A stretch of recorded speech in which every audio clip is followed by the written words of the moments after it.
I pushed live. There's no going back.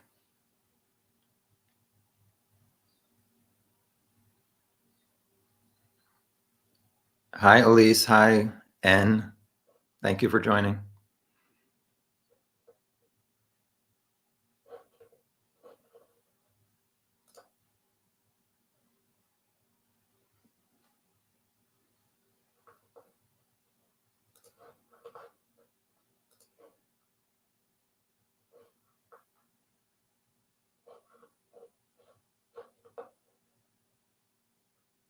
Can you guys hear me?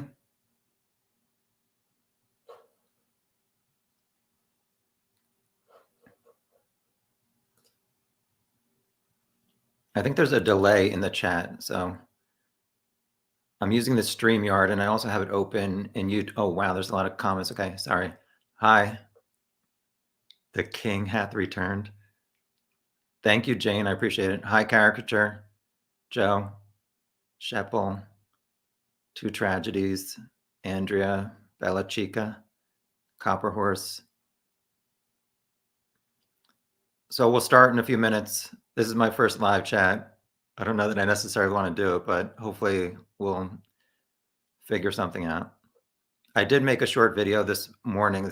That's 4 minutes long that I'll show in a few minutes. Hi, Scott. Hi, Ray. Hi, Vanna. Hi, Jane. You've looked at every man in Indiana. Somebody online said they thought it was funny that I said I've looked at thousands of pictures of men from Indiana in the past few weeks. But I did not find, unfortunately, the suspect or somebody wearing that jacket. So I'm really interested to hear what you guys have to say, like what your ideas are, how you think this guy can be identified, and how we can solve it. So we'll get to that in a second. If you want to join, in that description, I just put a link. And I think if you click it, it'll show you how to join via video. I am mortified. Yeah, I'm trying not to overthink this.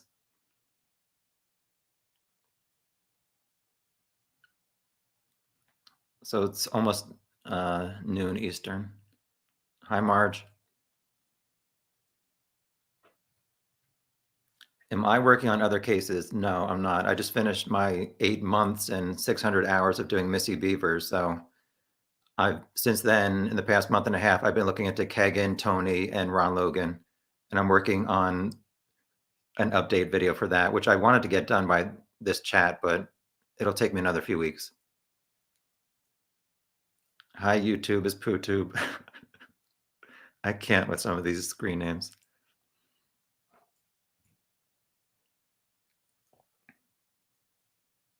Oh, yeah. So I have a special surprise. If people get out of line, oh, wait. Oh, yeah. If people get out of line in the chat, that is going to be yelled.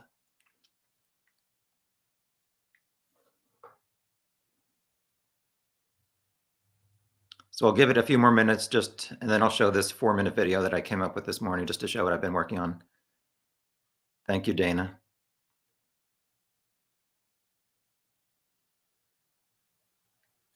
Hi, Bobs. I guess you're talking about DP, and to me, I guess he's the male of the arguing couple. I don't know. Wasn't he like 6 foot tall or over? It's kind of weird that the first press release said they were looking for somebody who was 5'6" to 5'10", and then apparently recently they removed the height. So I don't know. I mean, it has seemed kind of weird that with that arguing couple, but I'm not sure that it's him. Bella Chica, actually, I can highlight these. Okay, here we go. Sorry, I'm new to this. Here for the delayed smile. Thank you. I'm curious about Ron Logan. The new info said the murderer would have definitely had blood on him. It makes me think Ron Logan could have just hid or slithered into his property to change. I don't think it's Ron. So I've looked at him, and I'll show in my longer video in a few weeks, but I just don't think it's Ron. But I was really surprised by that legal document saying that he was near the bridge making a call at 2:09.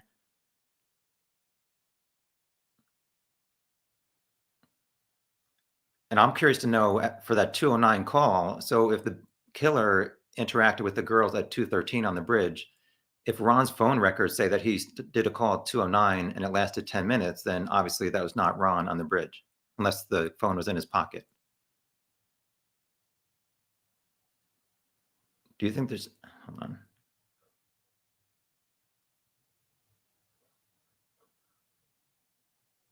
Sorry, so I'm trying to see all these comments.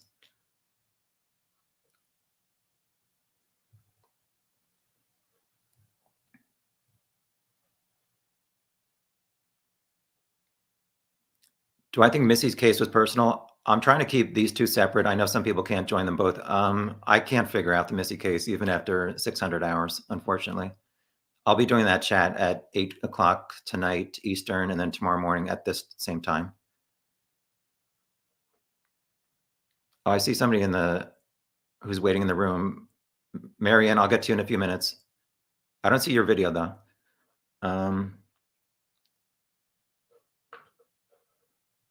What is this? Do you think it's a coincidence between the time of death and the date? Seems too wild to be coincidental. All right, Marianne, I see your video. I'll get to you in a few minutes. Thank you for joining. Do you think it's a coincidence between the time of death and the date? What do you mean? Like that they were killed on the 13th and then the 14th they were found? I'm not sure. Sorry, Bella. Do I think BG is in a relationship and someone is scared to think up or speak up? Sorry. I don't know. I'd hope nobody's in a relationship with him. Yeah, I'm not sure about Ron. I have still some more things to look into him, but I don't think it was him on the bridge. And I'll show you that in a video in a few minutes. What time is it? In about 2 minutes, I'll show this video that I made this morning.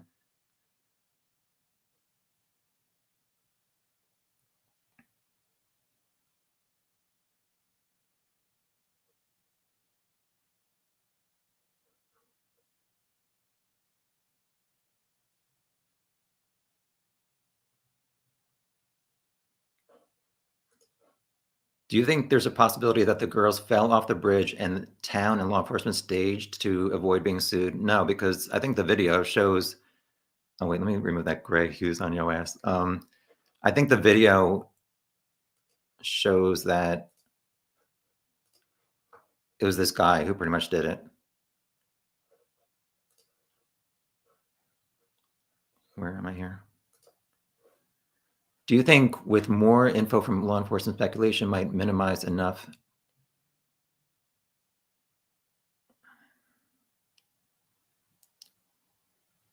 I mean, I think they thought it was going to be solved so quick because of that video. So maybe they didn't do enough at first because they were thinking somebody was going to recognize him.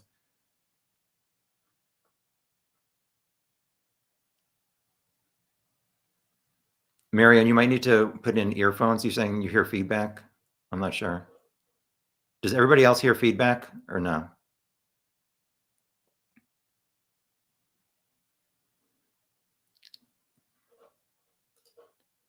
Do you think that the killer is affiliated with law enforcement? I don't know, but people speculated that he may have said to them, "You're trespassing and you need to go down the hill." So yeah, I don't know what's on that, the rest of that video. All right, thank you. Thank you, Bob. All right, let's see. Why would they not release more video and audio? I mean, it's ridiculous that after 5 years they haven't. Only thing I can think of is cover up and no on feedback. I mean, I obviously I think they're doing it because maybe the girls sound really afraid or something, and they don't want to upset the families. But if there's more audio of the killer, why not release that?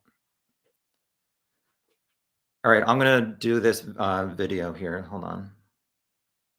Share.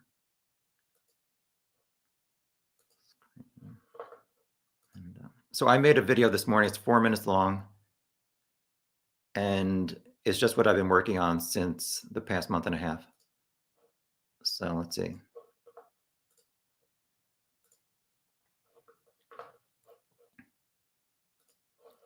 So let's see here. I made this short video of some of the things that I've been working on and looking into. I don't think any of them are going to solve it, but I just thought I'd share some of these things. In December of 2021, the police put out a press release saying, if you talk to Anthony Schatz, please contact us. From about 2015 to 2017, Kagan was looking for underage girls to talk to online. So I made this composite of Kagan, his dad, the killer, and Anthony Schatz. And I thought that a way to be more proactive would be to look online on personals' websites in Indiana, search girls from 18 to 23 who would have been the age that Kagan was looking for about 5 years ago. And I sent them this picture saying, if you talk to any of these guys 5 years ago or more, you should probably call the police. Nobody replied to me, but I think that's a little bit more proactive than just hoping people will contact the police directly, seeing their press release. Yeah, I know this looks kind of ridiculous, but I wanted to at least see the killer's face, although he has several faces, obviously. As you go through that short video, it changes. So on the left was one screen capture, and on the right is towards the end of the bridge guy video. And that also is not very clear. And like I showed in my first video, the right side of his face has a bubble, like a pixelation bubble over it, so you really can't see exactly what he looks like. I made this body comparison. I was not able to find a picture of Kagan's full body, thank God. And this is not a perfect comparison, but I thought I'd at least try. To me, Kagan and Tony have wider bodies. And also, the first press release said that bridge guy, or the killer, was 5'6" to 5'10". Kagan is at least 5'10", and his dad is taller than him. I made this composite trying to see how tall Tony was. So Tony Klein likes car racing, and he likes this guy, Dave Darland, who is a local Indiana car racer. So I found an old picture of Dave Darland standing next to the race car driver, Tony Stewart, who online it says he's 5'9". So I drew a line near the top of Tony Stewart's head at 5'9". Then I put a picture of Dave Darland next to himself, next to Tony Klein, next to himself, next to Kagan.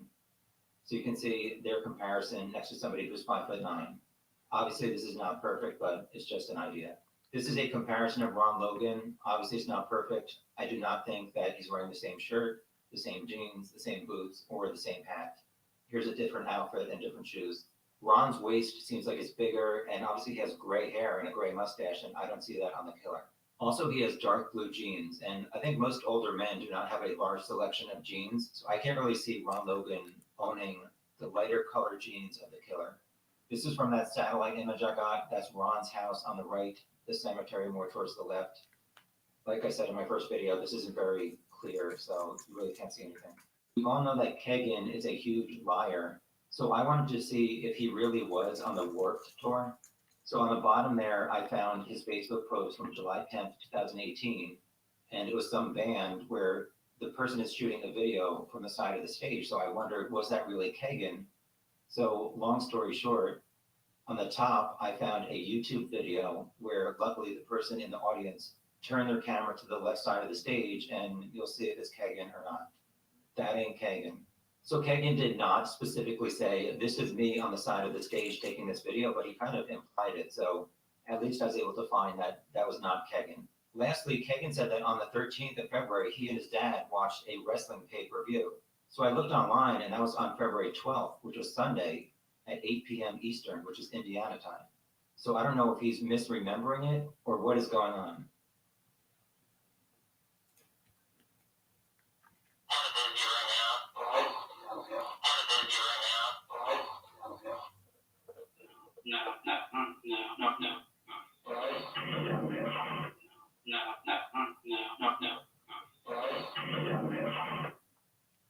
Down the hill, down the hill. So that's some of the stuff that I've found so far. I don't know that any of those voices sound like the killer, to be honest. I did listen to some of the Murder Sheet podcasts, and some people who are related to Tony said that Tony's voice is too high, and some people said it does sound like Kagan. I don't know. There's some people saying different things, so I don't know. What do you guys think about the voice comparison?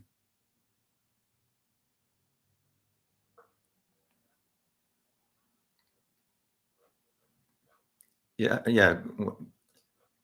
Kagan, I know he can't drive, and also I'll talk about that a little bit later, I guess, or I guess I'll talk about it now.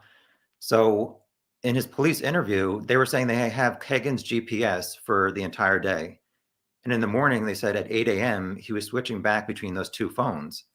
So I know he also said that Tony works the night shift and usually would wake up around 1 or 2 in the afternoon. Hi, Charles. Um, so was Tony up at 8 a.m. on the 13th? And also, they said that Kagan's phone was on Country Club Road, and he connected to Wi-Fi. I was looking at, let's say, a video. So it seems to me like the police do not think that Kagan was in Delphi or on the bridge from noon to 3. I don't know. What do you guys think? And nobody's joining via video. Click in the description if you want to join via video and ask me a question. Marge thinks it sounds like Kagan. So does Amy. Yes, different devices will alter sound. Yes, Bob. His half sibling said it sounds like him.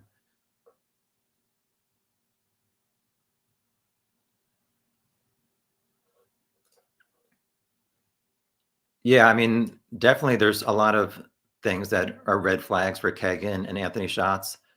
But also, I don't know, is it totally unrelated and that this guy on the bridge is just random or some other reason? Because there are some things that add up and there are other things that I just can't get past.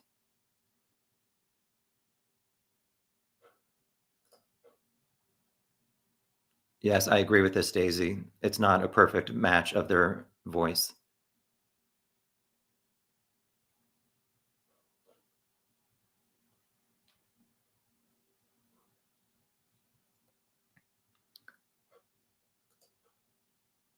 Cody Patty, I don't know. I mean, I would think the family would not be covering for Libby. I don't know. Is that her stepbrother or something? Or I don't know. I don't know about that. Kagan was setting up an alibi with a device. So Janelle, do you think that was Kagan on the bridge?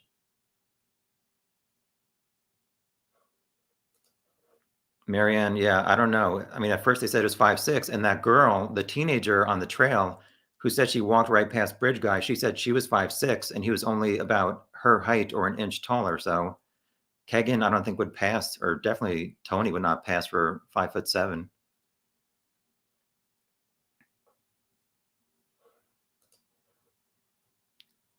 Do you see any red flags with family member statements with Kelsey and the grandfather? No, I honestly do not. I think he was at work. I do not think that was him on the bridge.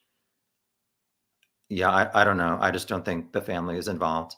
Although obviously Libby's dad and his drug issues, and some people are saying they want to get revenge on him. Don't know that I can rule that out.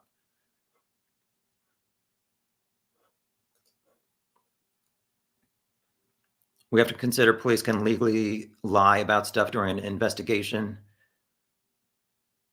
So have they released the actual metadata, or are we just going off the word of the police? Yeah, but don't you think if they were talking to Kagan and saying his GPS showed at the bridge, why would they say it's showing in Peru instead of the bridge? I don't know if that's exactly what you're talking about, Bob.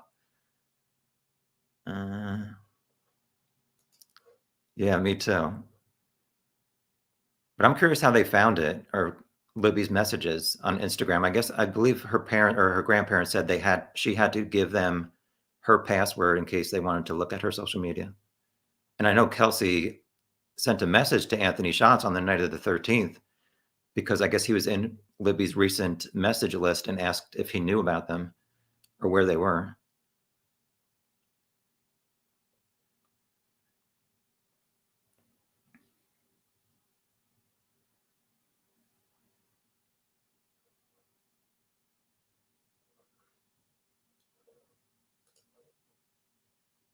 If law enforcement really had the Kleins pegged, they would have moved on from them by now. I think they are at best grasping at one piece of the puzzle that happened to lead into another sick scene or arena. Sorry. Yeah, I'm confused why they raided their house on February 25th, 2017. In the news, they said that they had ruled them both out. And then how did they come back to looking into Kagan? And why did they apparently raid Tony's house again in November of 2021 and take his dog? which some people speculated that the fibers and hairs at the crime scene were animals or not humans. I don't know. Kagan gave up his DNA in February of 2017, so wouldn't Kagan's DNA match somewhat his dad's if it was found at the crime scene?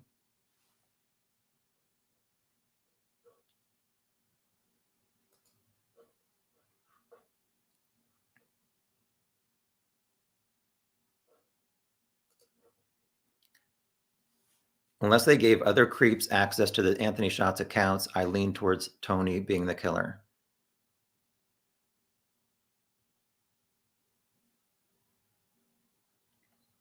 Yeah, I don't know. I have a joke about that because I read all of Tony's Facebook posts, and I have a joke that somebody needs to put out an Amber Alert for Tony Klein's missing punctuation because he does not know how to use a period or a comma.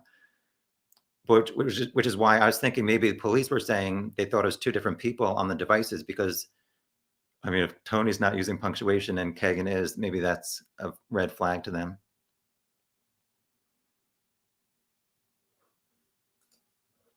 Do the cops believe that the killer's DNA was left at the scene? I mean, I think they've said they have some DNA. It might be touch DNA. I know in the recent, I don't know which law enforcement document that was, but they said that some of the clothing was taken. I was wondering if the killer touched that piece of clothing on one of the girls and they only took it not for a souvenir, but because they were afraid that their DNA got on it. I don't know.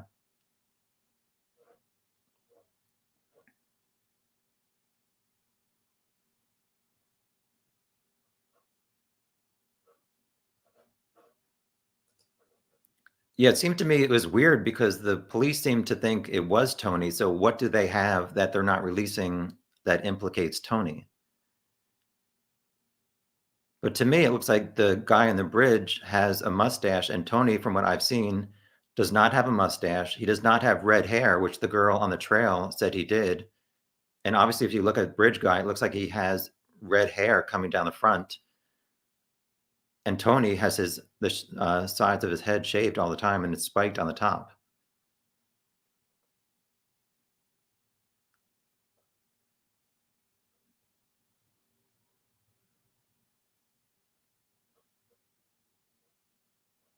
Sorry, there's a lot of comments I'm trying to go through.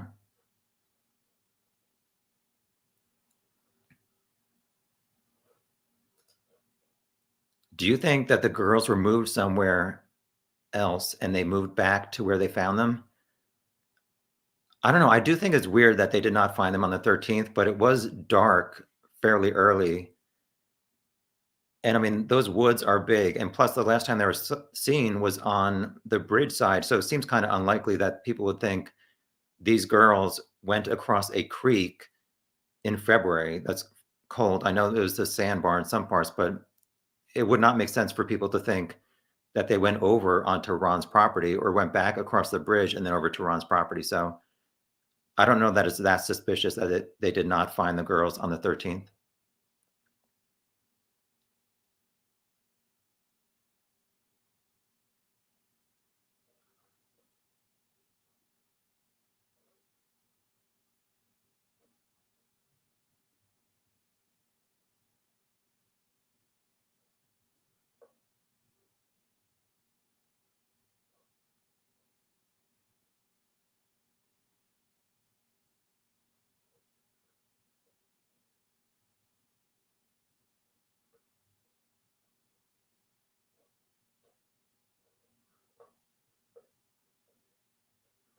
And plus, they said that the bodies, there was a lot of blood at the crime scene, so it's likely that they were killed where they were found.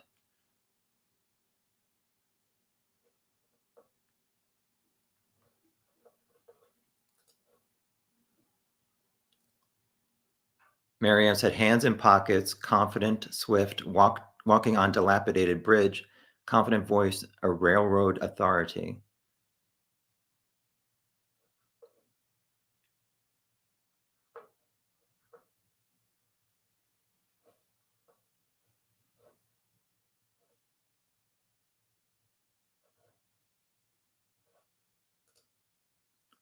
let's see. Who said that? Because there is an investigator who said when they asked why they didn't find them on the first day, he said, "I prefer not to answer that question." Maybe because he didn't want to seem incompetent. I don't know. People obviously complain that the sheriff called off, I guess, the dogs and maybe a drone or something.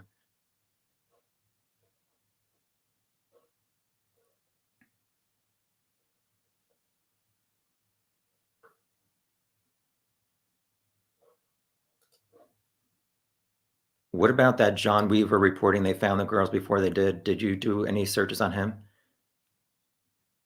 I've heard his name before.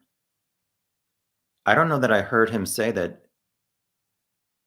they found the girls before that. I thought it was the orange truck guy, PB, who was looking through his phone and was looking at deer or something and then saw the bodies, which obviously people think he is kind of suspect since he was the guy who supposedly parked at the cemetery and lost his keys and was the first guy to, I guess, knock on Ron Logan's door at 6:30 p.m.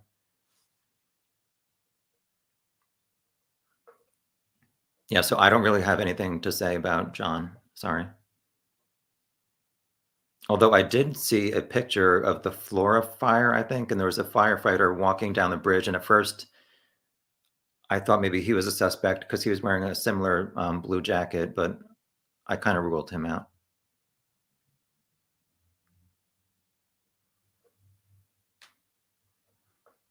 Nobody wants to join via video and ask me anything. Hi, Jack.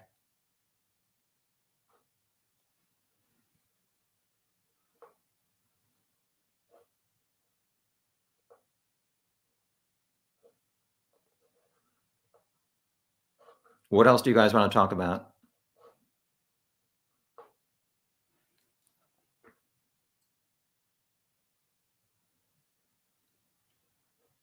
Thank you, Jack. On the scanner video, it says, hold on. On the scanner video, it says John Weaver reports it. Should be online still. Maybe he was with that group. I know that they said that there were groups of people, so maybe he was with Orange Truck Guy. During the video press release, Doug Carter says to look at the mannerisms. Do you see anything that sticks out with grainy video? I hate that video. It's so pixelated and the guy's face changes from different scenes. It's, I don't know, it's really hard to try and figure out. But I think as Red Zeppelin and Marianne were talking before, like he raises his legs pretty high when he goes across the bridge. So that's a mannerism that might stick out to people.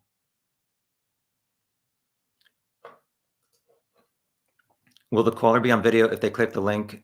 You don't have to share your video, but I don't want anybody trolling me. So you don't have to if you don't want to. What do you think of the social media link?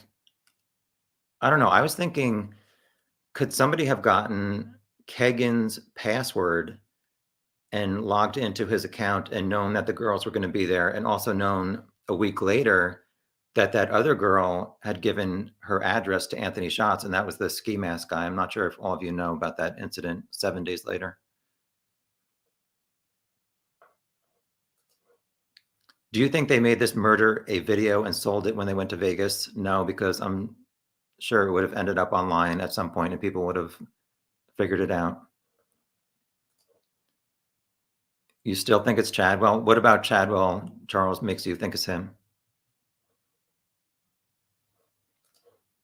Can you talk about the vehicle at the old CPS building? Yes, I can, because I, again, watched the April 19th, 2022 press conference, and I know people talked about Doug Carter. I looked again, and he was looking down at a paper, and he said it was the 14th, not the 13th. And what stood out to me is he said, I'm not going to pull it up, but he said, we're looking for the driver who was parked at the CPS building. But after that, he said something about a car abandoned on the east side of the Route 300, which seems to be like, here is CPS. I'm backwards on the camera. So if you're looking down at the satellite, the CPS building to the right of that is 300. So if he said it's abandoned on the east side of 300, that would have been across the street. So I was curious to know why they were saying if it was either parked at the CPS building or was it abandoned from noon to 5? And was it on the 13th or 14th? I don't understand what's going on with that. So I actually emailed the tip line this week asking if they could clarify that. In your research, did you discover anything if DP was really religious, asking due to the shock and Bible comments in the presser? Honestly, I kind of ruled him out because, I mean, from what I saw of his pictures, he does not look like the guy on the bridge, and I think he's too tall. So, like I said, it's kind of suspicious that he was there, but he was there supposedly with a girl. So I don't know.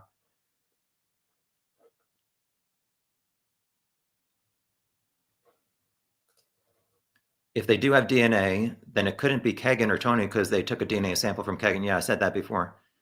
If it was a match to him, it'd be solved. If it was a match to Tony, they could see it through Kegan. Yeah, I agree with that. What's the 7-day after? So, oh, hi, Nisi. What are you drinking? So on February 20th is a Monday, 7 days after the murders, some girl was chatting with Anthony Schatz, Kegan, which he acts like it's a totally different person. I don't know. He's ridiculous. So the girl thinks she's chatting with Anthony Schatz on like February 19th, February 20th. It's a Monday. I guess on her way home from school or something, she gave Anthony Schatz her address and she steps off the bus and she sees a guy wearing a ski mask looking into her bedroom window, which I guess was on the first floor. And a police report was filed, but it's not available online. So in Kegan's interview, they were saying, is this you or what? So what I was thinking is to identify that ski mask guy. I mean, I don't know if this is possible, but are police able to search who did a address search through Waze or Apple or Google Maps trying to get directions to that girl's house using that if they input her address? I don't know if that's possible, but it seems like they don't know who it was. And that was just an idea that I thought maybe they could figure it out that way. What do you think about Kegan Anthony Schatz messaging Libby after her death? He said that he would message 40 to 50 people at a time on Snapchat. I guess that's possible. I don't know. Hi, Jamie Hicks. Thank you. Oh, yeah, Charles. Let me see. Chadwell was in the woods a lot, filmed bridges, loved social media, and he's sick. I totally agree with that. But he admitted to what he did to that girl, and he got 90 years in prison, which obviously is different, a murder, and he was obviously caught red-handed with a girl in his basement when the cops came in. But I mean, I would have thought he would have at least admitted to that or the Delphi murders to try and get some kind of plea deal. So obviously, there are stuff that matches up with Chadwell, but to me, in the end, I could not say that I think it's him.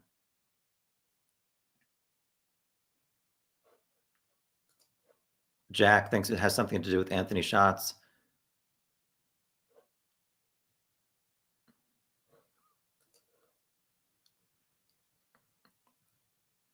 It's I was curious why they said it was from noon to 5, especially if it was on the day of the murders. So hopefully we'll get some clarification. I never saw a clarification, Amy.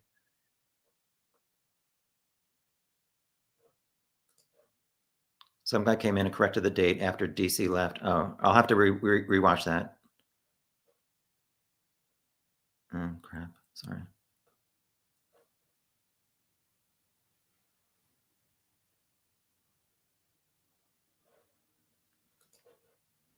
Do you believe there was only one person involved in these murders, the man on the bridge, or do you believe someone got the girls to the location for others? I would say I was naive at first looking into this case because you see one person on the bridge, and I mean, I just assumed it was one person. It would seem weird to me that, I mean, it was wintertime, so there weren't any leaves on the trees. I would think the girls would have seen other people at that other end of the bridge or opposite on the creek. So, I mean, I don't know. It does seem odd to me that he was able to get them across the creek Although they said maybe he did have a gun, and obviously if somebody's pointing a gun at you, you're not going to not cooperate. So to be honest, I just don't know how many people were involved with this.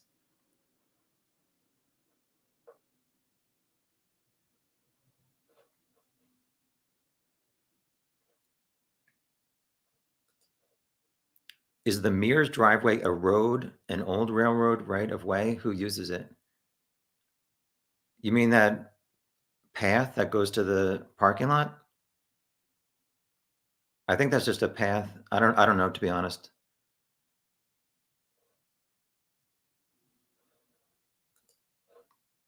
Grunge Truck thinks that Tony was seeing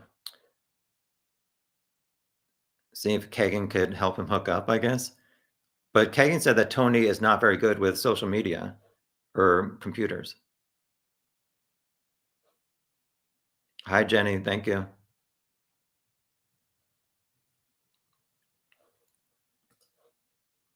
Do you personally think whoever did this is connected to the Anthony Shots account or the ski mask incident? If it was, why have they not been able to put all the pieces together? I mean, the police seem to be, sorry, I lost my place. The police seem to be acting like Kagan knows who did it or he shared his Anthony Shots account with somebody. It seems to be that they think it was his dad, but I have not been able to figure it out. Hi, Fleckenschneid or whatever from Austria. Yeah, I screwed that up.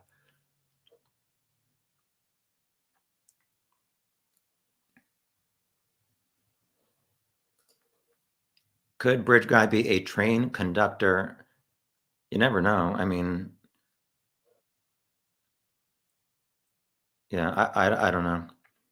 Hi, AB from England. I wonder how exactly did Disney NASA manipulate the video? I've heard that they did. Yeah, I don't know. I mean, like I said, that video is so frustrating. It changes all the time. Like from one frame to another, it looks like a different person. It is clear that Kelsey had contact with Kagan by that Anthony profile at that time. From what I know, Kelsey somehow logged into Libby's Instagram the night of the 13th, and I guess she saw that the most recent private message was from Anthony Schatz. So apparently she sent a message saying, "Do you know where the girls are?" I forget what his response was, but obviously he said he didn't know.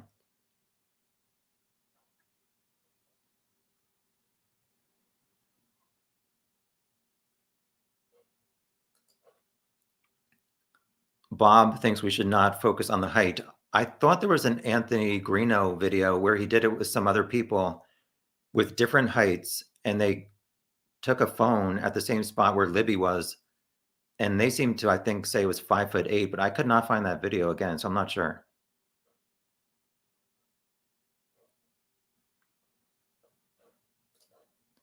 You know how the simplest answer is usually the correct one? Well, Tony is a psychopath. I agree with that.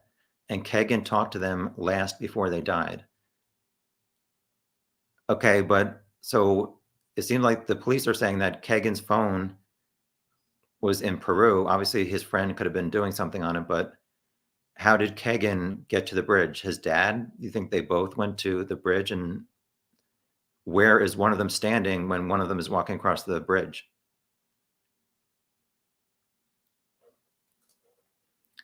Yeah, this was really weird to me that the police were showing a first sketch, which to me looked like a 55-year-old guy.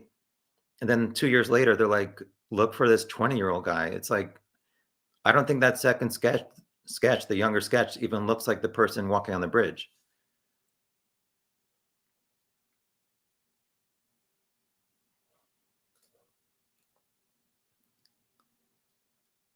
Yeah, I was actually, where'd it go?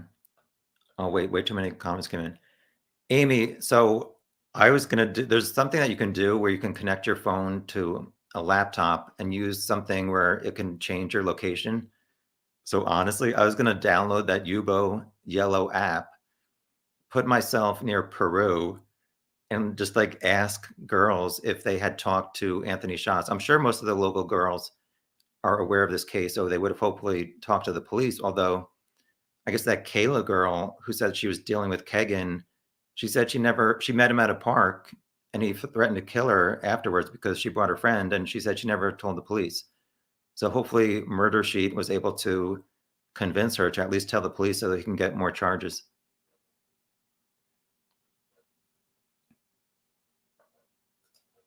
Jenny thinks there's plenty of freaks around Delphi, but the clients are at the top.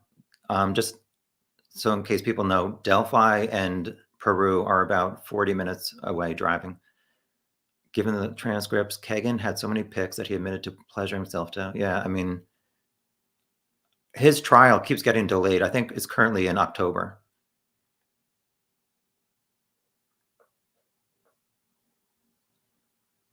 Thank you, Lindsay. Marge, what are you saying here? You can drive on the path. It leads to the Weber house. I think the person was asking me the Mears farm, which is on a different location than you're talking about. I think the Weber house you're talking about is at the end of the bridge, and what the other person was talking about was the pathway where the parking lot where the girls got dropped off. Yeah, they obviously have Chadwell's DNA, so why did that not match up?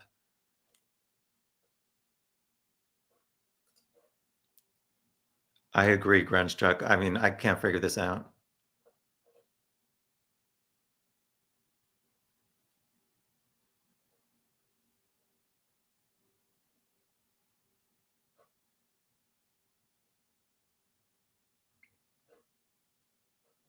Yeah, so let's talk about this. I haven't read this whole thing yet. Posing of bodies tells me that the killer did that for his own pleasure and gratification, like Kegan admitted to doing with his underage pictures. I think both clients are involved at minimum. Yeah, the staging and the posing of the bodies, who knows exactly what that is or like what position. I was thinking about that related to Ron possibly being involved, but I kind of have ruled out Ron Logan.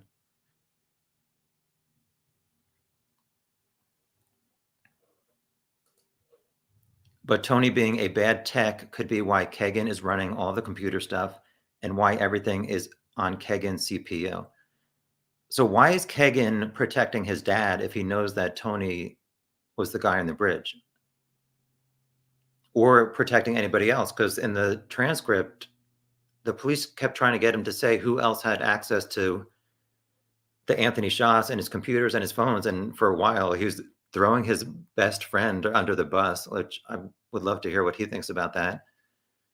Which seems impossible because he had a security code on his phone. His Dropbox had a password. So it's like the friend could not have access to all of that stuff.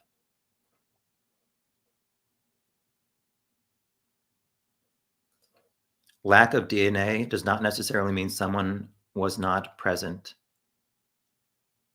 I agree.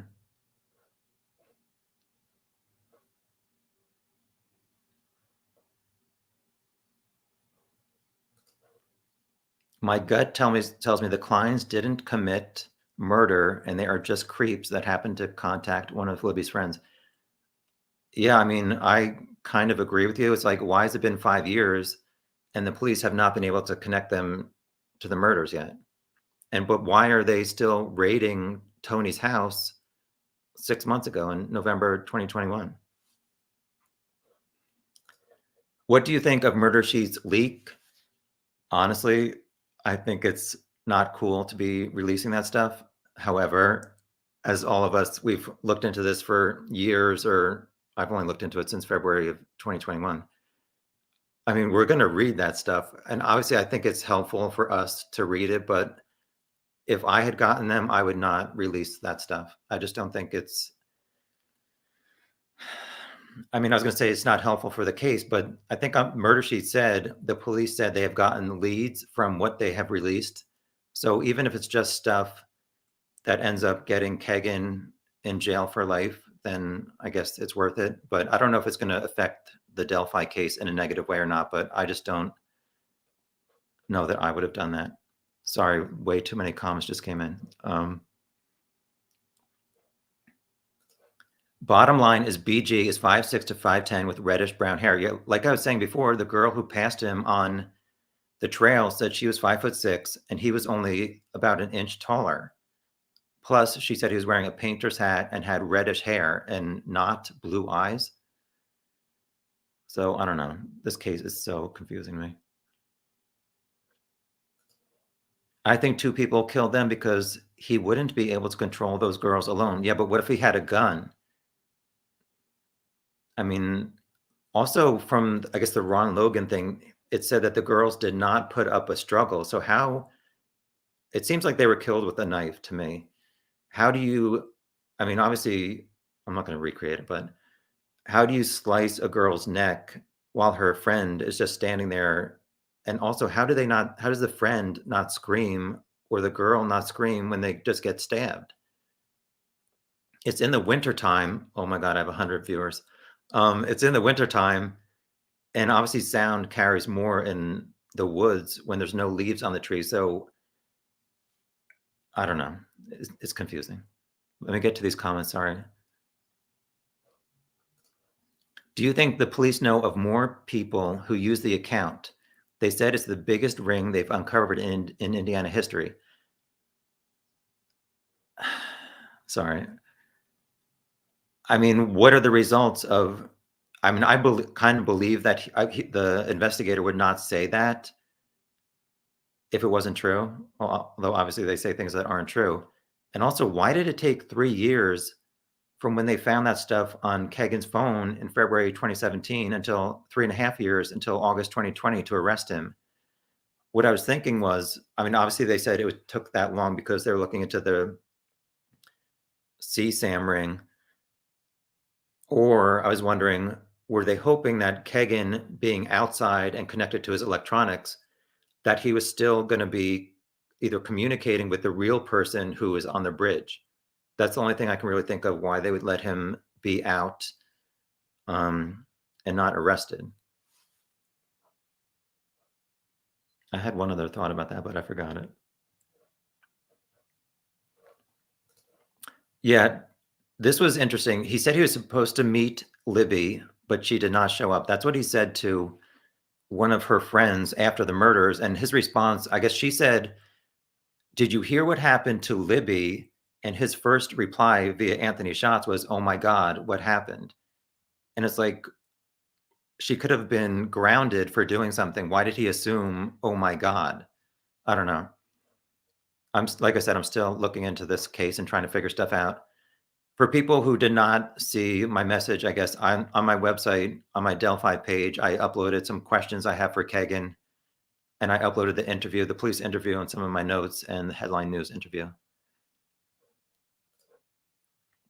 Klein's bodies both change often, and we see Tony wearing very oversized clothing due to his ever-changing weight, like Kagan, so the weight is irrelevant in my opinion. So I have another joke.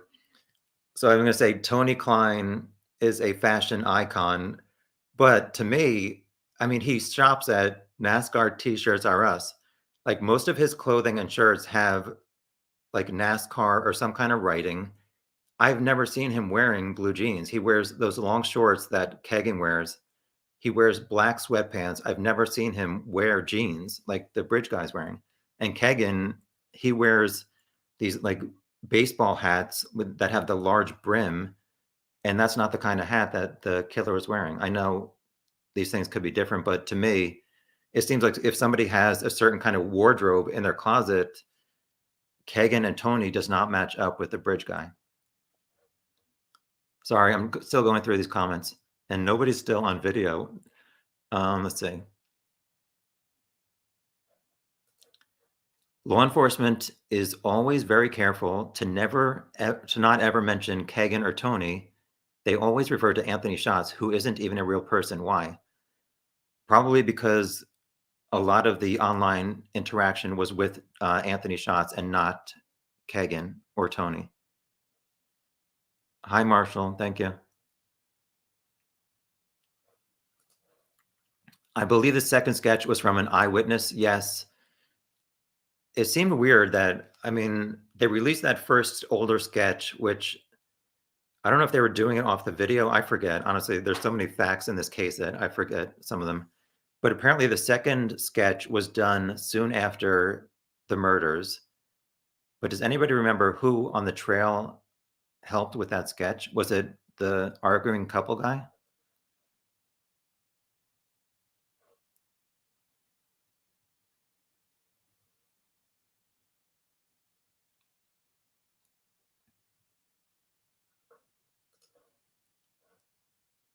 Sorry. He looks to me in his early 30s. Charles, are you talking about the guy in the video? Yeah, hold on, let me try and pull up the video real quick.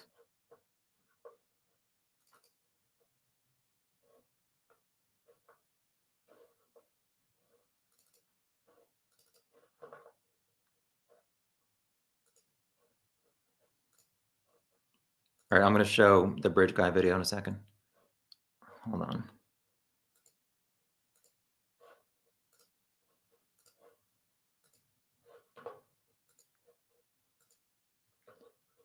Okay, so hold on.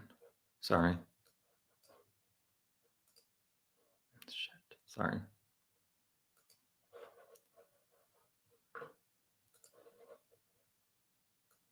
So it's like as you scroll through this, like I said, there's so many different like faces. Like this is like an older guy to me, which it does kind of resemble the sheriff Tobe because he has like it looks like a huge mustache there.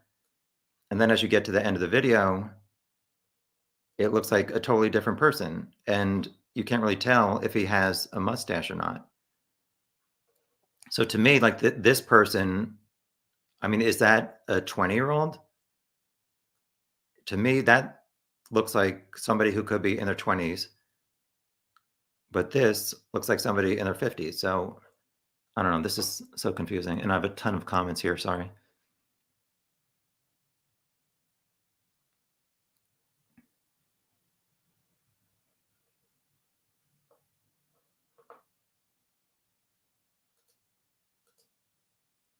Maybe Kagan did that to look like he was in Peru. Maybe you're saying the GPS. Sorry. There's a lot of comments I'm trying to go through.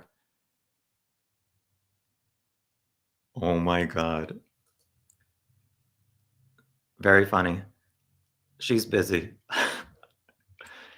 If DP threw them off on the first sketch, so you're saying if the arguing couple guy lied to police, then they figured that out, thus the new direction in the case, and saying the killer thought they wouldn't change directions. DP deep dive, baby. Yeah, but this girl, the teenage girl who saw a bridge guy at 1:30, I think she is pretty reliable.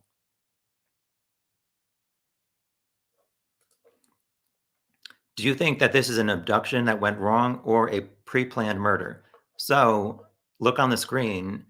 To me, it's crazy that there is so much stuff stuffed into this guy's jacket. To me, that means some kind of pre-planning. So how did he know that they were going to be there? Or was he just there to kill anybody? I don't know. I mean, I've not been able to figure this out, obviously. But to me, this jacket with all this stuff inside is a big red flag about it being pre-planned. And like you said, was it an abduction or a murder or a sexual assault that I was thinking, did Tony actually I have this somewhere. Hold on, sorry. I have a lot of files I have to go through. Give me a second.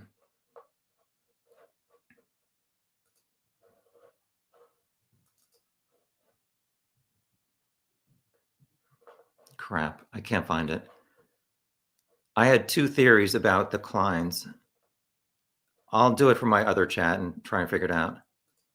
Sorry, this is my first chat. I'm not that good at this stuff. Oh yeah, so an abduction gone wrong. Yeah, I don't know. I can't figure this stuff out. But what I was going to say is in some of these frames, like I showed in my video, under his chin, that white thing. Give me a second. Like there, it kind of looks like a white rope. So was that to maybe tie them up? Obviously, he did not know what was gonna happen next unless he was definitely gonna kill them. But if he was gonna abduct them, was this a white rope that was gonna maybe tie their hands together? I know I said it might have been a logo on a scarf, but like I said, it changes a lot.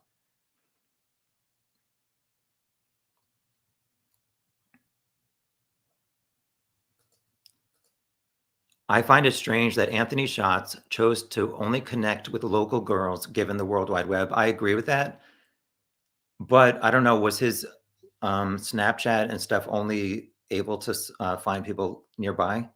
He said he was not meeting girls, but obviously on the murder sheet, that Kayla girl said he met her at a park, and then after she unexpectedly brought her friend, he messaged her afterwards and said he was gonna, like, kill her until she bled out or something. I don't know if that was a direct quote or I may have been mixing something up. But I was wondering, did this person on the bridge think that Libby was gonna be there alone, and he got really upset that she brought a friend? But if he was on one side of the bridge and saw that there were 2 girls when he was only expecting 1, why did he continue on the bridge? Wouldn't he maybe get discouraged and just walk away? I don't know.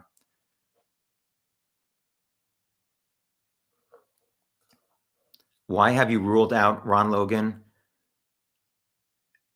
Like I said in his, document, it was really curious to me that he was shown on his phone at 2:09 near the bridge, and at night he was texting, and they said it was outside, possibly at 7:56 and 10:16, I think. So it's like, I was wondering, did he even if he was not involved, was he looking on his property by himself and found the girls, and maybe he did not, tell the police for some reason?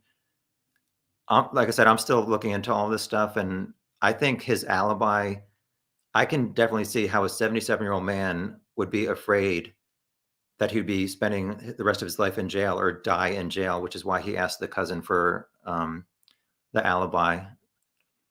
But to me, it's not the same body, it's not the same clothing for Ron Logan, it's not the same voice, so I do not think it's Ron.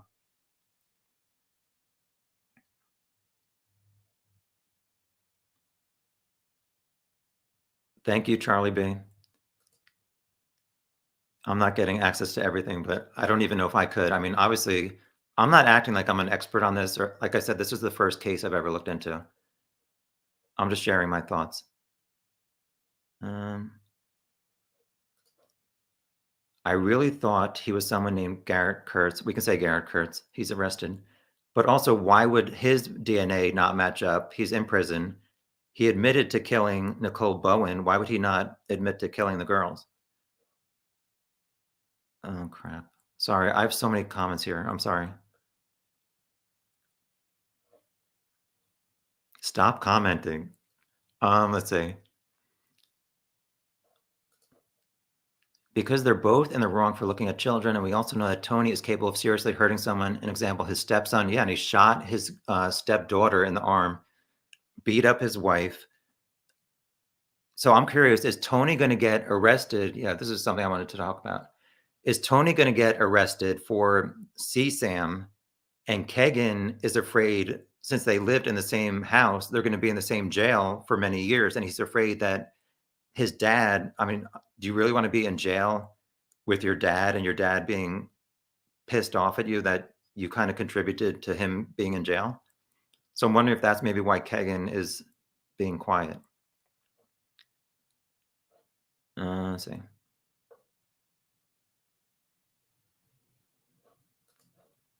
It all comes down to it's not what you know, it's what you can prove. Yeah, I agree with that. My Missy Beavers video, somebody said, I still feel like it's the father-in-law. And my thought was, there's a difference between feelings and facts. And you have to show facts to a jury to get somebody convicted. You hope Kagan cracks under the pressure, but it's like he's been interviewed and he just says, I don't know. He drives me nuts. I was going to say that police, or no, Guantanamo Bay, they need to torture prisoners and make them read Kagan's interviews instead of waterboarding. Are we sure? Are we sure they were there in the early wait, sorry. Are we sure they were there in the early PM and not early AM? I'm not sure what you're talking about, Jay. The girls got dropped off at around 1:30-ish. I think they both did it, and Kegan somehow was able to fake messaging at the other location in Peru. Let's see. Daddy has Kegan brainwashed, and he couldn't get commissary snack cokes. Oh my gosh. He should have rolled on him by now. Yeah, I don't know why Kegan, if he knows something, why he's hiding it. Thank you, Lee. I appreciate it. I don't want to work in law enforcement, though. It interferes with investigation, and you can be charged with hindering a police investigation. They were very young. I don't know if people are still talking about the murder sheets leak. Let's see. All sketches have that distinct, large, pointy chin. Klein's had so many devices that leaving some at home for GPS purpose is totally doable. Yes, I agree with that. Kagan's body language shows him subservient to Tony. Yeah, and why is Kagan in his interview saying, we have a great relationship. He's been seeing me in prison. And then he says, like, his dad is horrible. And then why did the dad stop talking to him?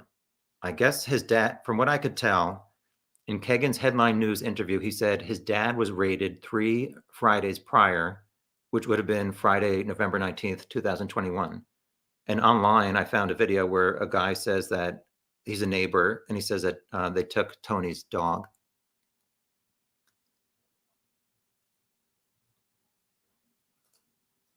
You wonder if it was a taser instead of a gun. I would think, I don't know. Obviously, the police have more audio. Some people speculate that he may have said or cocked the gun, and people said they think they can hear that on the audio recording, but I'm not sure about that. Hi, Jay White. Elise, yes, Ron did die of COVID. And yes, this is something that I wrote this down for my update video, which hopefully I'll get done by July, because Doug Carter said they're watching. I guess the interviewer said, what do you want to say to the killer? And Doug Carter says they're watching. So why would he say that if he knew that Ron Logan was dead? And they had 5 years to figure out Ron Logan. They did not.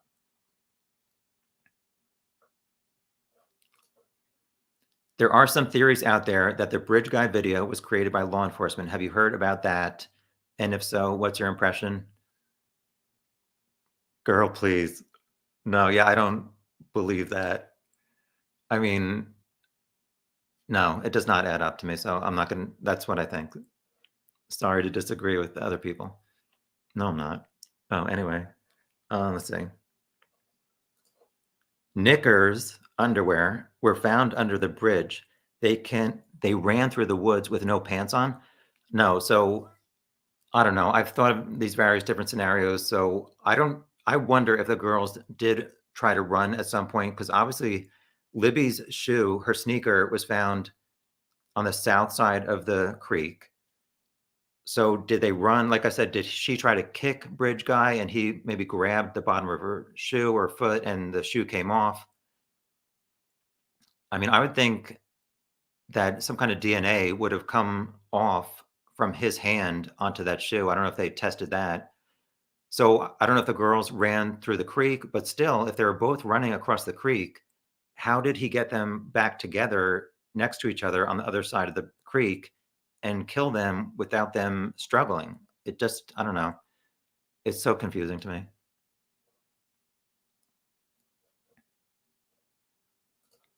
Tony is part of something much bigger. They want, yeah, hopefully we'll get some arrests soon.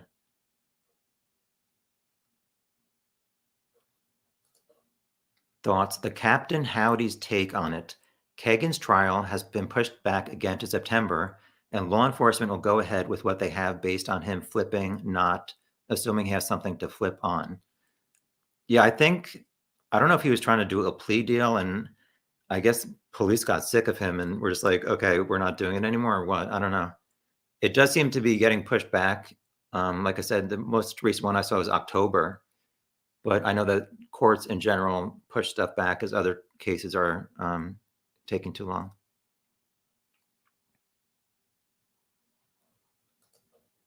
Tony stopped talking to Kegan, and Kegan doesn't understand that because he knows that they are both involved and did his soldier work as wanted, so he's confused as to why Tony has cut him off.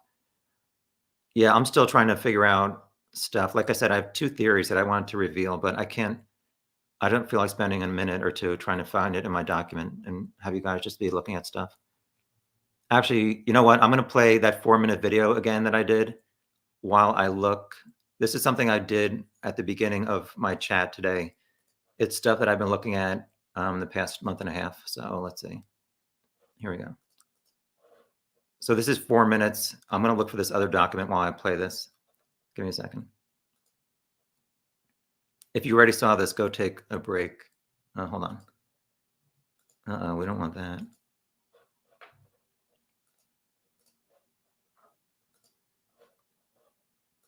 I made this short video of some of the things that I've been working on and looking into. I don't think any of them are solid, but I just thought I'd share some of these things. In December of 2021, the police put out a press release saying, if you talk to Anthony Schatz, please contact us. From about 2015 to 2017, Kegan was looking for underage girls to talk to online. So I made this composite of Kegan, his dad, the killer, and Anthony Schatz. And I thought that a way to be more proactive would be to look online on personals' websites in Indiana, search girls from 18 to 23 who would have been the age that Kegan was looking for about 5 years ago. And I sent them this picture saying, if you talk to any of these guys 5 years ago or more, you should probably call the police. Nobody replied to me, but I think that's a little bit more proactive than just hoping people will contact the police directly, seeing their press release. Yeah, I know this looks kind of ridiculous, but I wanted to at least see the killer's face, although he has several faces, obviously. As you go through that short video, it changes. So on the left was one screen capture, and on the right is towards the end of the bridge guy video. And that also is not very clear. And like I showed in my first video, the right side of his face has a bubble, like a pixelation bubble over it, so you really can't see exactly what he looks like. I made this body comparison. I was not able to find a picture of Kegan's full body, thank God. And this is not a perfect comparison, but I thought I'd at least try. To me, Kegan and Tony have wider bodies. And also, the first press release said that Bridge Guy, or the killer, was 5'6" to 5'10". Kegan is at least 5'10", and his dad is taller than him. I made this composite trying to see how tall Tony was. So Tony Klein likes car racing, and he likes this guy, Dave Darland, who is a local Indiana car racer. So I found an old picture of Dave Darland standing next to the race car driver, Tony Stewart, who online it says he's 5'9". So I drew a line near the top of Tony Stewart's head at 5'9". Then I put a picture of Dave Darland next to himself, next to Tony Klein, next to himself, next to Kegan. So you can see their comparison next to somebody who's 5'9". Obviously, this is not perfect, but it's just an idea. This is a comparison of Ron Logan. Obviously, it's not perfect. I do not think that he's wearing the same shirt, the same jeans, the same boots, or the same hat. Here's a different outfit and different shoes. Ron's waist seems like it's bigger, and obviously he has gray hair and a gray mustache, and I don't see that on the killer. Also, he has dark blue jeans, and I think most older men do not have a large selection of jeans, so I can't really see Ron Logan owning the lighter colored jeans of the killer. This is from that satellite image I got. That's Ron's house on the right, the cemetery more towards the left. Like I said in my first video, this isn't very clear, so you really can't see anything. We all know that Kegan is a huge liar, so I wanted to see if he really was on the Warped tour. So on the bottom there, I found his Facebook post from July 10th, 2018, and it was some band where the person is shooting a video from the side of the stage. So I wondered, was that really Kegan? So long story short, on the top, I found a YouTube video where luckily the person in the audience turned their camera to the left side of the stage, and you'll see if it's Kegan or not. That ain't Kegan. So Kegan did not specifically say, this is me on the side of the stage taking this video, but he kind of implied it. So at least I was able to find that that was not Kegan. Lastly, Kegan said that on the 13th of February, he and his dad watched a wrestling pay-per-view. So I looked online, and that was on February 12th, which was Sunday at 8 p.m. Eastern, which is Indiana time. So I don't know if he's misremembering it or what is going on.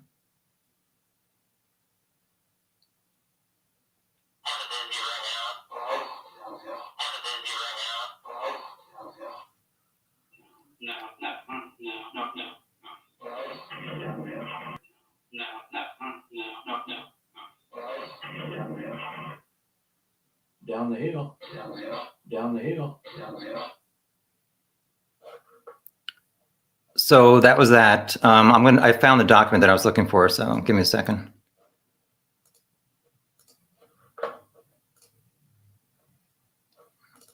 So this is my Word document. Hold on. And I'm just going to read from this, I guess. So is this the theory that police are working? Kagan did not have a car, and in the 2020 interview, police referenced Kagan's 2017 interview and said he lied about being at his grandparents' house from noon to 3 and with his dad the whole time. Kagan's phone was showed he was at his friend's house on Country Club Road searching for adult videos connected to Wi-Fi. Kagan later admitted he lied because his friend was a big drug dealer and he didn't want police to know he was there. So do police think that Kagan told Tony that Libby would be at the end of the bridge alone, expecting Anthony shots? So Tony dropped Kagan off at his friend's house to do drugs while Tony thought he could do something sexual with Libby. So Tony got there.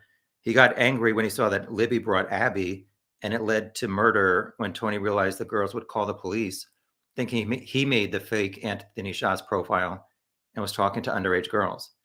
Maybe they ran and his instinct was to prevent them from being able to tell on him.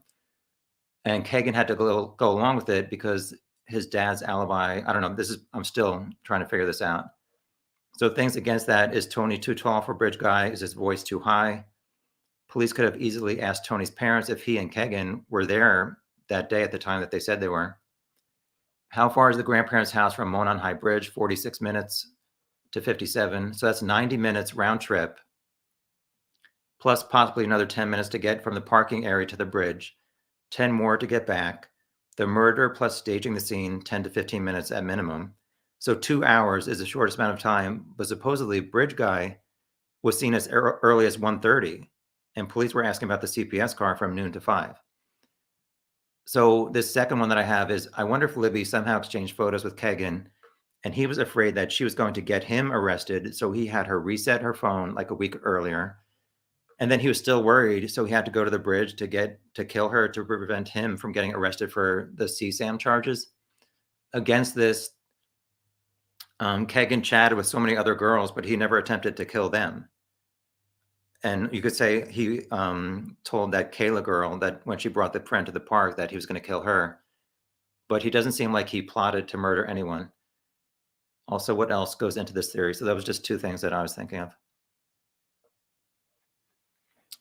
All right, sorry, trying to get back to these chats. Thank you, Jane. Sorry.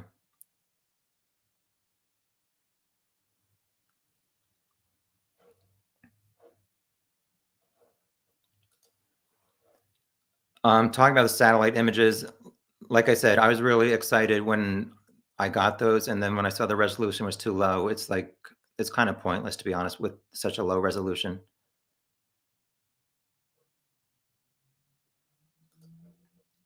You loved that I found "go down the hill" from that one press conference where it seems that they added the "go" part. I have not really done any more with the audio other than that voice comparison I just showed. The clients have massive heads.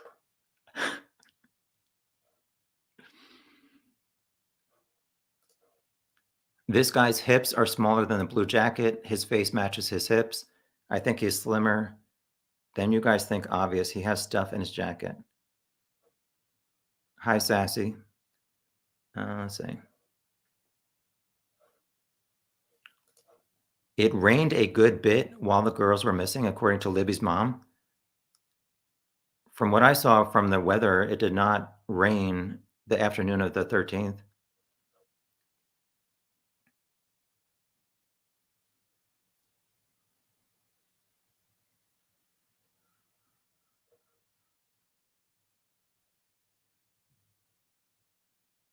Sorry, I'm just looking through the comments. Kagan has a car. Yeah, he did mention a 1998 Grand Am in his interview, but he also said in that same interview that he does not drive and he does not have his license. And he said he's at home all the time. Thank you, Bookish. I appreciate it. Kagan has epilepsy. He can't drive. Yeah, a few people are saying he can't drive, and he said that himself, but obviously he said he had a '98 Grand Am, which I'm not sure what's up with that. Also, I'm not sure what's up with him saying, "Yeah, I have a Ferrari," to the investigator. It's like, just because you posted a photo of Anthony Shots having a Ferrari doesn't mean you answer, "I have a Ferrari." I was wondering, does Kagan have multiple personality disorder? I mean, he has a few disorders, but is that one of them that he maybe, I don't even know. Oh my gosh. Very funny. At least I tried. I don't understand why people think Kagan doesn't does but try. Sorry, I don't know what you're talking about there.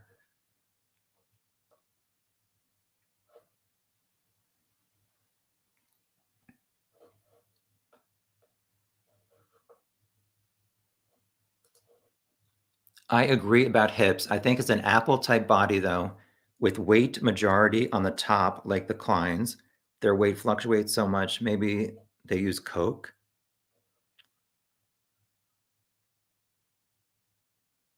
People said that Tony Klein is bipolar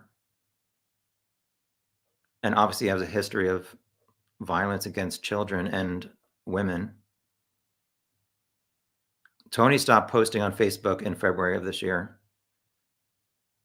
I guess he was getting too many messages from people complaining about him.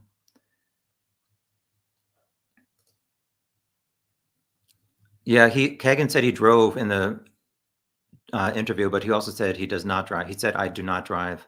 He said, "I'm broke" or something.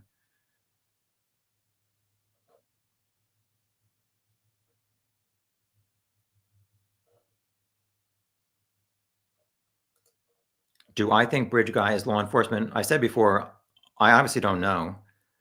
People speculated that the killer may have said, "You're trespassing, you're under arrest, you need to go down the hill, you can't go back over the bridge." So just because somebody may have said that, the killer said that, it doesn't mean that he's actually in law enforcement. And I do not think that police would be protecting one of their own. I'm sure some people disagree with that, but I don't think so. Especially, at least in this case. I'm only saying this one because I love that you use probably instead of probably. I mean, Kegan Kline probably drives even without a license. He doesn't care about breaking the law. See Sam and all.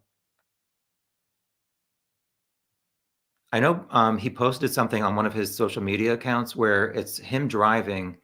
And I think early on, when that first came out in December of 2021, people recognized one of the houses as being maybe in Peru. I don't know if it was in Peru or something like that, but people somehow figured out the house. I don't know if it was Tony and Kagan's house or not, but I don't know where he would have gotten that photo from the driver's seat. When I was looking at his Facebook photos in Vegas, he showed a photo, but he was in the passenger seat. That was a perspective of the camera.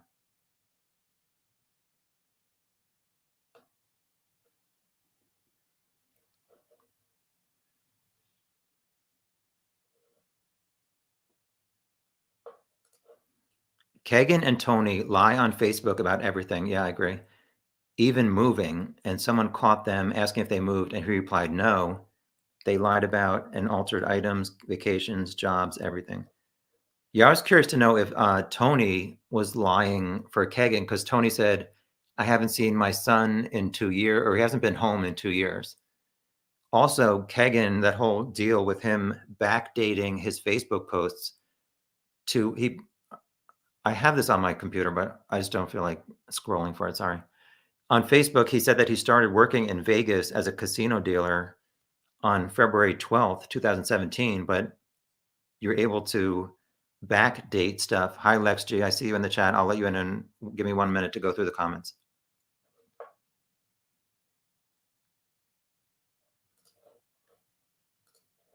Why no charges against Kagan so far? Well, he has 30, I think it's 30 felony charges for the CSAM and his trials in October. I guess they have not been able to connect him to Delphi, though. Exactly. Yes, Kagan lies literally about everything.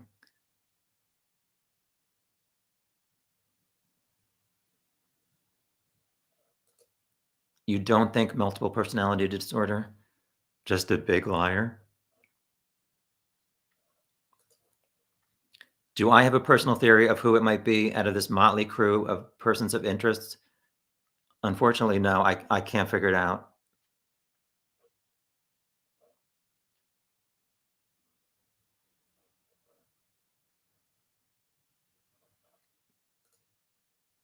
No, she screeches too much. No one has ever talked about Ron Logan going to the dump the day of the murders, but he did that between 11:53 to 11:58, so it could have been possible that he was just, getting rid of regular garbage or recycling, and he thought he could get away with it because it's only a 10-minute drive from his house. Oh my god.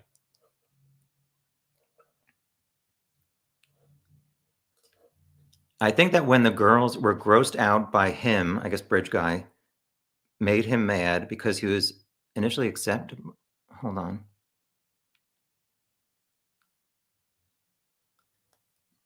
Yeah, I guess if possible that Libby went there thinking she was meeting Anthony Schatz. Obviously, she would have maybe said something inappropriate when the guy got to the end of the bridge. But I was also wondering, people are focusing on Anthony Schatz, but if Libby was looking for a boyfriend online, it kind of makes sense that she would have been talking to more than just one guy. So, I mean, it could have been somebody else totally different from Anthony Schatz, who maybe she also said that they like to hang out at the bridge and maybe he was just hoping they would show up on that Monday if he knew that they were off from school. I don't know. Like I said, these are just different thoughts I'm having.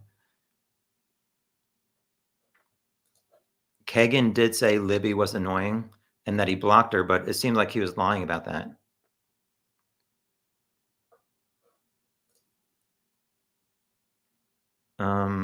What the hell happened to my hair? Next. Why has Tony gotten preferential treatment over the years by police? Some people said that he is friends with the police, but well, yeah, I guess there was something saying that the police showed up for some of his domestic violence stuff and they did not charge him, which he did get charged though. He got arrested for battery, and apparently, from what I read, he only had to maybe go to jail on the weekends or something.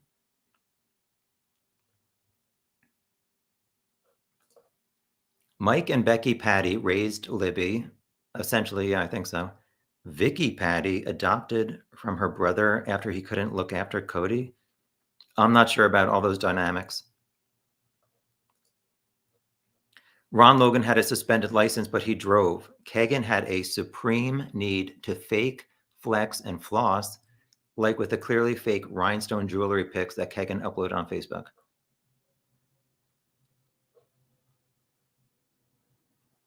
Yeah, so this is something that I'm also looking into, which has nothing to do with the case, is Kagan's music. Like have searched, I've used Shazam, which is an app where you can use the app and play a song, and it will tell you the singer and the title of the song. And I've Shazammed Kagan songs, and it comes up as Kagan Klein, not that he stole it from somebody else. And I've also Googled the lyrics, which are really high class, and it does not come up as anybody else's song. So I cannot figure that out. I did contact some guy because Kagan's, I guess his preview of his album said that it was featuring somebody called DJ Flight School. And I found that's obviously a very unique name. And I found that guy, or at least somebody who uses that. And they said that they have never heard of Kagan. And all the other people was like Nico. I don't know. It was just these weird names who were featured on the album.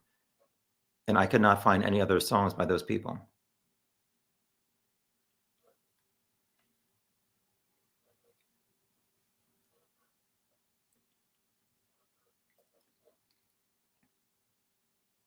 I'm getting to the end of the comments. What are we going to talk about next? Or does anybody want to call in?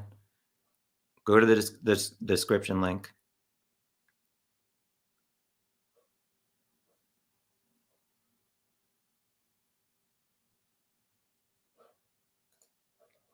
Kagan had so many sick searches for and over 500 pics of underage girls. I thought it was 100 or 200.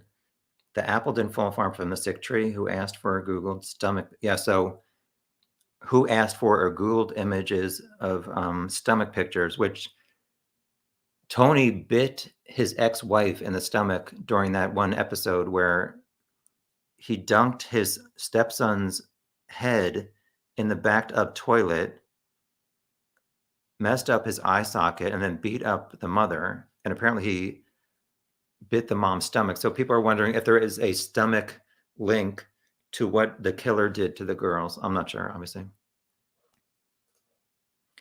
Any thoughts on trying to get higher res sad photos on warmer days prior to the murders? Isolated location hunt? Yeah, I was not able to really get anything higher resolution, so I'm not sure if that would work. The fact that we are as close to a suspect as we were on day one pushes me toward thinking that law enforcement needs to give this case to a different set of officers. Law enforcement are not going to admit to mistakes. I don't know what they're doing behind the scenes. Although I was reading something, I guess it was maybe the Kagan's interview, and the police were saying, we know that your current girlfriend is Facebook friends with Libby's ex-boyfriend, which that's something else to look into. Libby had a boyfriend, and how old was he? And they also said that we know that your dad is friends with some of Abby's mom's friends. So to me, at least that was kind of encouraging that law enforcement is at least looking into Facebook and connections and these other things behind the scenes that we really don't know about. I'm sorry.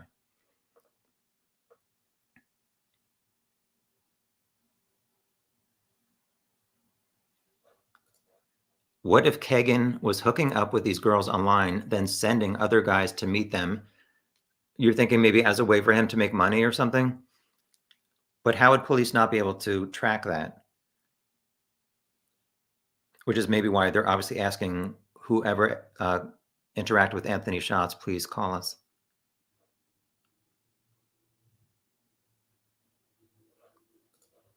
It just seems like too much of a coincidence that Anthony Schatz was going to meet them the day they are murdered for anyone else to be involved. The Kleins have to be involved somehow.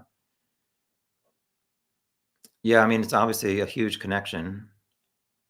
But at the same time, I'm wondering if it's not connected at all to their murders and that guy on the bridge, because I'm not convinced that that's either Kagan or Tony.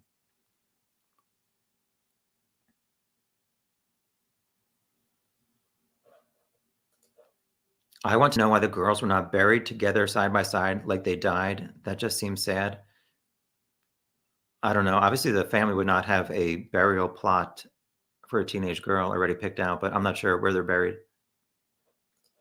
Do you think Bridge Guy killed before this? I don't know, but I mean, you have to be pretty sick to walk on that bridge, see two teenage girls, and just slice them in the woods and leave them there dead. It's disgusting. But I do not think people say, oh, well, he's going to kill again. If you got away with this murder, like this national, internationally known murder, would you really be exposing yourself to more scrutiny? I know people are serial killers and stuff, but he's lucky he got away with this. Let's see. I don't think Libby was looking for a boyfriend online. It's more like Kagan was looking for girlfriends. Libby would have felt special and thought she was the only one as he talked to. She was a teenage girl. Well, people said, I guess her friend said that she said she was going to meet him prior to the 13th. But like Kagan said, he talked to hundreds of girls and he got hundreds of pictures of girls. So there's only evidence of him meeting one girl in person. He said he has anxiety. He can't drive. So it's like if he was going to hook up with one of these girls, how is he going to do it? And how is he going to get 40 minutes away to Delphi?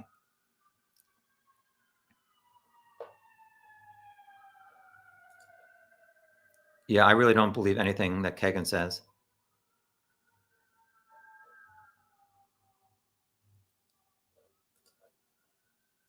Yeah, hopefully they're getting a lot more tips, at least to get Kagan more charges, which I was surprised. I think most of those 30 charges were from before the murders. So once he was interviewed, I don't know that he did continue doing CSAM or not, although I think something in the police interview may have showed that he was somehow looking at something inappropriate.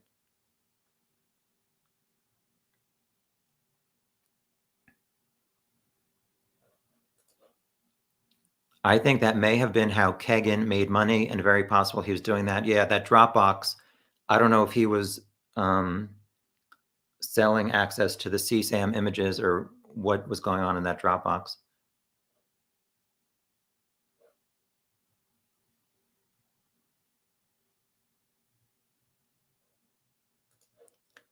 Yeah, the lyrics, I think some of those are existing rap songs that are popular, but like I said, I Googled the lyrics in his songs and nothing else came up.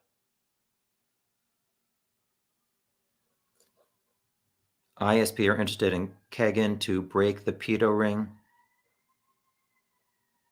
Sassy thinks it looks like Kagan on the bridge.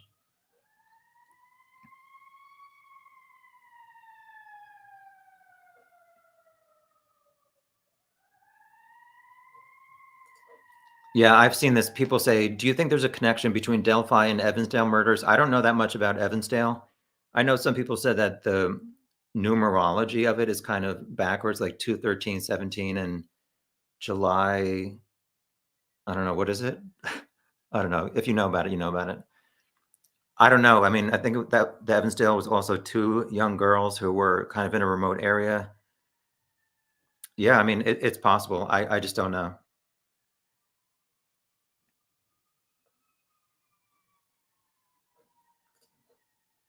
Thank you, Patricia. I'm glad that somebody got something out of me sharing my stuff. Yeah, I'm really confused how we have video of this guy and audio and nobody's been able to identify him, which makes me think, was this some random guy who is not from the area and he's no longer there? Please put bridge guy picture back up. Okay. Let's see. I'm going to do the picture if we're on. Hold on. Oops.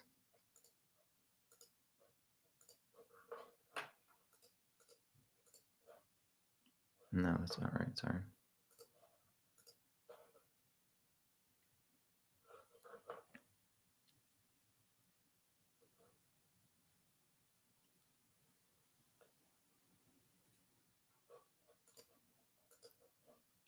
For sickos like BG, is a compulsion. I doubt anything will stop him other than a prison cell. Yeah, I was looking at the, like I said, the 2019 press conference again, and Doug Carter, to me, it sounded like he was saying things that could apply to the Kleins because he said, you thought we were going in a different direction and we did not. I was going to pull it up, but I don't know. And then he said, we know it's about power to you. So why or how do they think that? And how would that apply to the Kleins, which I could not think of anything.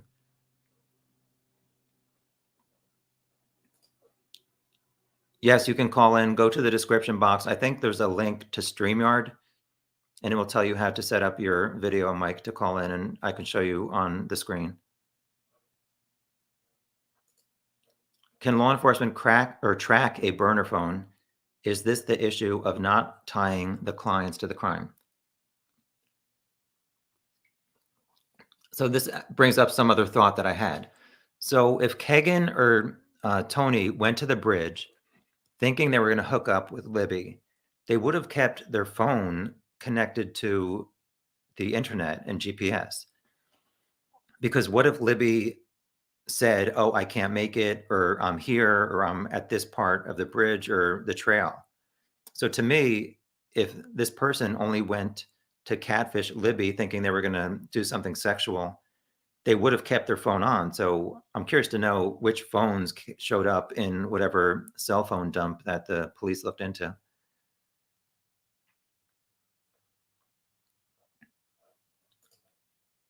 People are watching from prison.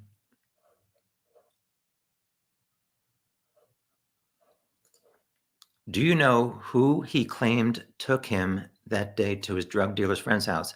He had claimed his dad was sleeping all day. Yes, so I don't know about this. So the police interview said that Kagan was switching phones at 8 a.m. on the 13th, logging in and out of Snapchat. They said later that I guess Kagan said from noon to 3, they were at his grandparents' house. And it seemed like in the interview, they said, no, you were on Country Club Road at his friend's house, maybe doing drugs. So if Kagan doesn't drive, yeah, how did he get there that day? Did Tony drop him off and then Tony said he was going to his grandparents' house, but Tony went to the bridge? Like I said, even that timing really doesn't match up to me. And in that video that I just showed, Kagan said they were together the entire day. They went back home after the grandparents and they watched the wrestling match, which I showed was on Sunday the 12th, not the 13th. I don't know what that means, but it means that Kagan either was misremembering or lying.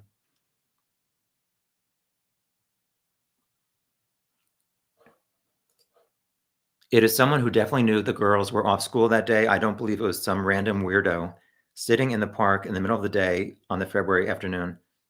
Yeah, like I said, that jacket full of stuff is kind of signaling pre-planned something to me.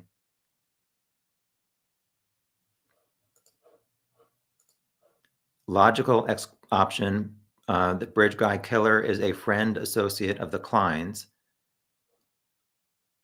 But why have police not been able to figure out who it is in 5 years? I'm not disagreeing with you. I'm just saying what's going on there.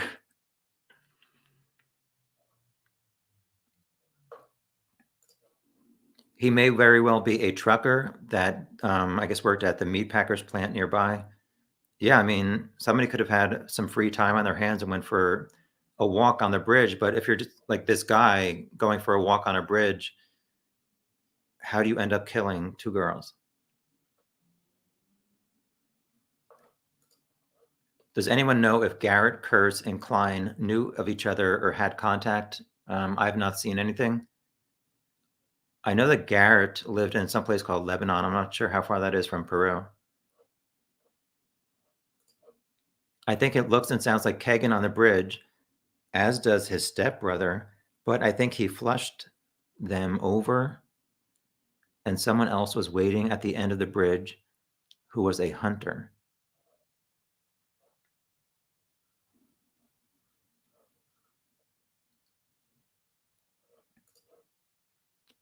Do you think the killer follows news about this like your channel, for example? I mean, there's so many online sources of news for that. I don't know if they're looking for it. Like I said in my video, police should maybe see who has Google alerts to see the latest updates on Delphi to see if they're getting closer or not. But I don't know. I think somebody, I guess Doug Carter in his most recent interview said the only way for the killer to know information is to look online because the police aren't giving anything out.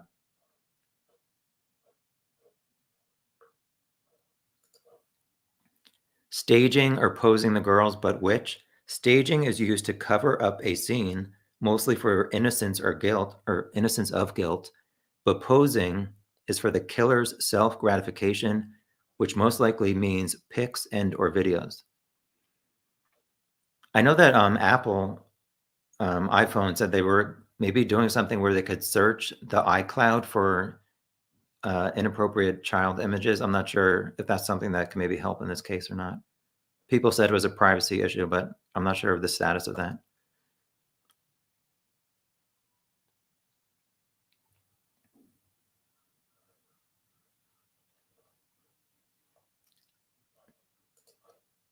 Melanie thinks Kagan either filmed or photographed the crime. I don't think he actually attacked them. He doesn't seem like a violent person. His dad obviously is, but Kagan seems really, like somebody said, lazy. But if he photographed it or filmed it, where are those photos? The police took all of his stuff, and even though he reset the Samsung, which I don't know how they missed that, and then he said he got home on the 25th from his interview, and he's like, "Oh yeah, it was just on the counter," and then he said it was on the microwave. He doesn't remember. It's like, who put it there and how did police not find it when they raided him? He said it was a SWAT team outside. So how could they not find it? And also, I'm curious to know, did the police search Tony's phone?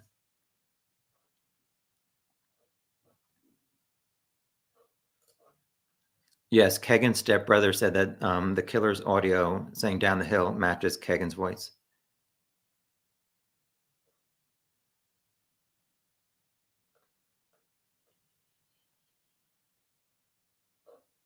Thank you. Stop selling dogs. I remember your screen name. So this is the Evansdale thing. So Delphi was 2/13/17, and I guess Evansdale was 7/13/2012. Is that backwards? I don't know. I guess so.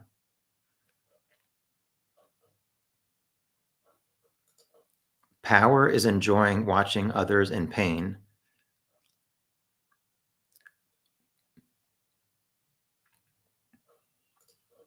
According to the police, there's no connection between Delphi and Evansdale.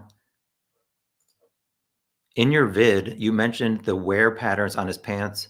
The more intense wear on one knee made me think of carpenters. Any tips for researching this? I've been struggling. Yeah, I know this was one of the most controversial things I said in my interview, or sorry, my video. And I agree that it's not definite. So let's do this. But I mean, I could not watch this video hundreds of times and see these bubbles here on the knees, like that there.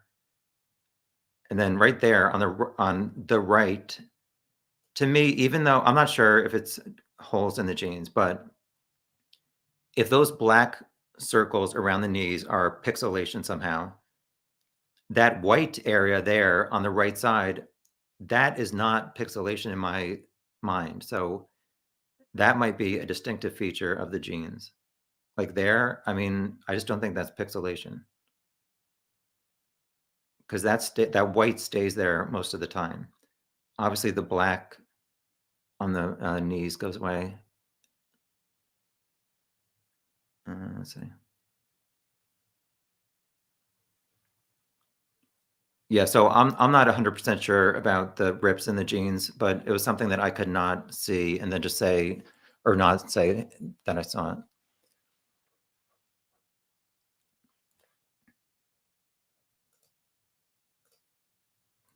Thank you. Thank you. There's still 100 people here, so thank you everybody who's joined. I'll still go for a while as long as people want me to continue going. Let's see. Many people officially say they don't drive because legally they're not supposed to. Too many of them, they do in fact drive.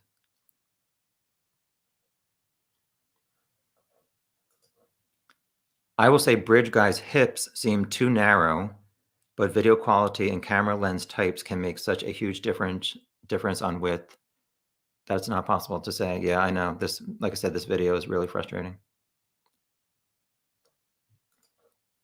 Hi, Al. Why cross the creek?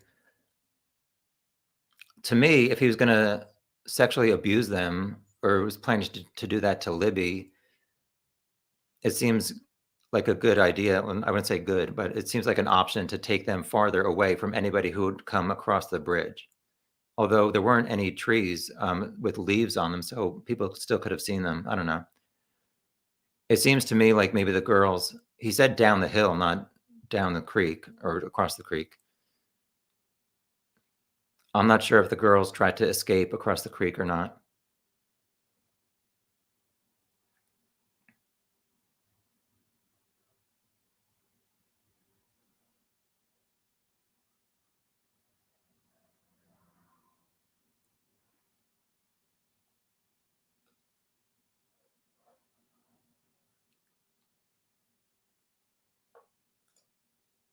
Thank you, Amy. I really appreciate it. Great show. I'm going to watch it again since the chat opened a clear option for me. Thank you, Vanna, even though she's gone.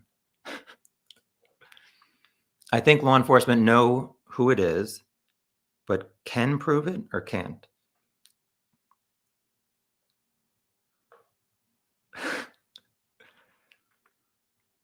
Yeah, I mean, I'd be interested to know, obviously, all of the evidence that they have. Across a bridge, down a hill, across the access road, down another hill, across the creek, up on an incline, into the woods. Yeah, I mean, I'm curious to know if this guy was familiar with the bridge and obviously Ron Logan's property across the creek.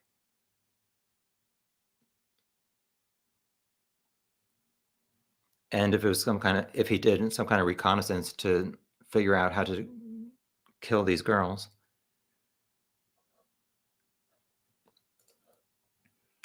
You think law enforcement knows who did it but can't prove it. So why are they asking Kagan? I mean, it seems like they want Kagan to say that his dad did it, which I want to know why they think Tony did it.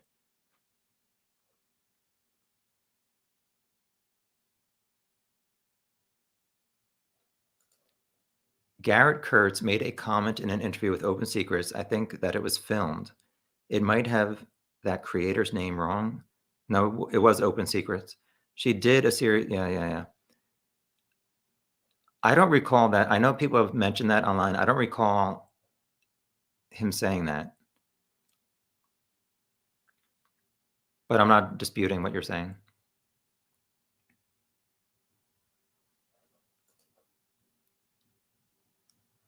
We probably won't know who the killer is until they charge him. Yeah, hopefully it's soon, but honestly, I don't have that high of hopes. Kind of weird how Libby's mom is frustrated with law enforcement and Kelsey's their biggest supporter.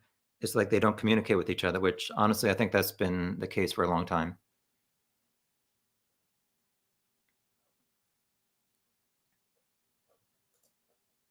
It always felt that Libby held the camera in front of her like a selfie, but hit the flip switch to film behind her so she would not be obvious. Thoughts? Honestly, I disagree. I think she was sitting at the end of the railroad tracks while Abby was walking around. And I think like maybe Libby had her legs out with her knees up, looking at her phone, maybe posting to Snapchat and stuff as this guy was walking down the hill, or sorry, down the bridge. And then she decided to start recording him and kind of held her cell phone maybe next to her right knee, trying to sneakily take the video. And I don't know at what point she would have pushed stop. I believe she had iCloud, which is how they got the video. Yeah, I don't know, to be honest. Sorry, still going through these comments at the top. Railroad inspector would know his locations, especially if he had an interest in abandoned bridges tracks. Evansdale and Delphi have abandoned tracks and bridges. Bodies found in woods near water. Yeah, I mean, I definitely know that there's a few connections to these two cases.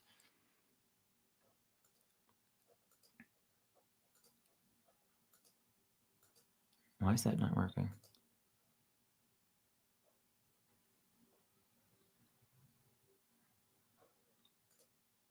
My friend is a carpet fitter, and his jeans are ripped and discolored in exactly the same way as bridge guys.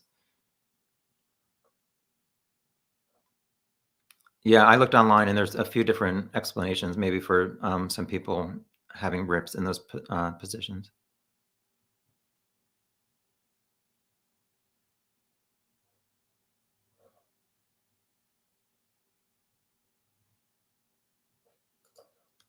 Law enforcement didn't find the one phone, I guess the Samsung, because the Kleins hid it so they could dump the info on it. Yeah, I don't know. I mean, the police interview said that Kagan deleted his search history from February 10th to the 15th, but couldn't they? I don't know, maybe because it was on his phone, they can't contact a search or a internet provider to see what he was searching. And some of his searches were really weird. Like, I mean, how long does DNA last? Sandy Hook bodies, like that's screwed up to be looking for dead kids' bodies.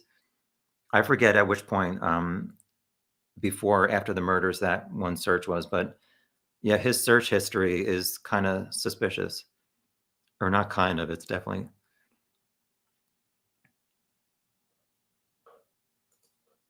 Kagan is a really big guy, so is his dad. I just don't see Bridge Guy being, well, as fat as those two. Yeah, I don't, even though their weight fluctuated, and I'm not sure exactly how much they weighed in 2017, I just don't really definitely see either one of them being this guy on the screen right now or sounding exactly like him. He crossed the creek to be on Ron Logan's land. I think it's Kurtz wearing Ron Logan's clothes. Obviously, they did know each other. He had access to Ron Logan's home. He hung out there a lot, even lived for a summer down by the creek with Ashley. Yeah, I mean, I read and heard about Garrett Kurtz and saying he was working at the meat packers and he did orientation, but I guess he was on drugs and he showed up late one day for orientation, so he was not working there on the 13th. I don't know. He seemed to, I don't know. He's really messed up, and I'm glad he's in jail for, I think he got 50 years or so. Thank you, Jane.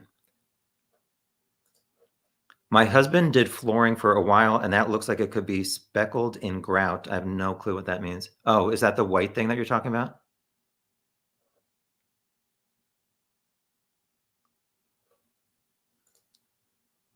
I filmed my news last night. I'm not sure if I can get it finished and edited by Sunday or Monday, but thanks for asking. If his plan was to cross the creek, it would be much simpler to accost them on the north end and force them through the woods.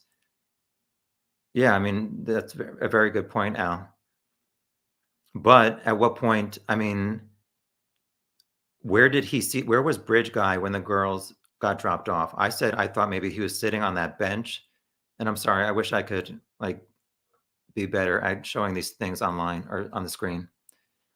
But if he was at the bench, he obviously saw who had previously come across the bridge. So if he was there since noon, or at least 1:30, I guess is when the girl saw him at Freedom Bridge going towards the bridge, the other bridge, the high bridge. He knew that the girls were going in the direction of the bridge. So I don't know that he would have had time to like run behind them and then like use his gun and say, go to the left of the high bridge and then go over to Ron's. I don't know. I think Bridge Guy frightened the girls. They turned and ran and fell off the bridge. They were already at the end of the bridge. So honestly, I don't know that that adds up. It seems to me like he said, go down the bridge. And then who knows what happened after that. It seems more reasonable to park closer to the crime scene. Is there a hidden drive nearer or were vehicles noted in the cemetery? Well, why would police be asking for the driver at the CPS building? And also, why would the killer be seen near Freedom Bridge if he parked at the cemetery? It does seem a better idea if you know that you're going to do this or try to abduct girls across the creek and just go to the cemetery. That's obviously the best escape route. But I don't know that that's the case. And also, people said that they saw, I guess the arguing couple guy said they saw a Bridge Guy walking back towards Freedom Bridge after the murder. So why would they have seen that if he was parked at the cemetery?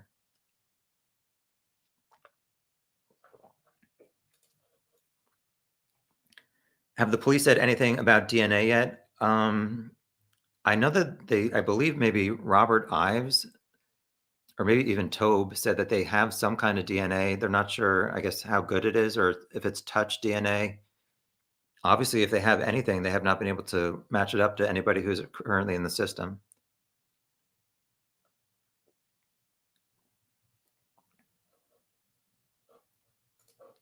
What was I doing on February 13th, 2017?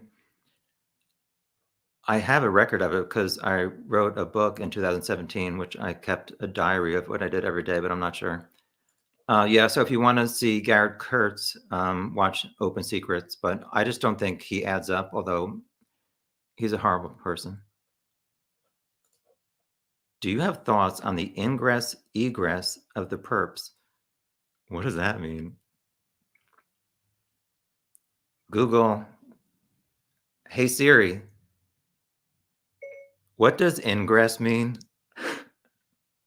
Ingress means the action or fact of going in or entering. Thank you, Do you Siri. want to hear the remaining one? No, we're good. So I think I just answered that, Al. I think if the police are asking for the CPS building and witnesses saw the bridge guy or the killer going back towards the Freedom Bridge after the killings, I think it has something to do with the CPS. My friend is a carpet fitter, and his jeans are not ripped and discolored in exactly the same way as BG's. Do you think the Missy Beavers killer is definitely a man? I've never got to finish your full video yet. Yeah, that video is really long. I don't know. I spent so many hours on that. I just still don't know. Bridge guy was Ron Logan, and he was jailed for 2 years in protective custody. Ron knew what happened, but did not murder them. Yeah, I don't think that matches up with Ron on the bridge, like I showed before, and his voice to me does not match up because Ron's voice, if you listen to just his voice, to me, if you're a voice actor casting agent and you want some old man, you would cast Ron Logan for his voice, not the killer and the bridge guy. So to me, his voice does not match up to being the bridge guy, at least. Whether he had something else to do with it, I'm not sure.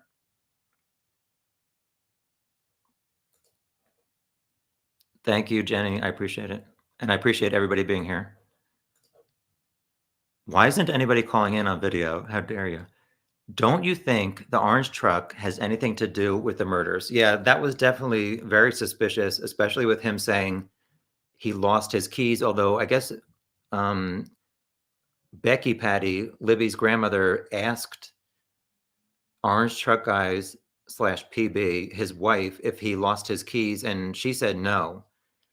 So I know also that the orange truck guy, his alibi apparently for the 13th was some guy who was a police officer who ended up committing suicide a few years later. So there are definitely some suspicious things about the orange truck guy.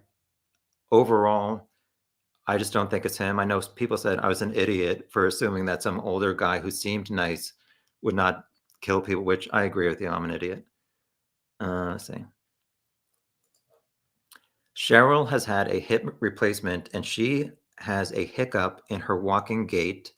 Just thinking and wondering if BG had hip or knee issues. Yeah, I'll play this again real quick. Let's see. Because somebody was mentioning he raises his knees pretty high. Like there. It might be like an abnormal. That's not that abnormal. So for this, when I was trying to, actually, this is a good kind of screen capture. For people who think that it's Kegan or Tony, this with his knee, or sorry, his knee raised, I think it gives a good idea of the actual like size of his thigh because it's more tight when he lifts his leg, obviously. So does Tony and Kegan have a thigh that thin? I know in my first video I said for Tobe Lesenby, I said if the jeans don't fit, you must have quit. So the sheriff's thighs were thicker than this. So are Tony and Kegan's thighs this thin?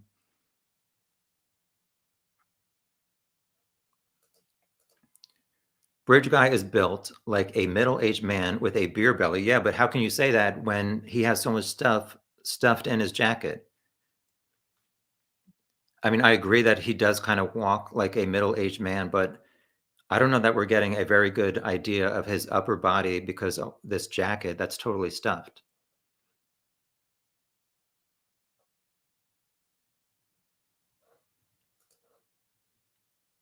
You believe there was a 3-day party over the weekend near the cemetery? People doing meth? Yeah, I saw a screen capture.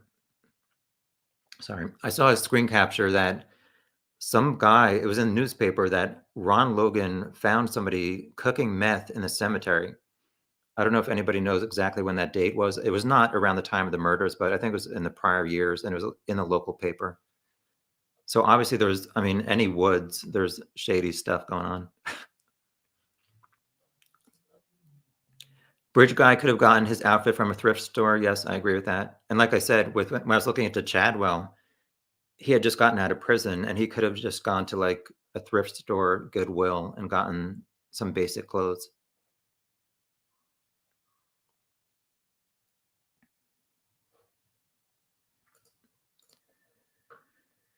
But on the north side of the bridge guy would have likely been more likely to be seen by others on the trail. Yeah, it made more sense that he would have want to confront them at the other end of the bridge where they were hanging out.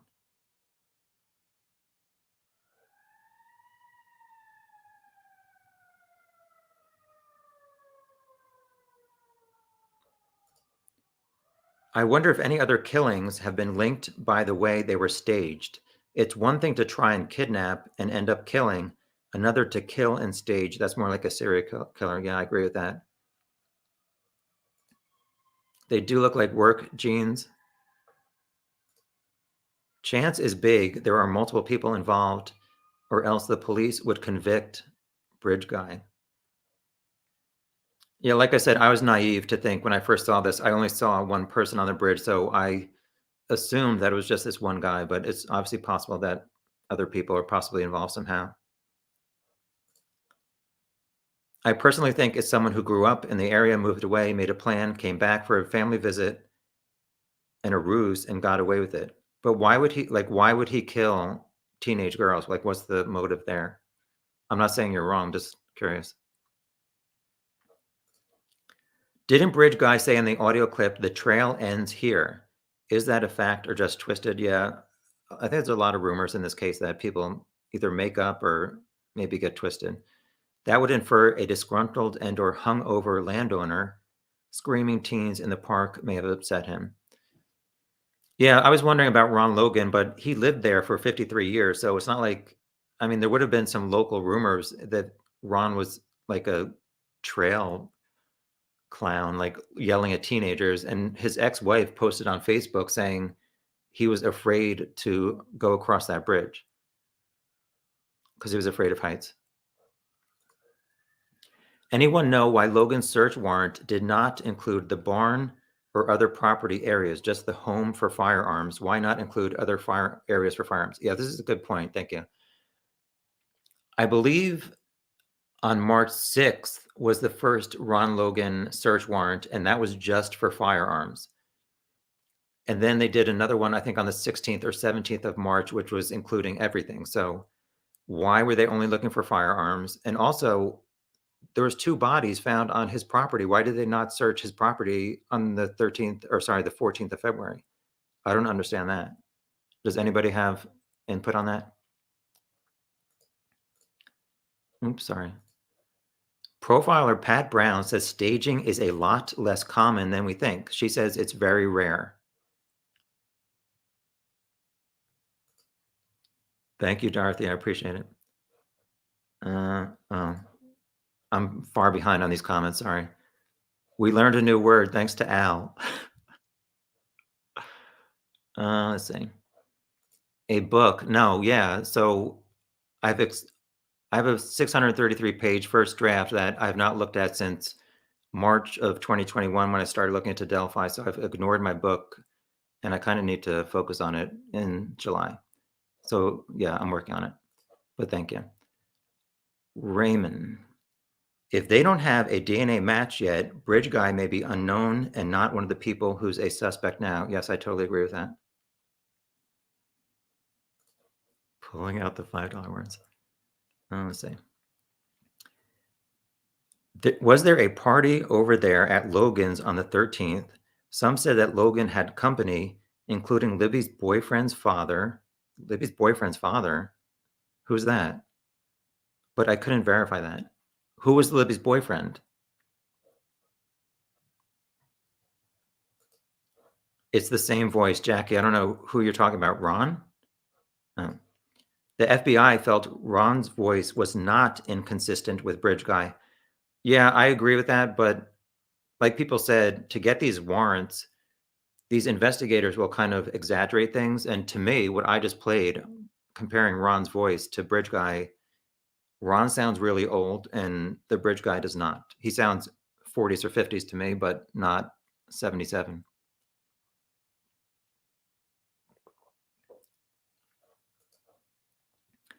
There's plenty of audio where his voice sounds lower. I guess you're talking about Ron Logan. Yeah, I guess, I mean, obviously, if somebody says, say the killer's phrase, he's not going to sound exactly like it if he's guilty, but I just don't think everything adds up for Ron. Isn't the recording much, much longer and the police won't reveal the rest of it for preservation of evidence? Could it actually help solve the murder if they revealed it in its entirety?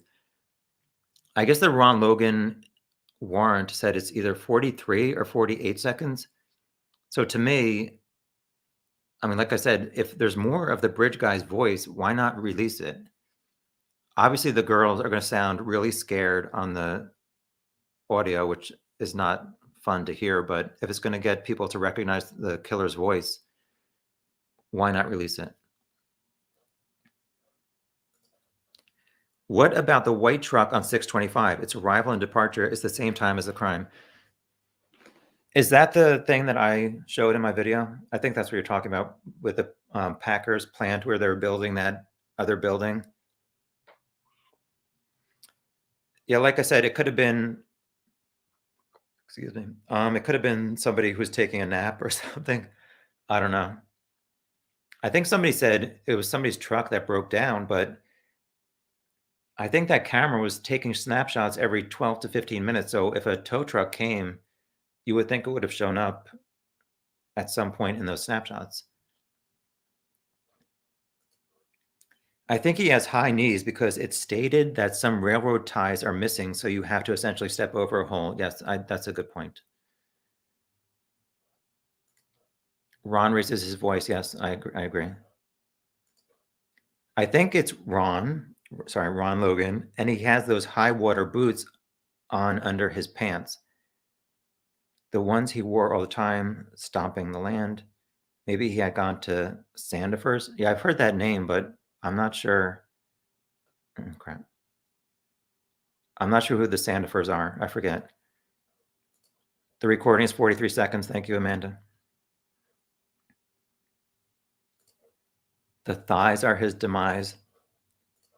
Personally, I think that Bridge Guy has the gait of an outdoorsman, but that could also be contributed to the width of the space between the railroad ties. I agree. How is law enforcement so confident that this demon won't strike again? I'm not sure that they are.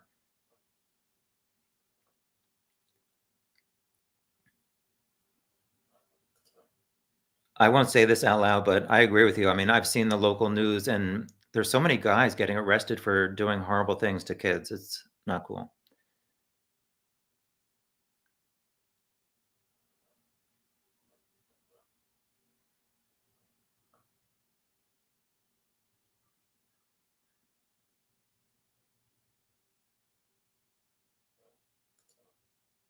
Yes, Dorothy, I'm doing another Delphi chat tomorrow night, I think at 8 p.m. Eastern. Cody, thank you very much. I appreciate it. I also wonder what the motive was. In my opinion, very outside the box, respectful, and professional. Yeah, I mean, I just don't know why this guy has so much stuff in his jacket. Was he there to kill?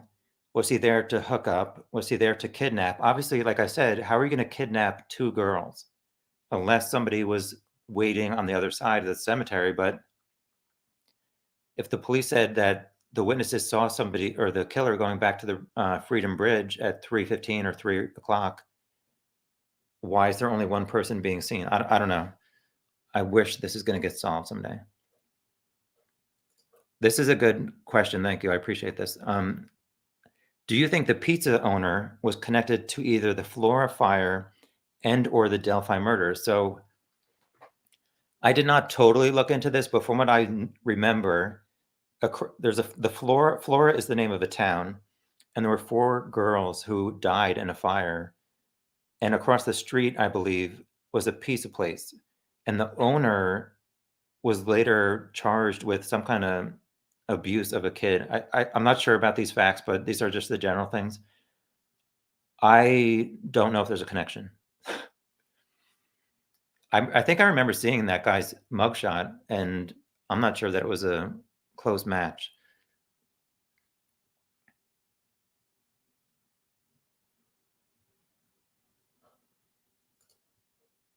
For anybody who missed the beginning of this chat, I think it's going to be available online afterwards. I don't know that you missed anything, but if you want to watch it, you can. Has anyone ever tried to FOIA the autopsies, Freedom of Information Act? I'm sure they have, and everyone would get denied. I'm actually really surprised that hardly anything has really leaked from this case. I mean, I think over 100 law enforcement officers must have been working on this, and they've really kept their mouths shut, which is commendable to me. The truck was there around 1:38 p.m. to 3:30 p.m. Are you talking about that one that I analyzed? I thought that it was not there. Oh yeah, maybe. I don't know. It's been so long. I watched my 2-hour video on double speed about a week ago to try and recap, and I wasn't that impressed with my video, to be honest. Ron was very angry talking to reporters about the trails being used, and he knew drugs were going to cause something to happen. Yeah, but is he going to murder 2 teenage girls? Like, what is that going to solve?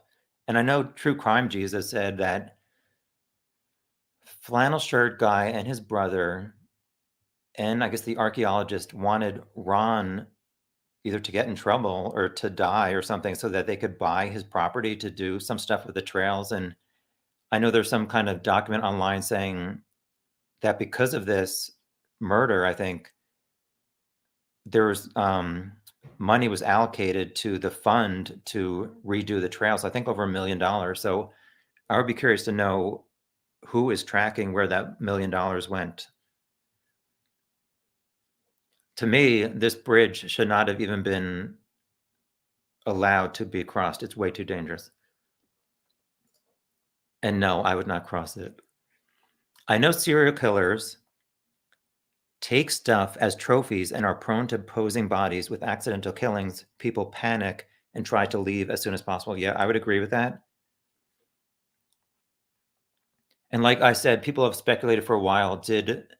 Well, I know Robert Ives said that it was a very odd crime scene.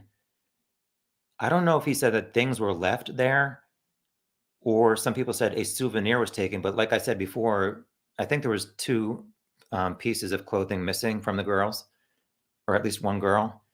And I wondered if that was not a souvenir, but somebody or the killer thinking his DNA transferred to that piece of clothing, and he had to take that clothing, so his DNA was not at the crime scene.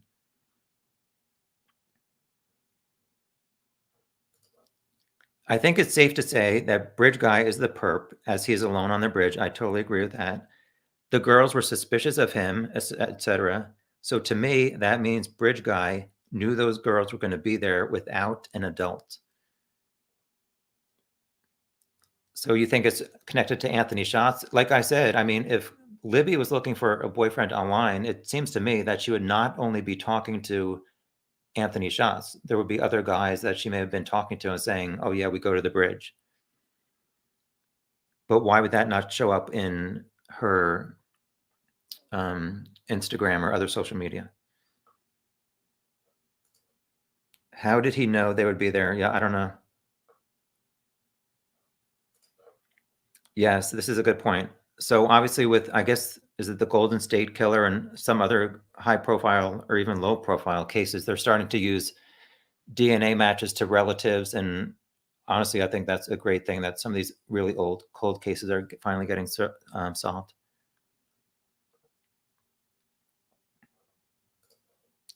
This is from before, I guess they meant Kelsey's boyfriend's father. Ron's voice clip was muffled. Okay, yeah, so that left between 3:18 and 3:31. Thank you for clarifying.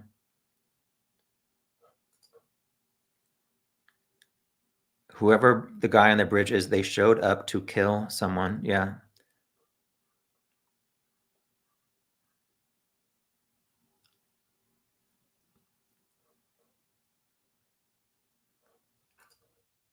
Do we know what the geographics of homelessness in Delphi? I did not look that up, but it was, I think, 28 degrees. I'm not sure about this, but it was pretty cold the night before. So was somebody sleeping in the woods in 30-degree temperatures? I know some people said that I was wrong for saying that. Sorry, I forget some of these facts. I think it was the high was 42, and people said, well, if you live in a cold area like Indiana and it's sunny out and it's not 28, it's a warm day to you. But I think the high was only 42. Not to say homeless people would do this, just saying that homeless people are difficult to track. Yes, I totally agree with that.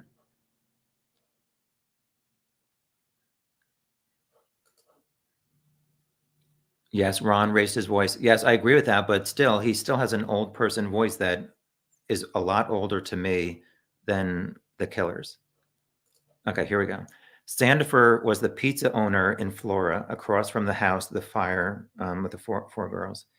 He was Ron Logan's alibi and had supposedly molested one of the black girls and is in jail. I didn't know all that, but you said he was Ron Logan's alibi. I thought his cousin, that's not Ron's cousin, is it? And also, I guess that's Pizza King.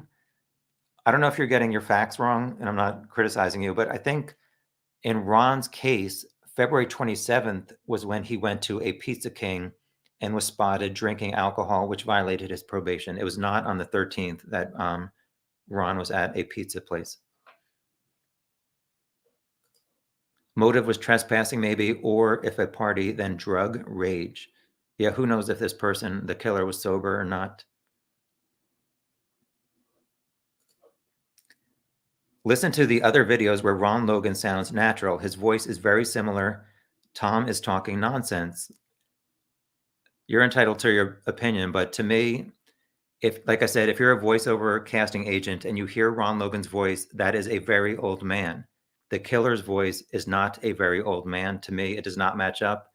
His body, Ron's body, does not match up. So we can agree to disagree. But I mean, yeah, I do talk nonsense a lot, but in this case, that's just my thoughts on Ron. Why did the FBI take away the description of the suspect and only left a white male? That's very good point.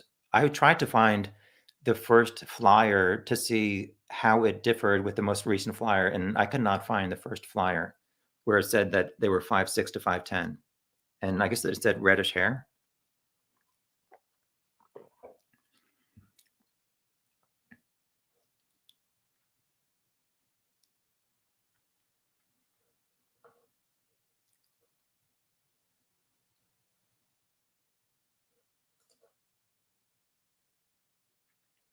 Thank you for finishing your sentence, Cody. I appreciate it. Let's see. Law enforcement needs to release more. I agree with that. Especially the bodies being staged versus posed. I'm not sure about that, to be honest. Staging denotes someone trying to get away with a crime and or claim innocence, but posing is for a sick self-gratification. So who wouldn't know like a difference, or sorry, a connection to a suspect? Are you saying only law enforcement who are interested, or I don't know. Are you saying only law enforcement who would notice a difference between the staging in two different murders would maybe be able to identify the killer?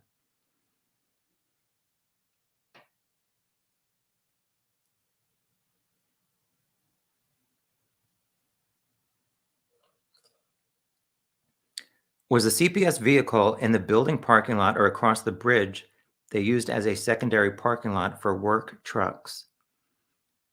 I don't know if you saw the beginning of my chat, but I was looking at the April 2019 press conference, and Doug Carter said it was abandoned on the east side of 300, which would have been across the street from CPS. So why are they saying it was parked at CPS but abandoned on the east side of the street. I tried to look at my satellite image, and I did not really see anything on that right side of the street. I have heard there were religious tones to the positioning of their bodies. I wonder if they were part of a youth group or church, or maybe monitor memorials. Yeah, I think somebody else posted online that 2 of the press conferences were, I don't know, was it the first or the first Monday? And no, I don't know. It may have had some kind of connection to Easter. I don't know. There was something that somebody brought up.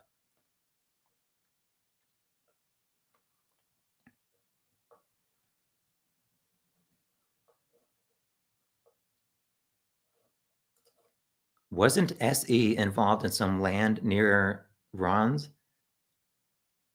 I'm not remembering the SE initials. For people who like True Crime Jesus, he's resurrected as True Crime Jesus. The bridge looks extremely unsafe. Yeah, I know. I'm really surprised they let people walk across that thing.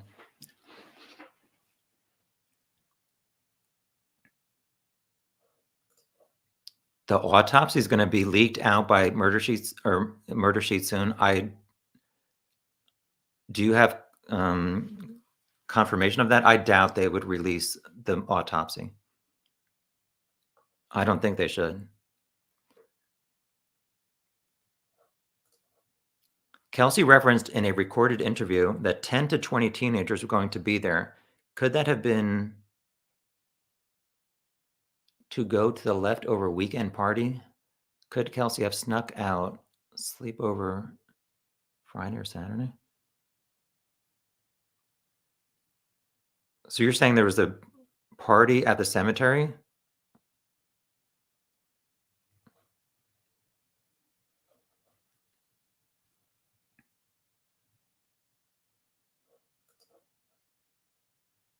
No, I think Bridge Guy is the killer or an accomplice without. Oh, no, sorry. My doubt with Ron Logan is because of the connection to Anthony Shots.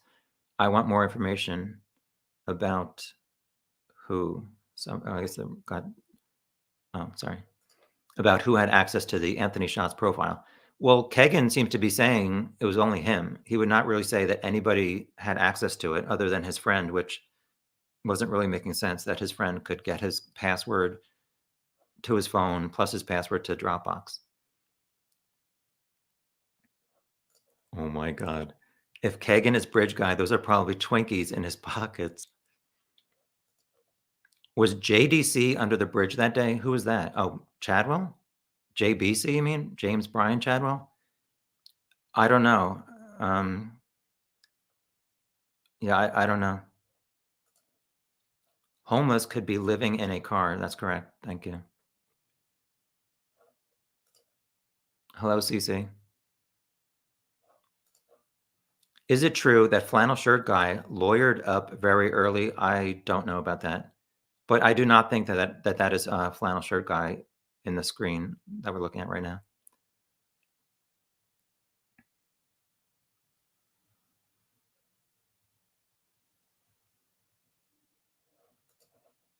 Has there been any other murders or suspicious deaths in that specific location? I don't think so.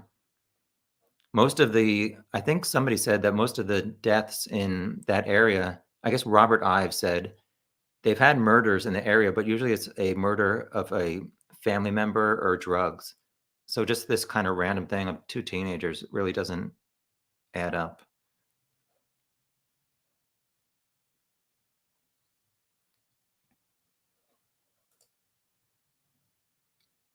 You haven't missed much, Judy. Ron's alibis were the landfill around 11 a.m., which is actually 11:53 to 11:58, pizza having beer at lunch, and 5 p.m. fish store. I never heard about that pizza. The pizza guy was at the 2019 press conference, not in jail. So you're thinking that when Doug Carter said you might be in this room, which I don't know why he said that. Why would you say that the killer might be in this room at a press conference? I don't know. Hi, Chad. Thanks for joining. Anthony shots a 22-year-old with a Lamborghini and Ferrari. No, that's not suspicious. Yeah, and living in Peru, Indiana. No offense to Peru, Indiana.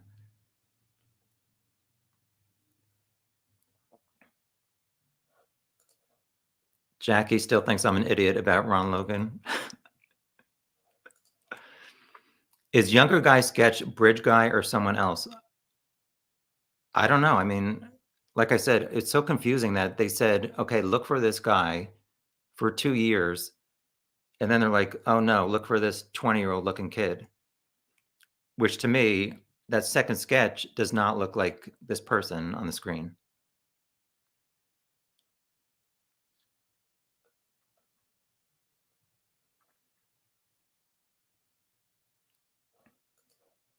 It's your way of dismissing the best suspect there's ever been. So why have police, or why did police in 5 years never arrest Ron Logan? So you think they are full of it too? I mean, I'm just giving my perspective. You don't have to, whatever.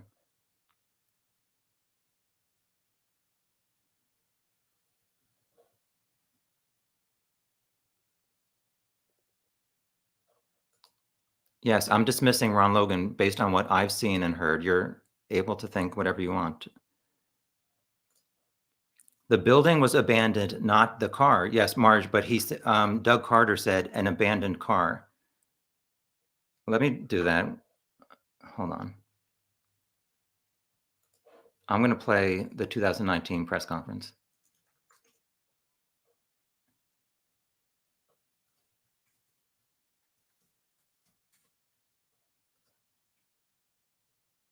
Actually, it's too long, but hold on.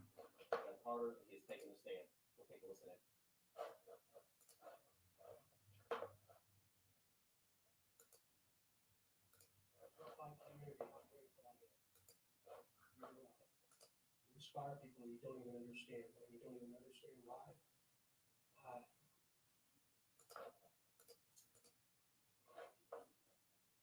Information is being released today is the result of literally thousands and thousands of hours of extraordinary investigative efforts by Delphi, Carroll County, the FBI, the Indiana State Police, and countless other agencies.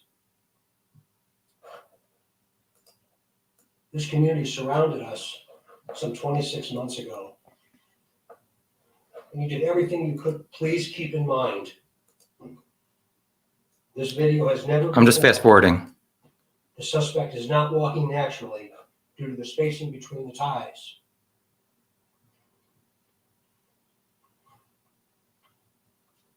During the course of this investigation, we have concluded the first sketch released will become secondary as of today. The result of the new information and intelligence over time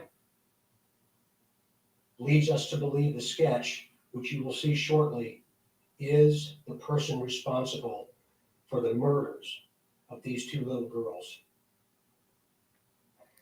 We also believe this person is from Delphi, currently or has previously lived here, visits Delphi on a regular basis, or works here. We believe this person is currently between the age range of 18 and 40, but might appear younger than his true age.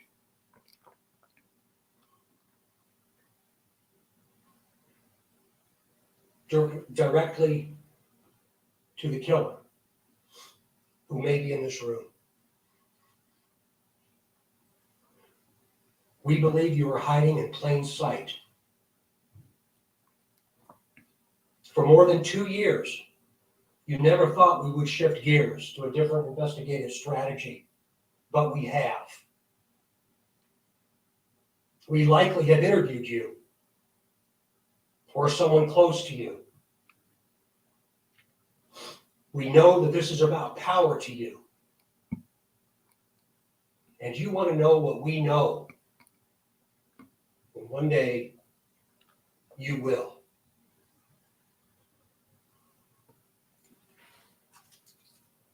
A question to you. What will those closest to you think of? They find out that you brutally murdered 2 little girls, 2 children. Only a coward would do such a thing. We are confident that you have told someone what you have done. Or at the very least, they know because of how different you are since the murders.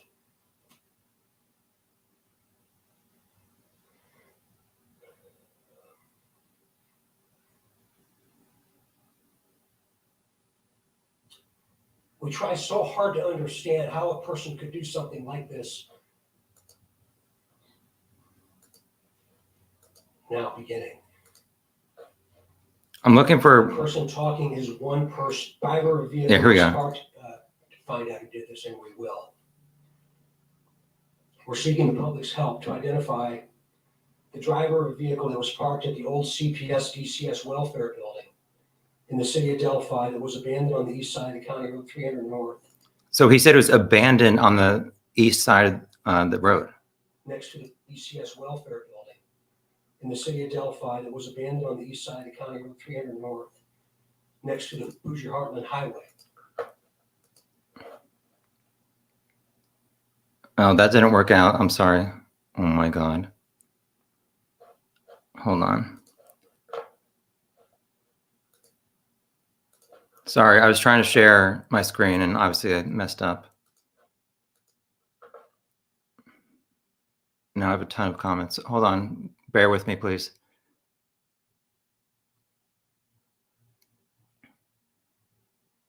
Were you guys able to hear that 2019 press conference I was just playing?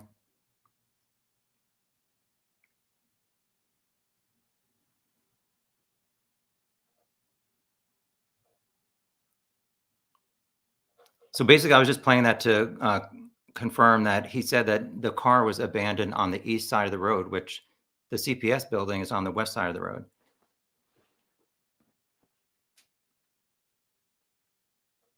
All right, thank you for confirming you heard it. They blew up a picture on the poster board at the presser with a big yellow arrow pointing to the SUV, and you can see the rail of the bridge in the corner of the picture.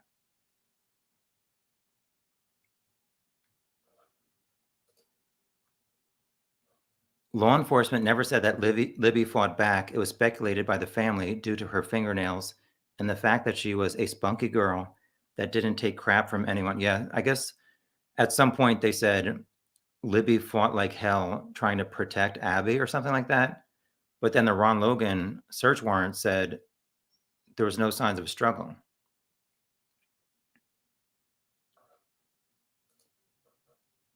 See, the cops think he used to live there too. I think he found a way to contact Libby secretly and set up a time to meet up. She was feeling puppy love and the snake attacked.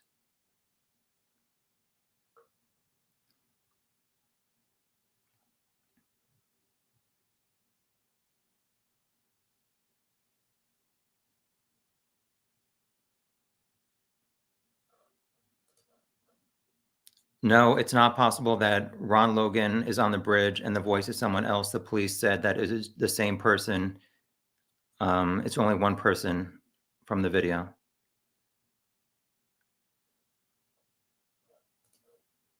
Wonder if the abandoned vehicle was a service type work vehicle, which people tend not to notice.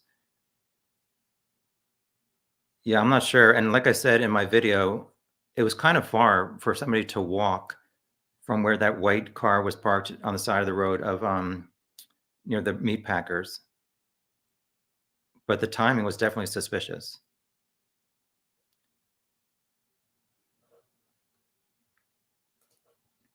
The SUV at the CPS parking lot was black.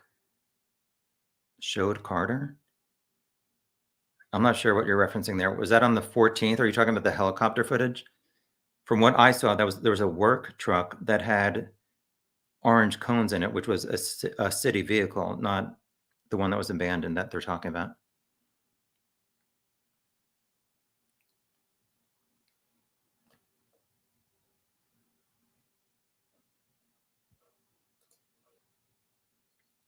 You think Kagan was a pimp from his bedroom? Or do you mean like he was finding all these girls and then telling other people where they were going to be? And if so, why are there not any other cases where somebody said, I was talking to Anthony Schatz, other than that one girl who met him? I'm not saying you're wrong, but I'm just saying I don't know of any other evidence that would say that he did this a second time.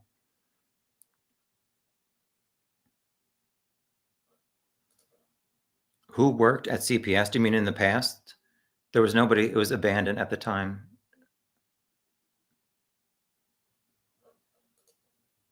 Maybe they were sedated somehow? You mean at the end of the bridge?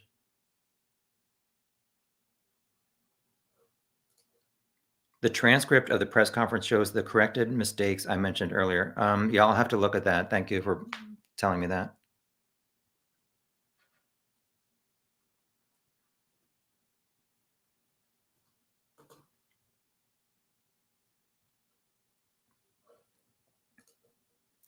Carter had a poster showing the CPS vehicle, and it was a black SUV, not at the parking lot for the building, but east of the highway. I'll have to look for that. What was their toxicology? Are you talking about the girls? Oh yeah, I guess to see if they were sedated or not.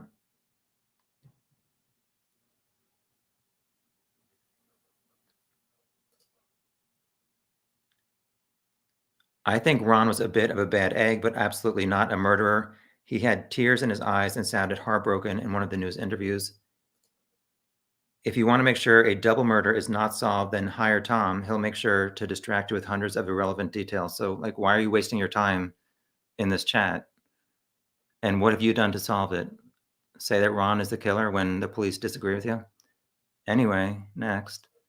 One of the girls was virtually decapitated, so he must have been covered in blood. Yeah, I wonder what he did with his clothes and stuff.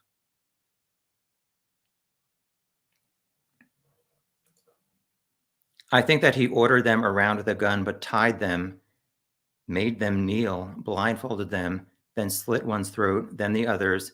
It's quiet, and if Libby fought, she'd have DNA in the nails. Yeah, that seems like a possibility. Maybe Ron found the girls dead and knew who did it, and so did PB and others.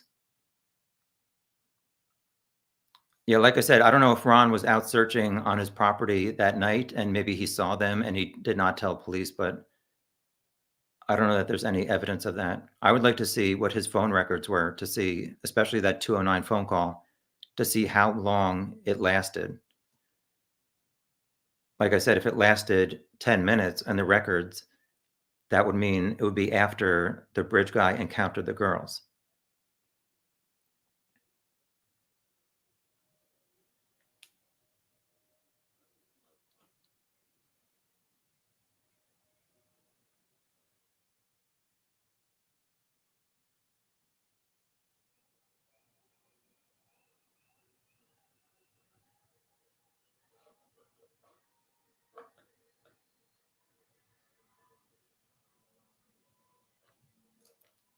Younger Guy Sketch is a catfish lure to work on their predator network, which I understand. They have no uncontaminated DNA to use. Too many people from drug parties.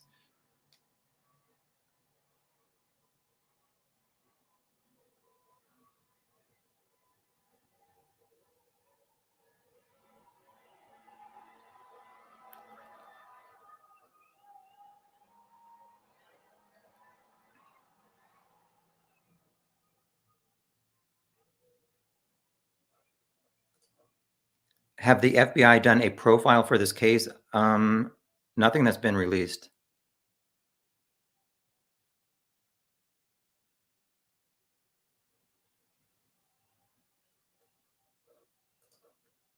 Who screamed when? I heard 2 p.m. and then 2 a.m. also. Yeah, I've not heard 2 p.m. I think I did hear or read something online that the night of the search on the 13th to the 14th, somebody may have heard a scream in the area, but what would that have been about? I don't know. Did they find any weapons on the murder site, or they just haven't released? Yeah, they haven't released anything. Like I said, I'm really surprised that not much has leaked in this case. Oh my God, Billy.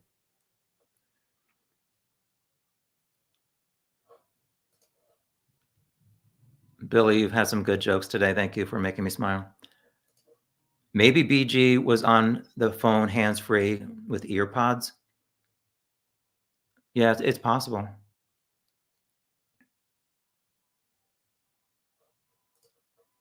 What would you think is the most important thing you detected with this case? Well, like Jackie said, I'm an idiot and I can't solve it, so I would say nothing.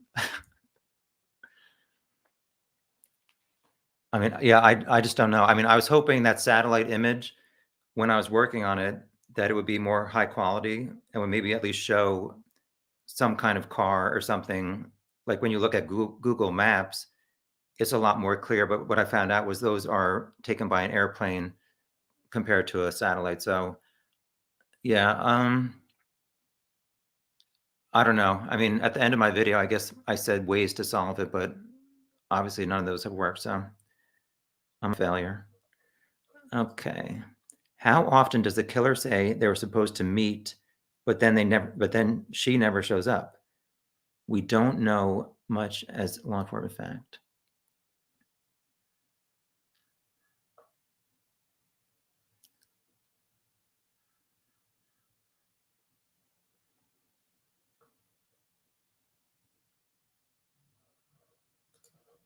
How many people were at the park on the 13th and then the 14th? Well, on the 13th, I know that I guess that guy's name is Kim, who worked for the Indiana police. And I think he said, we've identified everybody on the trails except for the killer and the guy on the bridge.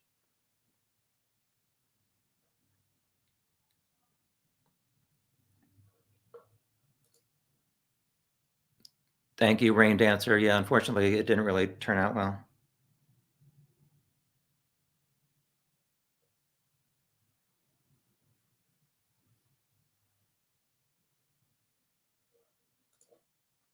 I think he was completely wrong with the holes in the jeans. Yeah, I understand that. That's fine.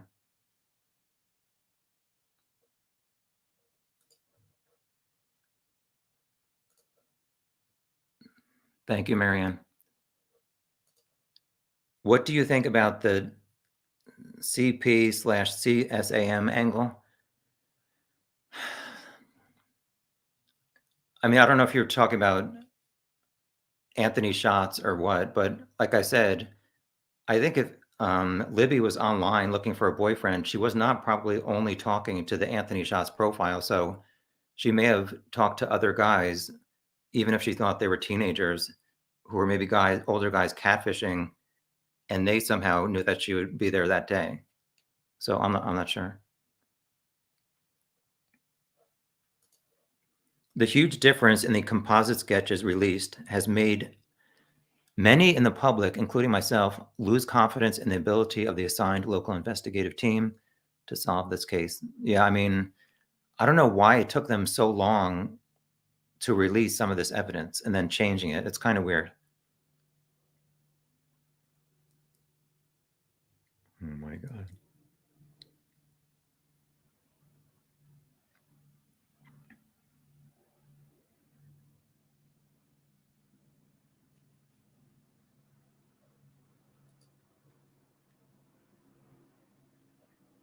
If he slit the girls' throats from behind, he'd not have a ton of blood splatter on him, correct? However, additional frontal stabbings would have had some blood splatter on his person. And did he put on some gloves at some point? Because if you look on the screen, I mean, you can kind of see on the left side, it looks like skin. So how did his skin DNA or whatever, I'm obviously not that knowledgeable about this stuff, but how did his DNA not really transfer even more onto their bodies?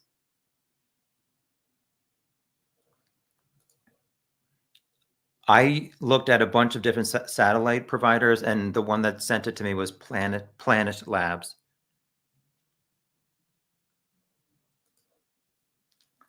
With the advent of law enforcement holding their cards close to their vests, why would they accidentally release any info with the exception of the video and audio of the public? Yeah, I don't know. I mean, to me, I would say the thing that I would want them to release the most, other than more audio of the bridge guy, the killer, would be if there were any objects left at the scene that were, I mean, as you see on the screen, like I've said, there's so much stuff in this guy's jacket. Is there a unique item that was in his jacket that he brought that somebody would recognize that belonged to a family member or friend? So that's, I mean, that's the only thing that I can really think of that would maybe help people identify this person, is a certain object that was left at the scene that somebody would recognize. Do you think the police know who the killer is? To me, when they were questioning Kagan, it seemed like they thought it was his dad, Tony. But why 5 years later have they not charged him? Although, like I said, his house was raided in November of 2021. It's like, why are you raiding his house so long after the murders? Like, what's going to still be there?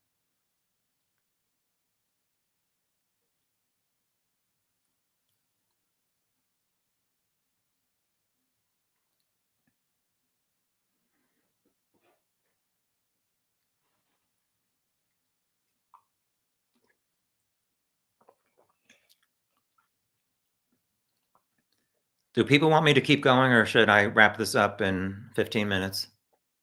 Wasn't there a teddy? Oops, hold on. Wasn't there a teddy bear left at the site? Where's the eye roll emoji? No, sorry. I'm not criticizing you, but I think that's from a certain guy's blog who a lot of people say, I don't know, makes stuff up.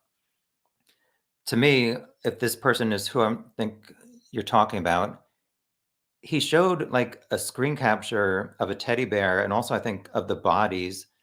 And he said it was at a certain point in the helicopter footage. So I looked at the helicopter footage and that timestamp was orange truck guy's truck in the corner. So it was like, I don't know. I just don't agree with that. Sorry. I mean, they didn't charge Kegan with CSA on accident for like 2 years after discovering it. Yeah, I don't know why it took, it was 3.5 years.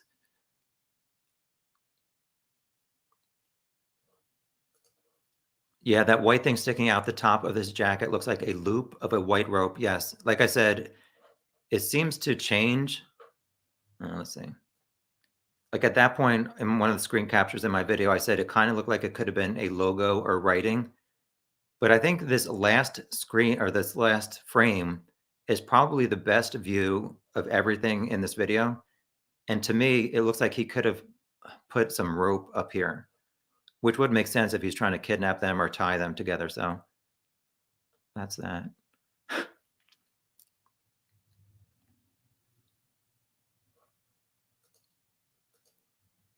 Nisi, I'm going to need you to share one of my drinks, or your drink, sorry. Have we determined what is on the killer's head? It looks like an Ushanka hat. Hey Siri, what is an Ushanka hat? Okay. I found this on the web for what is a new shocker hat. New Check it shocker? out.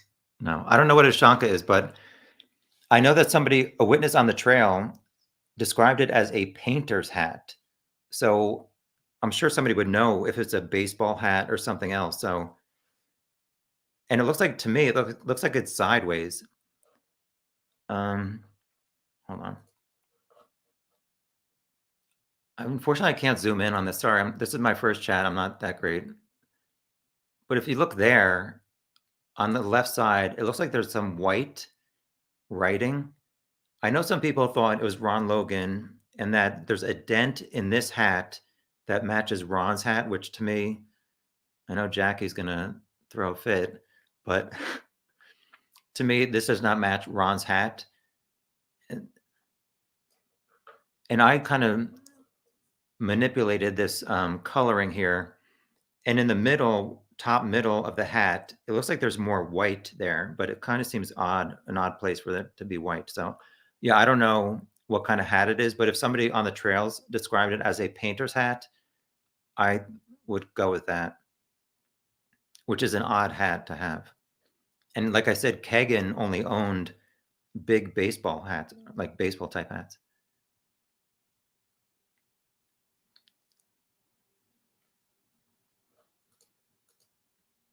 Wrap it up so you can be nice and fresh for my Missy Beavers one tonight. Yeah, I know. I hardly ever talk, so I'm going to probably lose my voice. Let's see. What do you think about the Cody Patty angle? Have you looked into it? Honestly, not really. I would think, I mean, do you think that's Cody on the bridge? I highly doubt Becky Patty, I guess Cody is her son, would like cover up for Cody killing her daughter. I mean, it doesn't add up to me, to be honest. When they say moved and staged, could move mean just propped up? Were they murdered where they found them? They did say that it was likely that they were murdered where they found them. I'm not knowledgeable enough to know all these definitions about staging and stuff like that.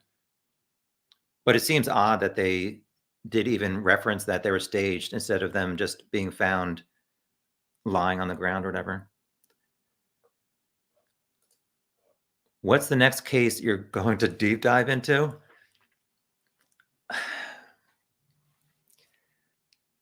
I don't know. To be honest, I don't know if I'm ever doing another one. I mean, it takes hundreds of hours for me to look into this. And so far, I'm 0 for 2. Just ask Jackie. And she doesn't think I should do any more deep dives, so I probably won't. Having said that, I know a lot of people have written names in the comments of cases they want me to look into, and I've written down all of those. The one that's most interesting to me, which people are going to think I'm crazy, is John Benet Ramsey, which I know is like, I'm so stupid. If like millions of people haven't been able to solve it, why would I think I could? And I don't think I could, other than the fact that the only reason I would look into it is if John Benet's dad agrees to answer some of my questions. Because, I mean, there's obviously some really suspicious stuff there with him. And lately in the news, he's been saying like he wants them to do some more DNA analysis. And I know that his son, John, I guess John Jr. or something, he's on Twitter posting a lot. So to be honest, I might send his son my Missy and Delphi videos. Hopefully he's not friends with Jackie because she'll tell him to ignore me.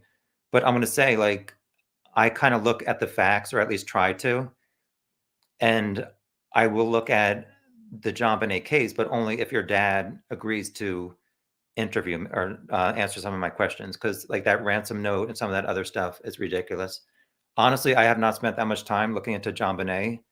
And I'm not going to do it just to do like a long summary video. The only way I would do it is if I could think I could, frankly, get the father to admit something that he never admitted to the police. So that's never going to happen. So I'm not doing the John Bonet case, but maybe I'll look into it. Let's see.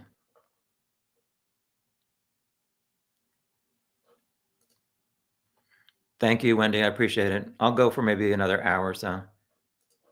Any info on a guy with the last name Weaver? Yes, we were talking about that. Or wasn't, I thought that was you who brought him up. I don't know a lot about him, so I can't really talk about it. Let's talk about Missy. I'm trying to keep these two topics separate since not everybody knows about the two cases.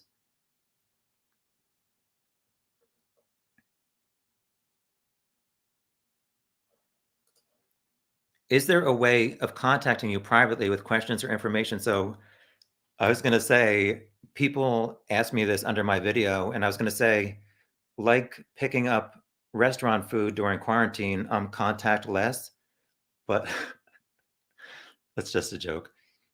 Marianne, I'll reply to one of your comments a little bit later. Hopefully I'll remember.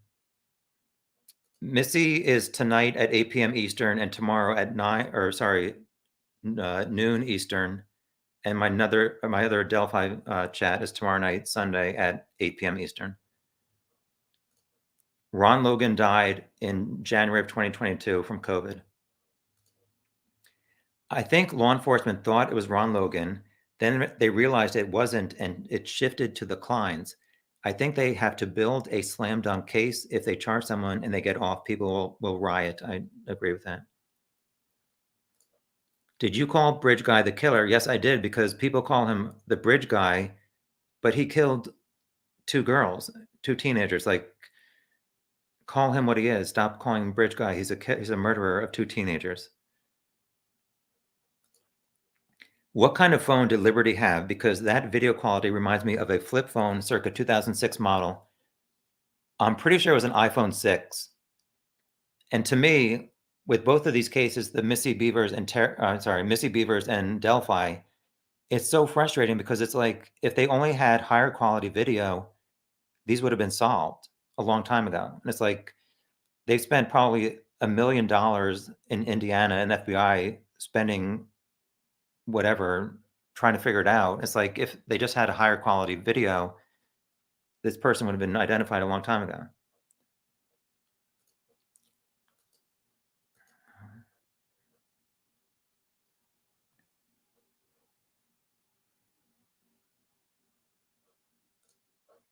Apple 5? I could have swore it was a 6, but if you say it's a 5, then I trust you more than I trust myself. My Siri is Irish? I don't know. She's not American. Hey Siri, are you Irish? I don't have an answer for that. Is there something else I can help with? How do I delete Jackie from the chat? No, I'm kidding. Jackie, we are allowed. Oh, sorry. Just kidding. Let's see. Oh, here we go. We're about to learn something. Ushanka is like Russian style hat for cold weather, pretty popular. Oh, those big furry things? I don't think so. Oh my God, Jackie, you're beyond. Ron died in January of 2022. We agree on something. Next.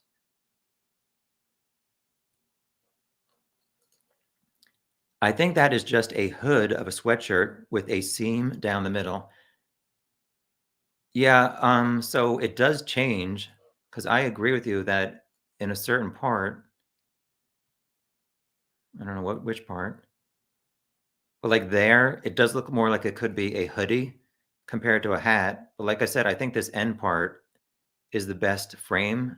And to me, it looks like a painter's hat, maybe to the side where the brim is to the left there.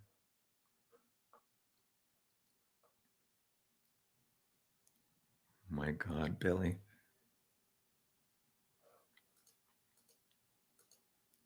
Some of these are not, I'm trying to click some of these comments and I don't know if people deleted them afterwards or not. I think the original video is taken from farther away, yes, and it was zoomed in. So we're looking at the zoomed in part. And this is super zoomed in, which is why BG looks so grainy, pixelated, frustrating. Yeah, you're correct. Tonight it's at 8 p.m. Eastern and tomorrow morning at 9 a.m. Eastern.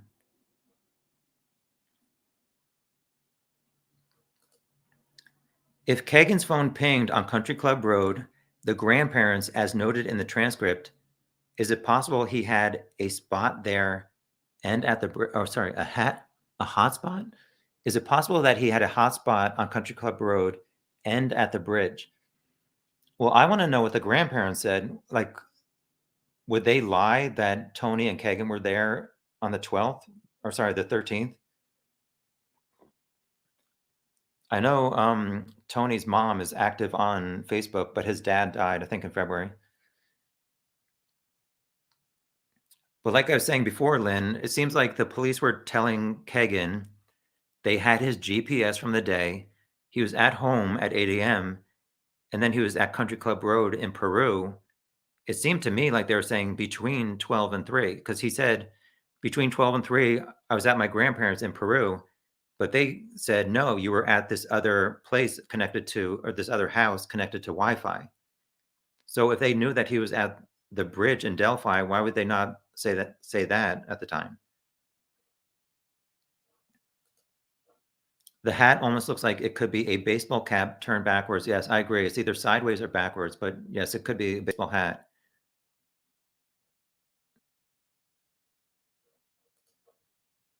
Old bridge guy and younger guy sketch are two different people. If old bridge guy is no longer a person of interest, why do you keep getting his video and audio? Why do we keep getting his video and audio scrutinized? Yeah, like I said, these two sketches are confusing to me.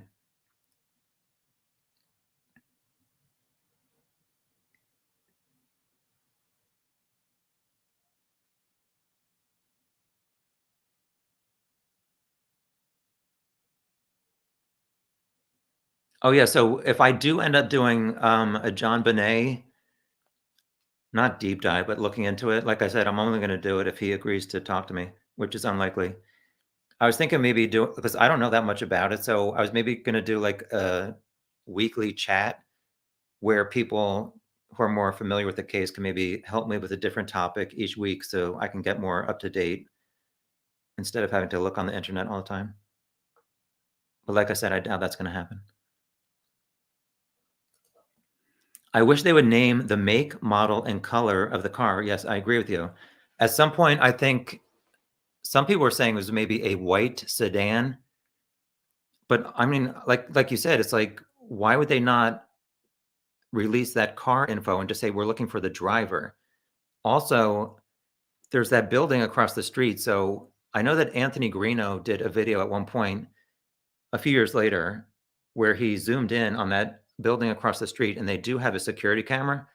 So I don't know if they picked up a car and a guy walking to and from it, and was it from noon to 5? So yeah, I don't know. But it would be helpful to say we're looking for a white sedan. And to me, from what I saw, Tony Klein has a truck, a motorcycle, and he has like an old black hot rod car that he's fixing up in his garage. So I don't know that any of his vehicles match up to what was seen. But why would police be saying to Kagan, we think it's your dad, when they knew this video across or whatever this, if there's any CPS car video, they know what kind of car it is or a truck. Was there blood found in any other location other than where the bodies were found? I'm not sure. It seemed to be in that warrant. They said, actually, I don't know if this is true. I think they said there's a lot of blood at the scene, and it seemed like the girls were killed where they were found. But I'm not, don't quote me on that.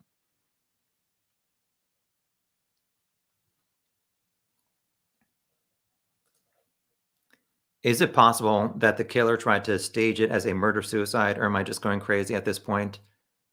Yeah, you're going crazy at this point.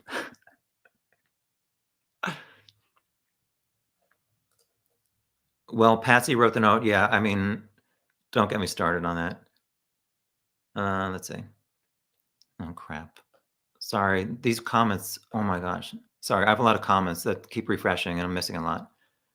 Let's see. My girlfriend, Jackie, doesn't think I'm an idiot, but I'm full of it. Jackie, I'm just trying to help. Like, I'm just giving my perspective. Like I said, this is my first case. Don't take it so seriously. Oh my God, I absolutely love you. Look into more cases. I've been following true crime for over 20 years, and you are my favorite content creator. Thank you, Jelly. Let's see.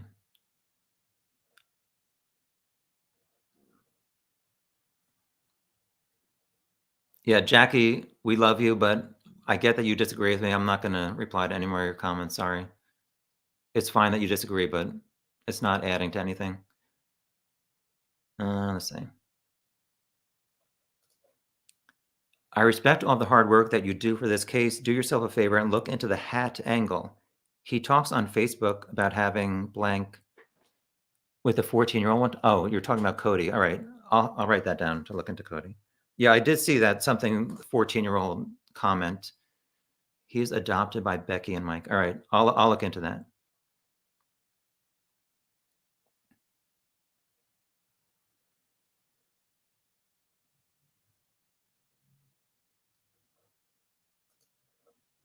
People get really mad when people make money off of murders and stuff, but YouTube takes out 30% of any donation or anything. So if you found my files helpful and you want to give $1 or something, on my YouTube page, in the About section, it has Cash App and Venmo and PayPal, but don't give more than $1 or something, or don't give at all. Like I said, I shared all this stuff for free. The website, yeah, let me just bring this up. So people asked me to share my files, so I made a website and I hosted it, and it cost about $200. I looked on YouTube 2 weeks ago, and from my Delphi video and from the ads, I've made $201.63. There's been a few threads about my videos on Reddit, which is always awkward. Hi, Delphi docs. Thank you for all the people who say nice things. Somebody wrote that they looked me up on some YouTube earnings thing. And I forget if it said I made $30 or $100 a month or $100 to $300 a month from YouTube. First of all, I was like, are you kidding me? I've been on YouTube since January 2013. I've made like $300 from ads. All of my videos are copyrighted stuff for other people. So I'm not making a ton of money off of this. So yeah, you don't have to give any money, but thank you. John Bonet was killed by her parents and their friends. All right, well, hopefully, I mean, it's been 25 or 26 years, so we'll see. I'll see if he'll agree to it. I doubt he will, so we'll see. Weaver claimed he found the bodies in Delphi. John, it was on the police scanner. Y'all have to look at the police scanner. But definitely, I'm sure people said that PB, Orange Truck Guy, looked through his phone or something when he saw a deer and then he saw the girls' bodies. Please do more deep dives. I've seen so many videos on both Delphi and Missy. Yours are easily some of the most ambitious and detailed. If you never do another one, thank you for these two. Thank you. I appreciate that somebody got something out of it.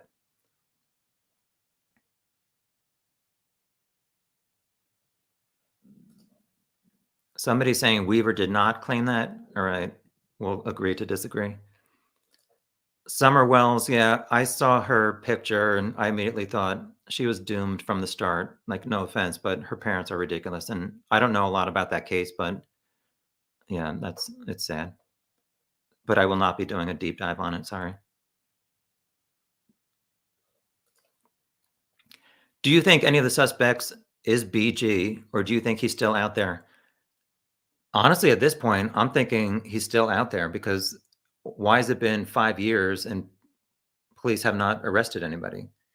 It seems like they're, like I said, going this Tony Klein angle with Kegan, or somebody that Kegan shared his screen names with, but I don't know. I was thinking yesterday, could Kegan have given a password to Dropbox to some guy, like he was selling images or trading them, and that guy used Kegan's password?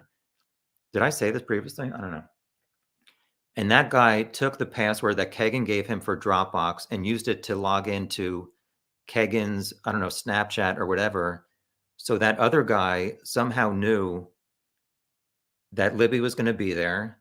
And he also knew a week later about that girl's address with the ski mask incident. So what is kind of confusing to me about that ski mask incident happening exactly 7 days later, it's like, if that was Tony and Kegan who were involved in this Delphi murder, 7 days later, are you still like doing this stuff, or are you trying to lay low? I don't know. Like I said, I'm still looking into all this stuff and trying to formulate different things, and I don't know. We'll see. Oh my God. I feel like the murderer could have washed some blood off in the creek. Yeah, I don't know. I mean, somebody said that how could they not have, or how could people on the trails not have noticed like bridge guys or the killer's jeans being all wet and stuff from crossing the creek? I don't know. There's a lot of obviously unanswered questions. Please read. I'm reading it, Lynn. If Kagan's phone pinged on Country Club Road, the grandparents, as noted in transcript, is it possible? Oh, I already did this one. Sorry. I think I answered you. Is it possible Kagan had a hotspot there and at the bridge? I don't know, but like I was saying, if Kagan was going to the bridge to hook up, or his dad, with Libby, wouldn't they have kept their cell phones on to see if she had sent them any messages instead of turning them off? It's like, if you're going there to hook up, you don't think it's going to end in murder. So you would have your phone on and it would have pinged there, but police did not say that Kagan's phone pinged at Delphi.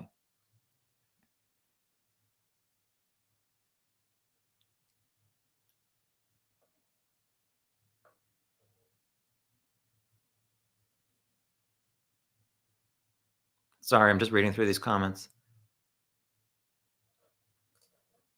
I think the killer was, what the hell was that? Oh, somebody gave me something. Thank you. Nobody ever sends me money, so I wasn't used to that sound. Thank you, whoever did that.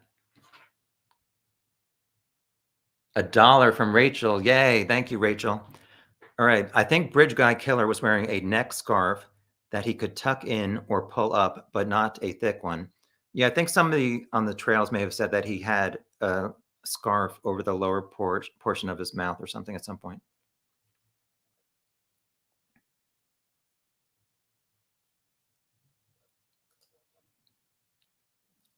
Kagan tried to make it sound like they were referring to his grandparents in the transcript.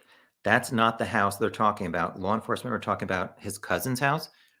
Are you sure it's the cousin's house or the drug dealer friend? I'm not sure.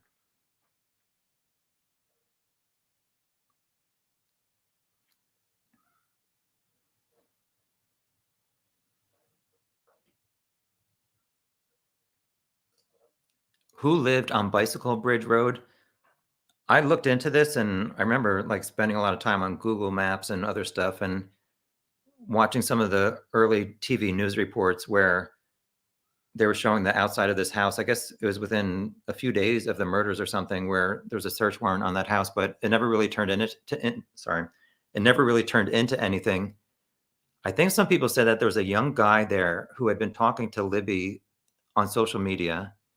Somebody else online may have said that that young guy was also spotted. I guess maybe Libby's mom mentioned that there was a reference that somebody saw him walking near the trails or something. I don't know. Like I said, there's a lot of stuff in this case. I'm not knowledgeable about everything. Oh my God, Billy. Let's see.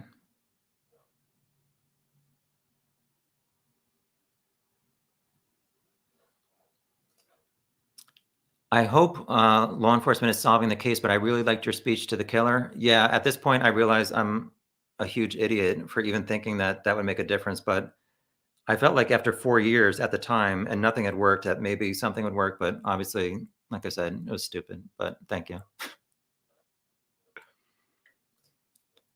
The jacket is smelly. Wait, what? The jacket is smelly. Kind of smells with the front zip busted. Yeah, I don't know if that bottom part, as we're looking here now, I don't know if that's pixelation or if it's actually open. And how's it? Because see, it kind of closes up there, but then it opens.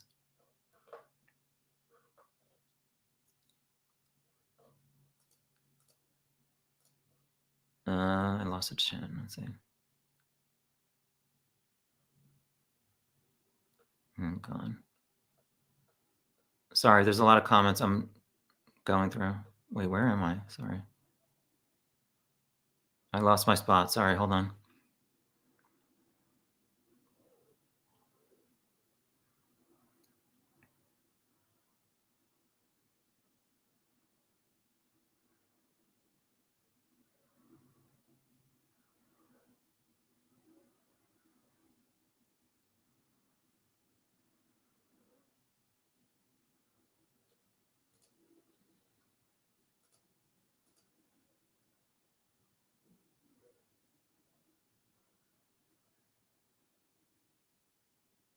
Sorry, I'm still going through these.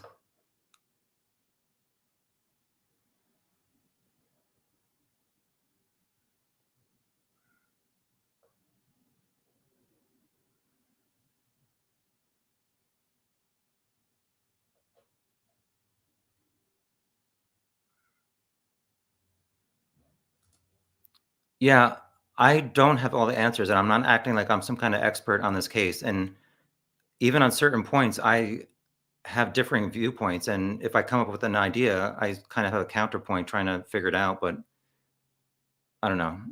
I don't have the answers.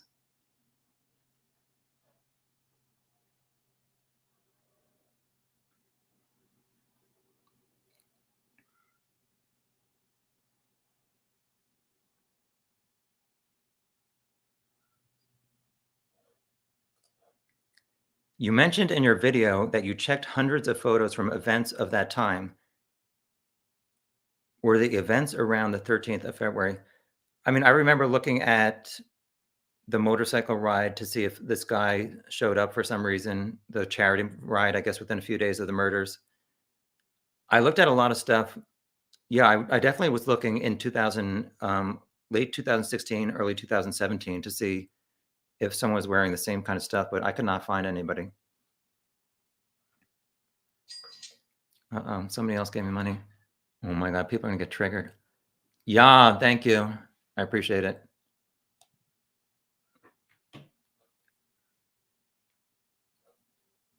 I hate to like only put up good stuff. Obviously, I put up Jackie's stuff, so, but I just want to acknowledge people saying nice things to me, so I appreciate it. And thank you for all the nice comments under my video.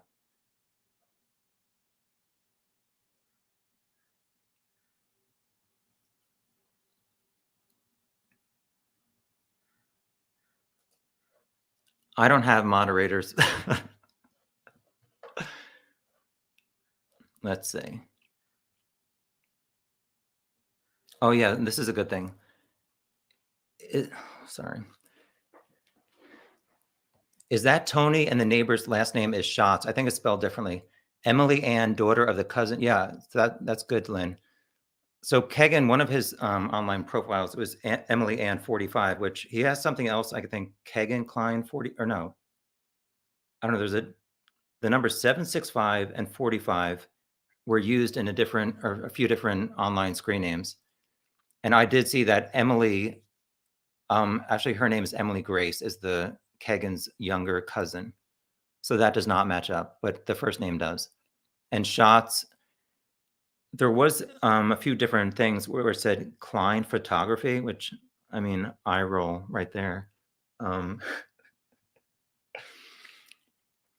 But yeah, I don't know where he was getting these screen names, to be honest.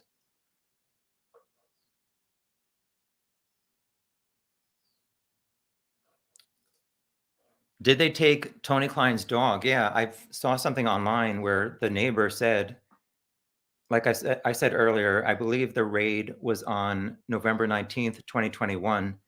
The neighbor said there was a bunch of cops there who raided the house and they took his dog. So why are you taking the dog? Ron Logan's legal document, whatever that search warrant was, mentioned, I guess, fibers and I don't know if it was unknown hairs or some kind of description about hairs that were not human, possibly.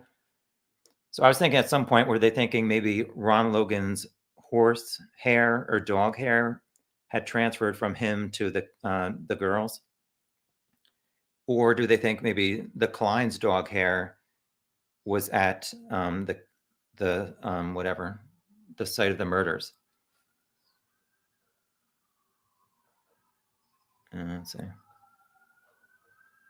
Hold on. Weaver did not find the bodies. He reported that the bodies were found by the water. And didn't they say there was a cigarette found by the water and also underwear?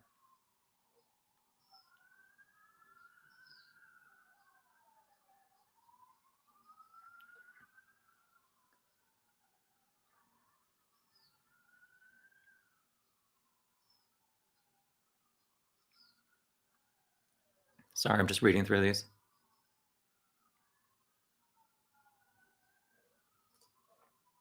If he took that road by the cemetery, it's unlikely anybody would have seen his soaked pants, or he could have had a stash of clean clothes somewhere. So glad to see you doing this live. Great content. Thank you, Rachel. Yeah, but my thing with that is, I guess, I don't know if it was only the guy and the arguing couple. They said they saw somebody who looked similar going back to Freedom Bridge. So I'm not sure about that.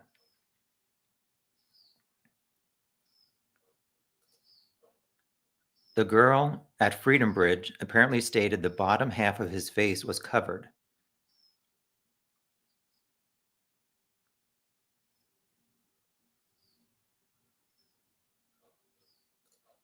Can we look at the younger guy sketch for a while and consider where his hat is and blue coat?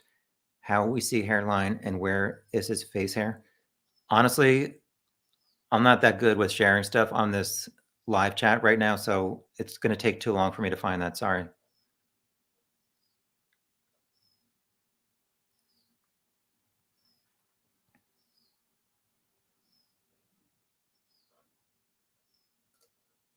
There's at least one woman in Carroll County who knows what happened. Why do you say that?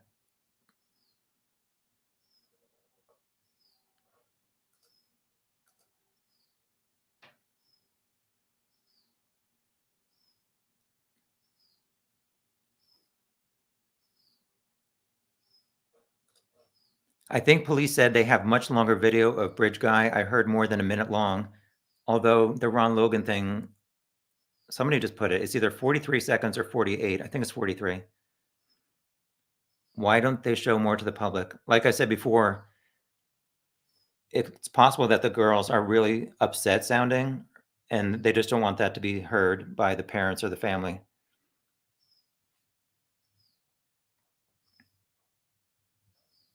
Yeah, this is something. Stop selling dogs. You have a lot of questions. They're good questions, but I appreciate it. So where was the sleepover? Whose house? To me, I don't know if there was two different sleepovers because they were talking about Kagan talking to Libby's friend at a sleepover, which I don't know if that was a week before or early February or what. I know that Abby slept over at Libby's house the night of the 12th. And also about the dog hair. I recently saw a video about, it's from 2022 with Becky Patty, Libby's grandmother. And she said that the afternoon that they were killed, Libby was playing with their new puppy at home. So obviously police would have known that she was doing that, and any hair on Libby could have come from their new puppy at home, which I'm sure they would have tested it by this point.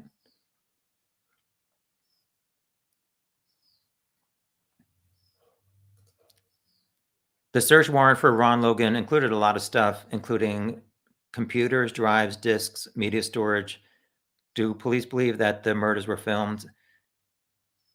I mean, why would they? I'm not criticizing you, but I'm just saying, why would they think that it was filmed? I think they asked for that stuff, trying to get as much evidence as possible. Thank you, Chicos. I appreciate it. Thank you, Al. I appreciate it. Hi, Larson family. Thank you for all your comments.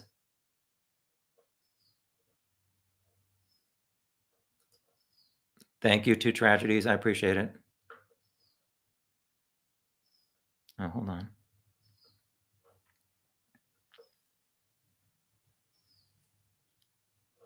Yeah, I'm curious about at what time was Derek at the park? I think it was around 3:15. But I'm curious to know the angle about who was mad at Derek. Obviously, he had a drug issue, and people speculate why has he never really been in the press and done interviews? Is that some kind of not that he's guilty of it, but does he feel guilty or somebody was getting payback to him? I know some people said that maybe Ashley Garth, who was involved with that Garrett Kurtz murders and stuff, something about her, she had a child and Derek got the child taken away, or I don't know. I forget exactly what it was, but some people are saying there's some kind of connection between Derek, who is Libby's dad, and this Ashley Garth woman who is connected to Garrett Kurtz. And they were all doing drugs. Let's see. Yes, they apparently took Tony Klein's dog. I don't know if they returned it or not, but it's probably better off being adopted. Okay, let's see. I heard they took his dog because he had to have toes amputated from diabetes, and Tony Klein couldn't take care of the dog. And Tony also had a previous animal cruelty charges against him.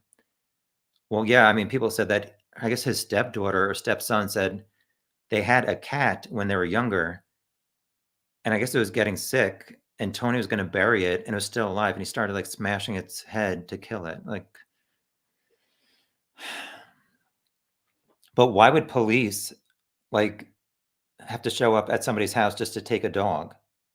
I mean, is that the only reason for animal cruelty charges? That's the only reason they were there in just, or sorry, November 2021? I don't know.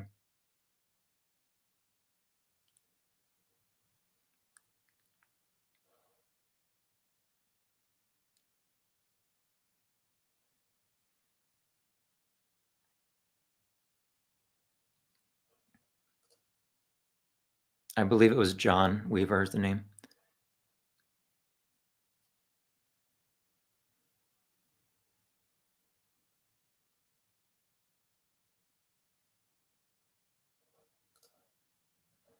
Thank you, Rain Dancer. I'm glad you got something out of it.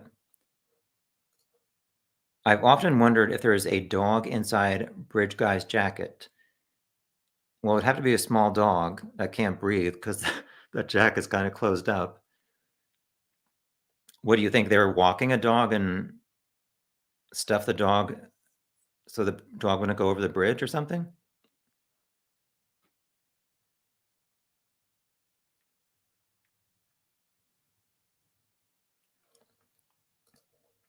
You did not like that I said maybe the girls were being mean? Yeah, I mean, I was just trying to think of ways of what would cause this person to be so angry at two teenage girls that they wanted to kill them. So that was just an idea that I had that I'm not saying it was true or not.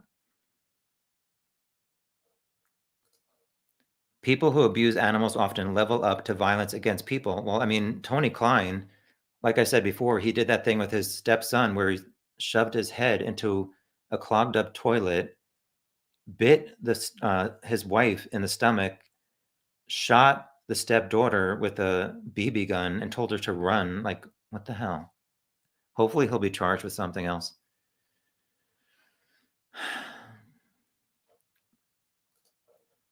I listened to the scanner, and yes, they found cigarettes and undergarments. Second sketch is from the DNA. So you think they did a DNA profile based on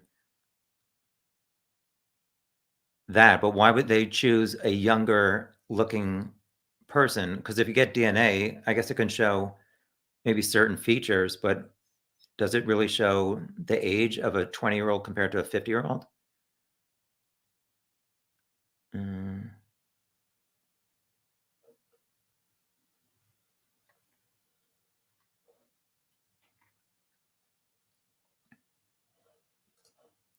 Why did you say the women in Carroll County? Somebody said something, a woman in Carroll County knows who did this. That's why I said that before.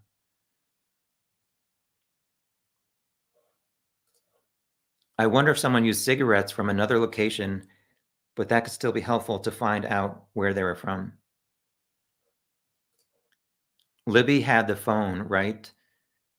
I don't know where the phone was found or if the killer smashed it or what. I believe she had iCloud set up, so anything that a video that she saved would have transferred to the iCloud before her phone was turned off or died from the battery dying.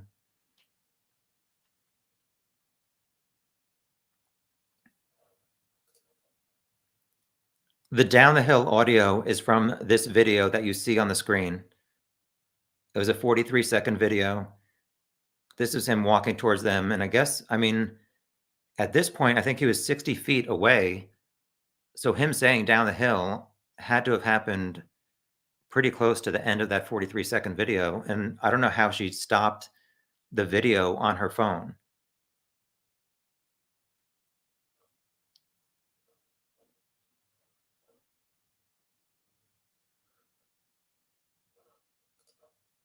Patricia said it was 43 seconds of video, but much longer audio because she let it recording, but put the phone in her pocket.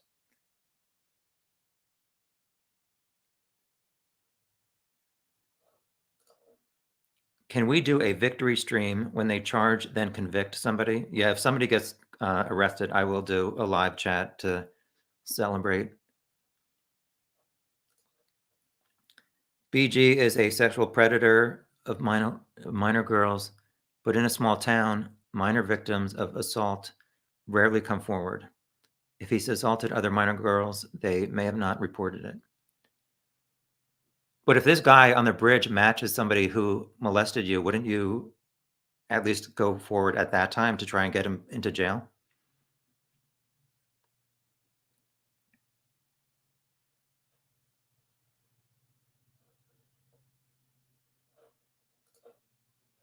Hi, you girl. I appreciate it. Thank you very much for your comment and the donation. I appreciate it.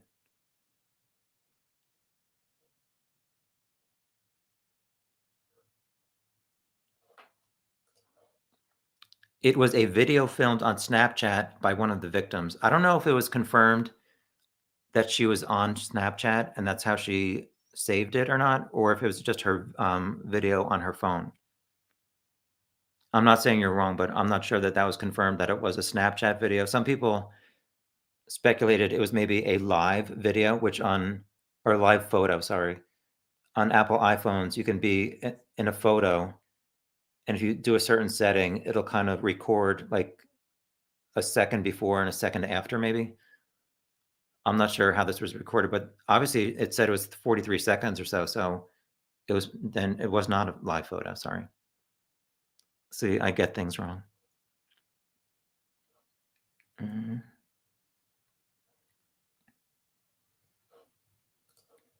I think the community have come together to protect the killers and the killer's family. But what was the motive, and why would people protect killers of teenage girls? Derek is a very, very large man with issues. He likely didn't walk the 505 all the way. His size and issues are good reasons why he's not more out there. Oh, okay.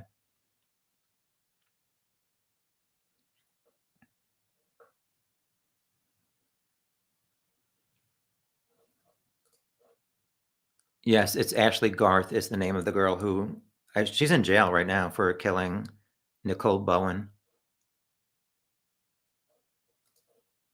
Who was the guy in the ski mask incident?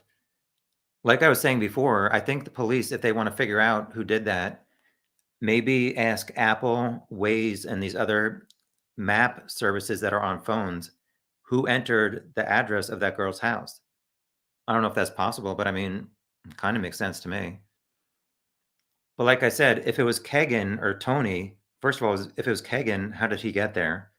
Second of all, if Tony killed Abby and Libby, why is he like still doing stuff 7 days later, like looking in girls' bedrooms? Wouldn't he want to kind of lay low? I don't know.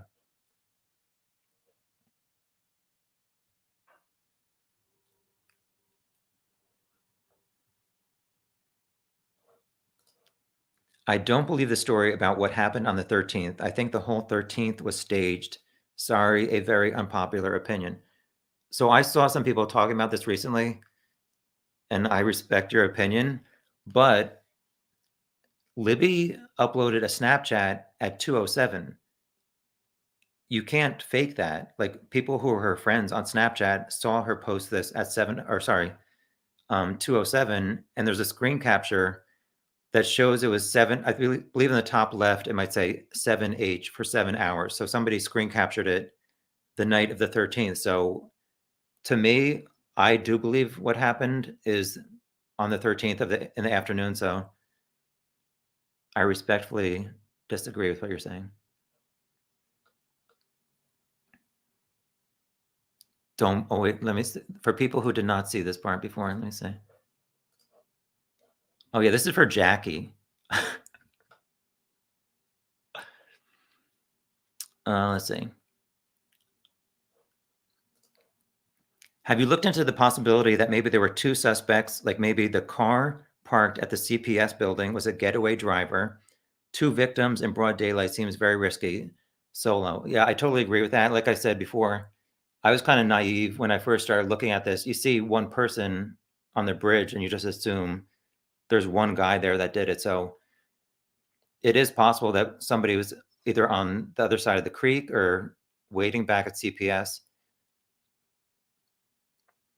But like I said, I'm confused. Why did they say it's between noon and 5, a car at the CPS, if the murders happened and were over by whatever, 2:30 or 3? Why would the killer be staying there until 5? Do the police have video showing them staying there until 5? Like I said in my initial video, is it like an arsonist at a fire that they set? They wait to see who comes. They wait for the firefighters to show up just to see their destruction or whatever. I don't know. Let's see.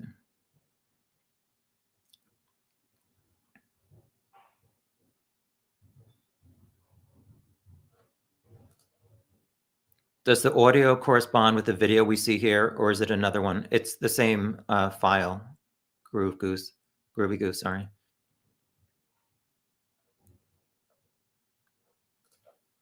Kagan said they raided his dad's house November 21st in December 21 transcript.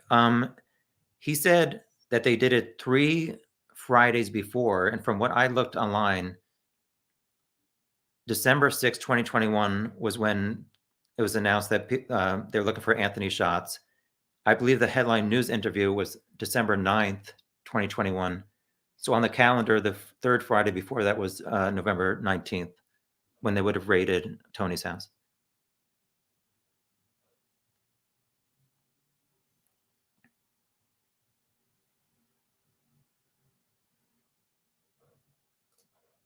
Did Libby's other grandpa live right by the trails? I do not know that, but I definitely do not think that Mike Patty, the grandfather she lived with, was involved with this, or that he's a bridge guy.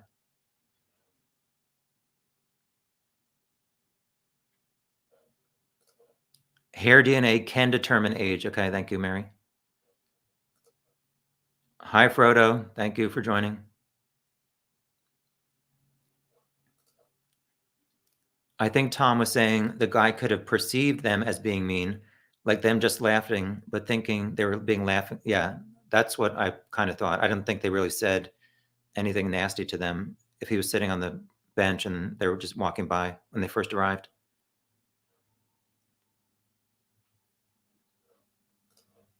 The default age is 25 with a DNA profile. All right, thank you, Angry Midget.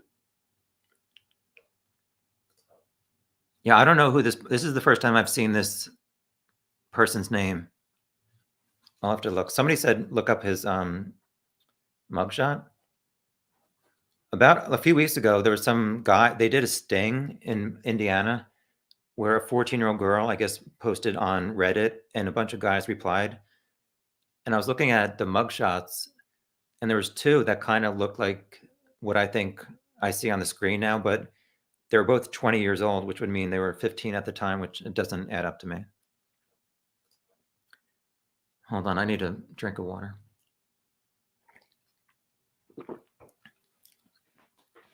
What is this Sandy Hook rumor? Does anybody know about this or where this rumor started? It's not a rumor. It's in the 194-page Kagan interview. The police got records of what he was searching, and I'm pretty sure the term was Sandy Hook bodies. So it's like, obviously Sandy Hook was where a bunch of kids got slaughtered. So why is he looking that up? I mean, that's disgusting. So that's what that is, if that clarifies for you, Jane.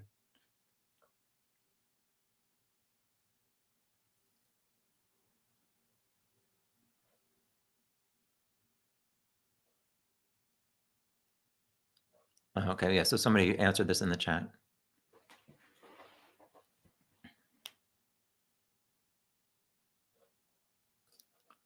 He didn't do much time for stealing that ammonia. I think this person is talking about Libby's dad. Oh no, maybe, I don't know if it was Derek. I remember reading something about this, and I think I even included it in my video. Sorry, yeah, I can't remember exactly what this is. If this is Libby's dad, Derek, maybe got arrested for stealing ammonia or something. Stop selling drugs. Thank you for the super sticker. I appreciate it. Thank you for all your questions too. They could improve intent to manufacture drugs, thus the crime was less serious. I think this person's talking about Derek.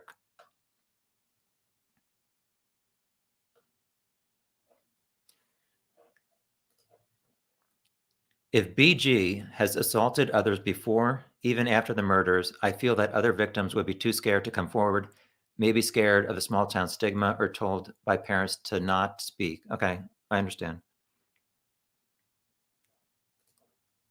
Sometimes when you take a photo with iPhone, it'll live record a few seconds of images. Yeah, that's the iPhone live or live photos is option for that.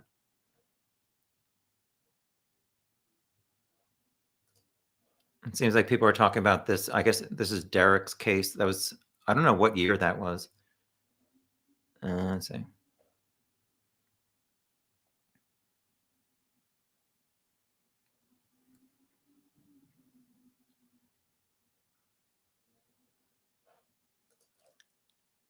Another channel claimed Becky Patty said he, Derek, I don't know if she's talking about Derek, was busted because someone wore a wire. Another channel presented court papers and inability to tie theft to drug manufacturer was important. Yeah, I'm not totally sure about this case, but I know I did see something about some kind of ammonia or something. He does. Yeah, I'll have to look at this person. I don't know who that is. Thank you for laughing at my stupid joke. Do I think, oh, sorry. Yeah. Do I think law enforcement knows who it is? I mean, they've been saying we're just one tip away from solving it. I don't know. Honestly, I can't figure it out, obviously. But it seems like they are still working hard on this. And like I was saying before, some of the Facebook stuff that they mentioned in Kagan's interview shows that they have been working hard on it.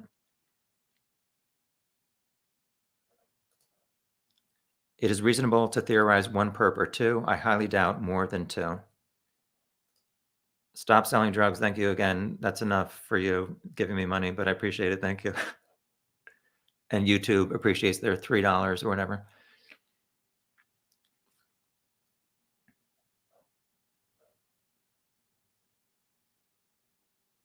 Just reading through the comments.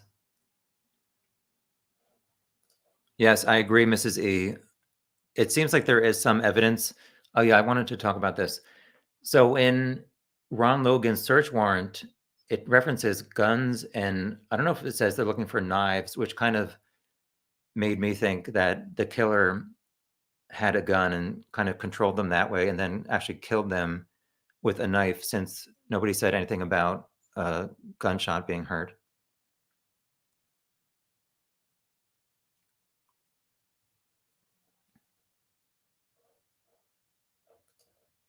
All right, I'll read this for fun.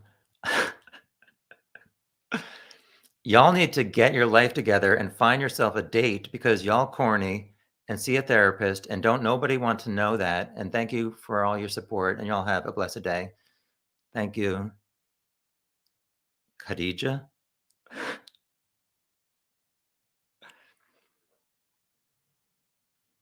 Let's see. Hi, Charlotte. Thank you for joining. Let's see. Thank you for your comment too. Let's see. Jenny, if you're still here, thank you for joining. Let's see. In my opinion, is law enforcement has an idea who he looks like and to which group he belongs to, but they have no name, no address. I don't know. Like I said, I mean, this video changes, his face changes from different frames, so it's really frustrating.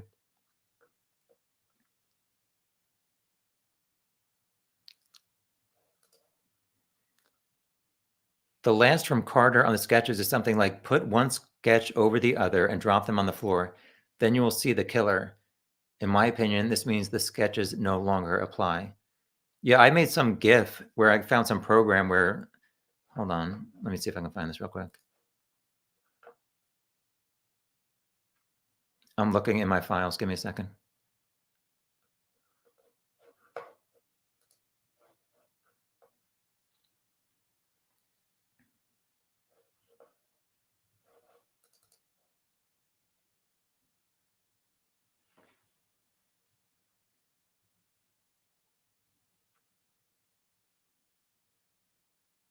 I'm still looking. Give me a second. Yeah, I'm not finding this. I don't know where I put that. Oh, here I go. Sketch. GIF.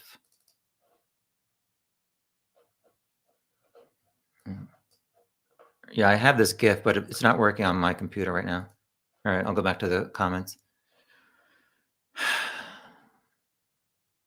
It's almost 4 hours. All right, I might stop at around 4.5. Let's see.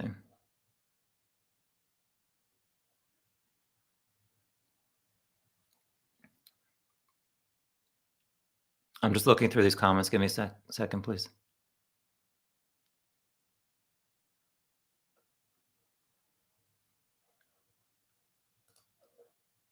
I seriously think that the bodies were posed for BG's personal sick pleasure, and I pray that they gathered the majority of sticks and leaves near the girls in case that's what the killer did.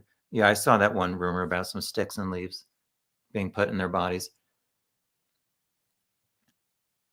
And Doug Carter seemed to be really upset, saying in one of the press conferences, like, I promise you, the way you left them, something like that. So it was kind of probably a messed up looking murder scene, although Robert Ives, the prosecutor, who's the former prosecutor, said it was a really odd crime scene or something with 3 signatures. I don't know.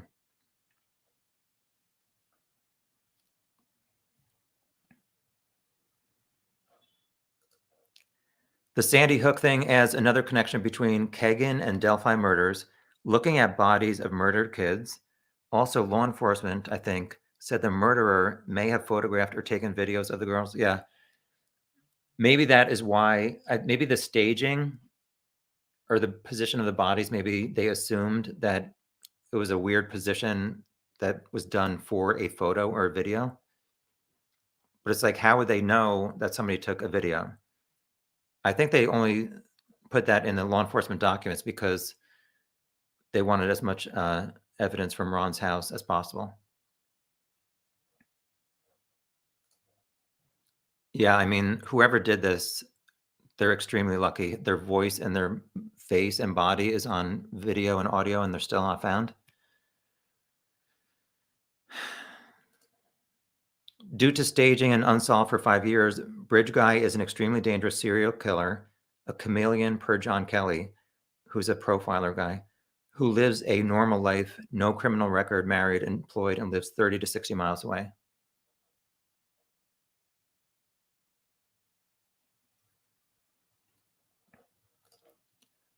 Yeah, I mean, my only consolation, I guess, is that this person, if he's still alive, is scared every day for the past 5 years, wondering, like Becky Patty says, is today the day?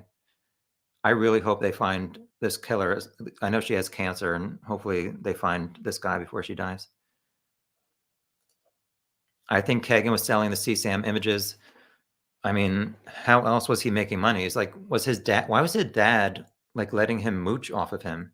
I don't know.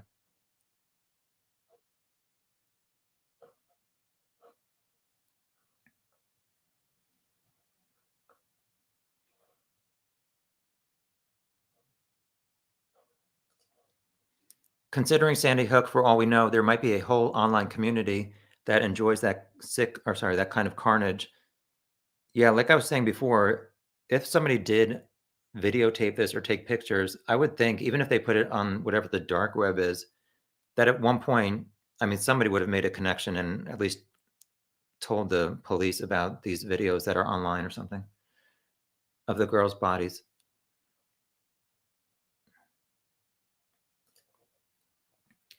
I think law enforcement probably knows who, but maybe they're trying to figure out who BG is and how he's tied, because I bet DNA shows the second sketch as the killer.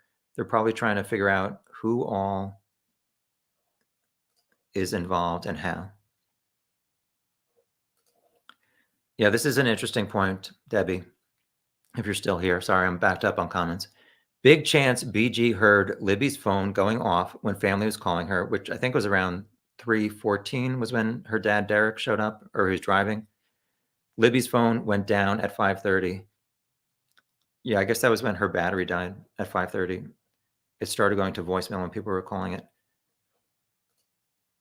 Bye, Nisi. Good luck. Thank you, Anna. I appreciate it.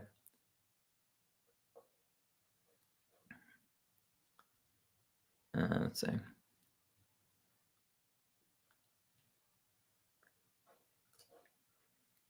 I don't think that he did leave DNA, but if he did, it would have been a mixed blood DNA or a male body blank organ. I don't know who's listening. I don't know if people are watching with kids around. DNA on surrounding twigs and leaves near under the victim's bodies. Yeah, I was saying that it seemed like that hill at the end of the train tracks was very steep. So people would have had to hold on to branches. I don't know if police cut those branches at any point to see if any DNA was on that, although obviously you probably couldn't figure out if it was the killer or the girls or what. But some people said maybe he put handcuffs on the girls at the end of the bridge. But I don't know, it just seems like it would be really hard for them to walk down that steep slope with their hands behind their backs.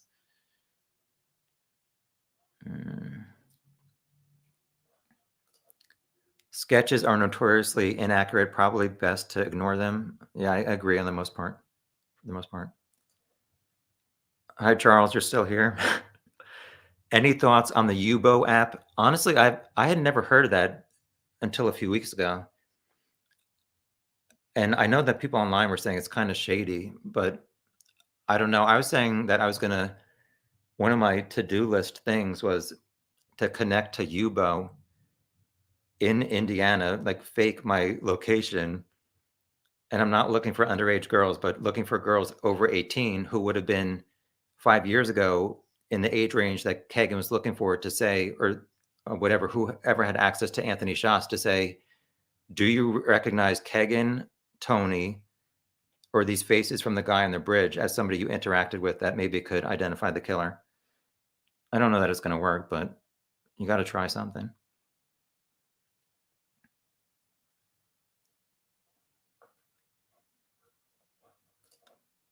If this murder is sexual in any way, I think 2 or more perps does not make sense. What are the chances of 2 people having the same fantasy and trusting each other enough to commit murders together? I kind of agree with that, Elise.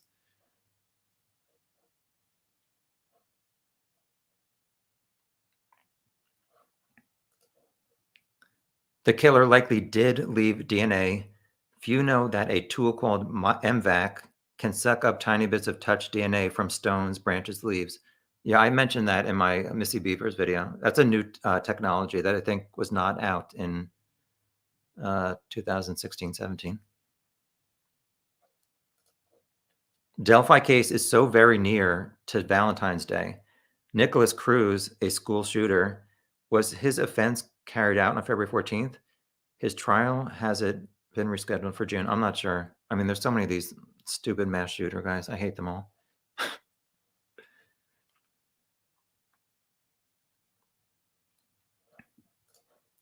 Do you think the killer has been back at the bridge and kill scene? I don't know. I mean, there are obviously crazy people, and maybe somebody would get off on that. Yeah, I don't know. I think it would be stupid to go back there because there are people there frequently. So it's like, why would you even risk somebody saying, "Oh, that kind of looks like Bridge Guy"? Because obviously everybody in Delphi is familiar with this case.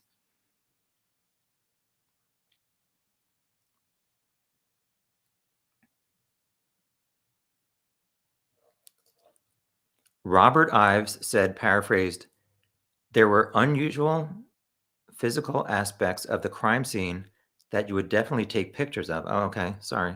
Or thank you, Anna, for referencing that.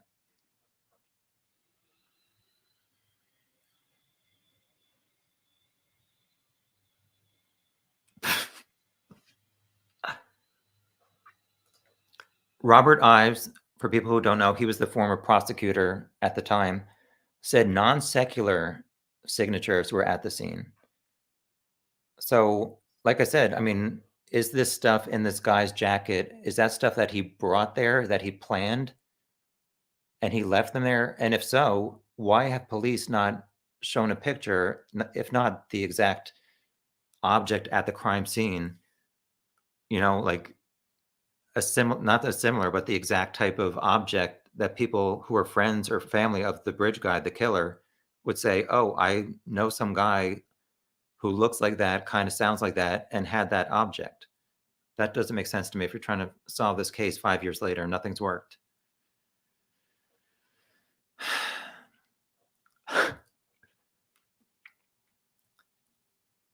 I mean, I would think people would have figured out if it was. So you think Doug Carter was on the trails? I know somebody a few months ago or a year ago said they saw him on the Delphi trails. I don't know if that was true. I'm not during 2017, but like a more recent in 2021 or 22, they saw Doug Carter walking the trails with somebody.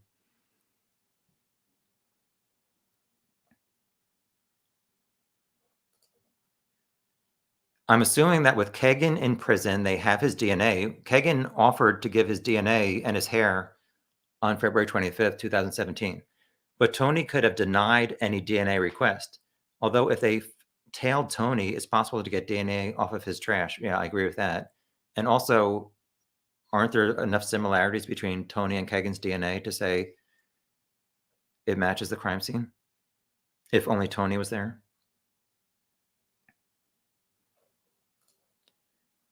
I disagree with John Kelly, the profiler, on this point. I think it more likely he's youngish, under 40 at the time, and lives on the outskirts of society.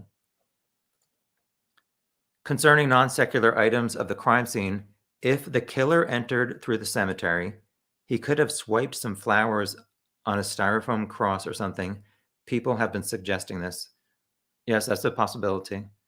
But like I said, at what point does he have that stuff in his jacket? And how's he carrying all this stuff? I'm surprised that this jacket doesn't have stuff like falling. How's he holding this up with all this stuff in the left side there?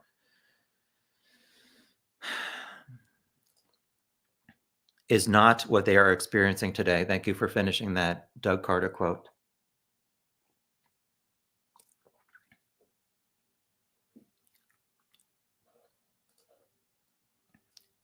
Doug Carter does a good job. Yeah, he does say some interesting things. And some of those press conferences, you got to wonder, like, why did they choose some of those phrasing? Like I said before, we know this is about power to you. You could be in this room in the press conference talking about the shack, the book. I don't know.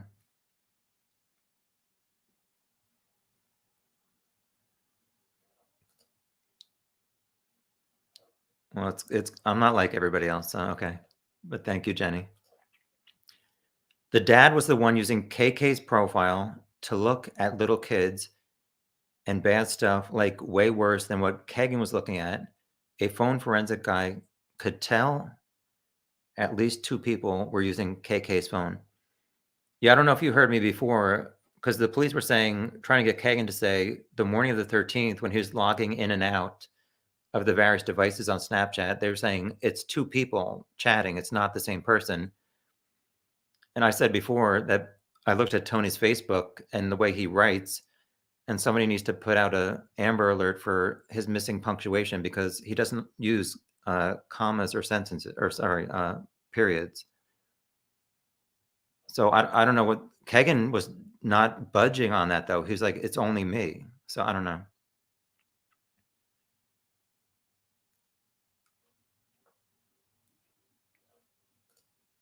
Oh, sorry, Nisi. Maybe go on Tinder. Oh my gosh. Nisi, I appreciate all your comments under my news videos. Thank you for laughing and saying you enjoy them. Big chance flannel shirt guy heard bridge guy and the girls arguing. Yeah, I don't know what time flannel shirt guy got there. Let's see.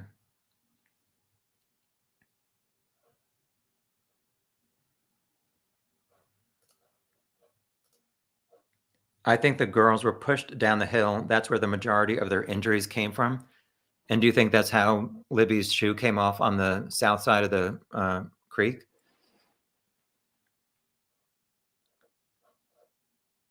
All right, I'm approaching 4 hours. I'll go about a half hour more. Sorry, I probably have another 4 hours tonight on my Missy Beavers video, and like I said, I don't even talk that much, so my voice is gonna go out. All right. Let's see. I missed what woman Tom said has cancer. It's Becky Patty, Libby's grandmother. But she seems to be doing okay today. I'm not sure what her status is, but luckily she's still here. Have you seen the photograph Cheyenne took on the bridge that day? I do remember seeing at least one of them. And I think she got there to the end of the bridge. I'm not sure. I don't like to say facts that aren't true, but I think it was around 3, or was it 3:30 that Cheyenne was there? Kelsey mentioned bridge guy has reddish brown hair and non-blue eyes. Yeah, that was what one of the witnesses said.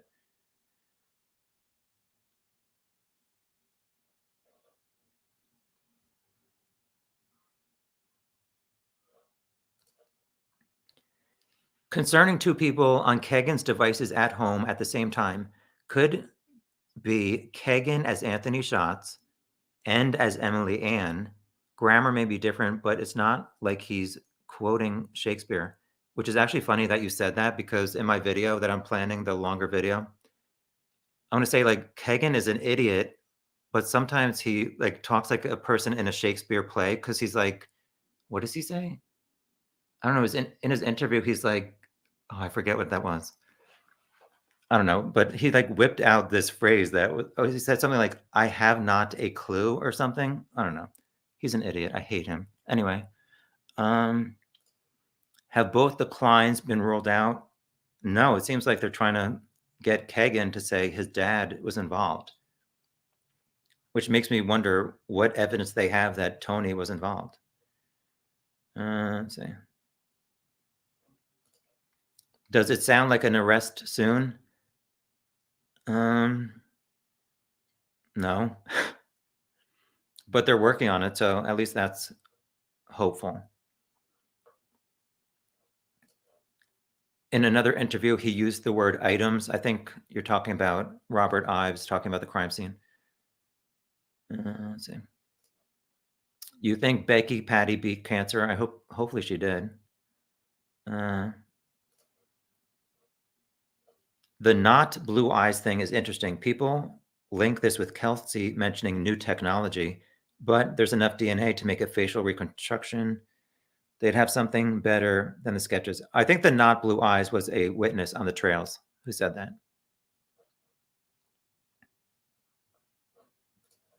Yeah, I was thinking this also, Jenny, sorry. If the killer did anything to Libby's stomach, cops would have gotten a semblance of a bite impression to compare. Yes. And you would think, I mean, DNA from their saliva or whatever, unless he wiped it off, or I don't know. It's messed up. But people were talking about the stomach fascination. And even in Kagan's interview, they mentioned that Tony bit his wife in the stomach. I believe he bit her in the stomach. So it's like, why were they bringing that up? And why were they even bringing up that incident with Kagan's half brother? It seemed like they were kind of segueing into implicating Tony as the killer. Has anyone ever heard that Libby was due to testify in court around the time of her murder? Is that just a rumor? I had never heard of that. And why would a 14-year-old be testifying in court? I'm not saying you're wrong, but I had never heard of that.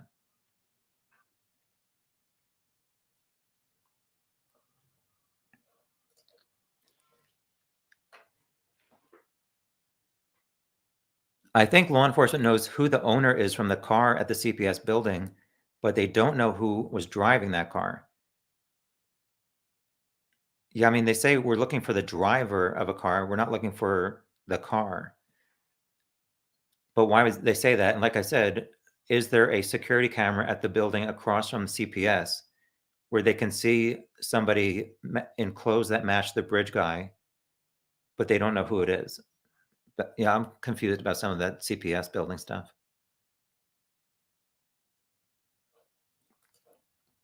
If ever caught, I think law enforcement wants the killer to tell them what signatures are so they know that person is the killer. Yes, I agree with that. But if there are 3 signatures and one item is very unique that people might recognize a friend or family member having, why not try to solve this case that way? No, the cop phone forensics guy could tell it was 2 people using it. Read the leaked transcript where they questioned KK. A fishing vest type thing could be holding stuff inside of the jacket. Yes, correct. Kagan did provide a hair sample. Yes, he said that he did that the first night he was arrested, or the first day.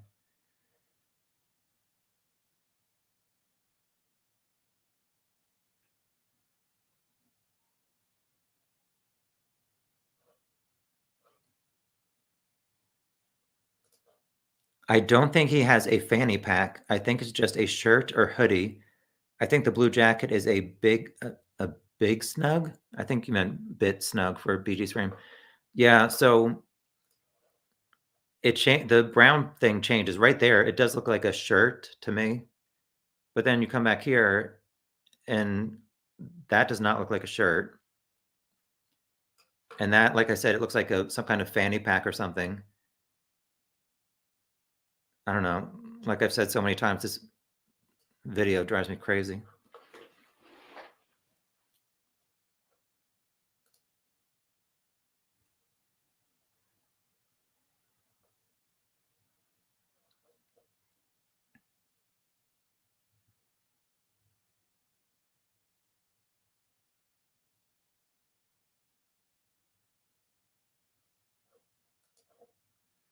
Is there a chance that Ron Logan stumbled on the bodies? I guess you're talking about either the afternoon and he was in a panic. Maybe he moved the bodies. I always wondered if BG had time to do all that. Yeah, I was curious, like, once you kill the girls, like, what are you really hanging around when it's 2:30 in the afternoon and other people are at the trails? But regarding that, I mean, if you found 2 bodies on your property, would you touch them or would you call 911?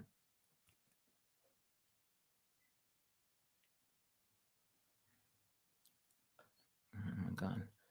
Stop commenting, you guys. I'm kidding, but I'm trying to get through these.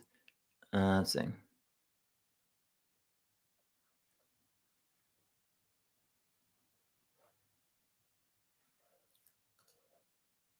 Maybe Kagan has an alibi, but has culpability for setting it up. If his dad is implicated, it may implicate him.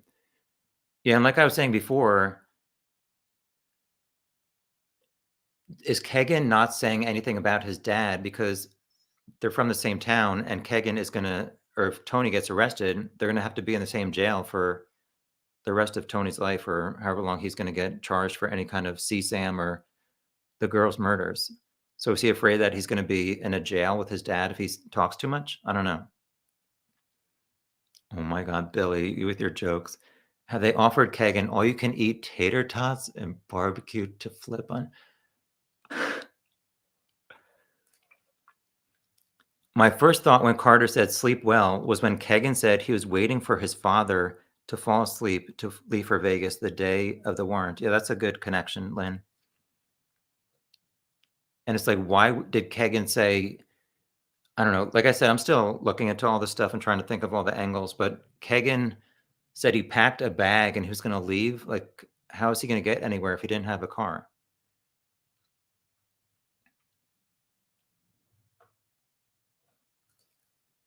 When are you doing Missy Beaver's case? Tonight at 9 o'clock Eastern and tomorrow. Oh, no, tonight at 8 o'clock Eastern and 9 a.m. tomorrow. Fifi Honey Blossom is from Namibia. And Fifi, don't you have the highest like comment under my Missy Beavers video? I'm talking about Delphi, but I'm doing Missy later. But thank you for your comment, Fifi. Hi, Annie. Thank you. Glad you enjoyed it. Let's see. Yeah, I'll do another 25 minutes or so.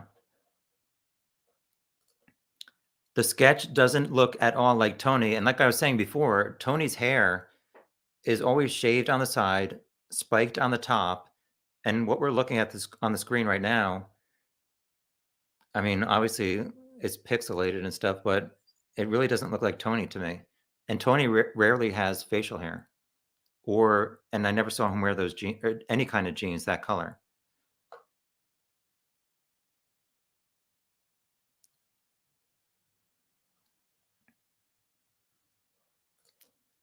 No offense to law enforcement, but they've got to start thinking outside of the box with this case. Yeah, we don't know exactly what they're doing behind the scenes, but I mean, none of us have been able to solve it, so I can't really fault them.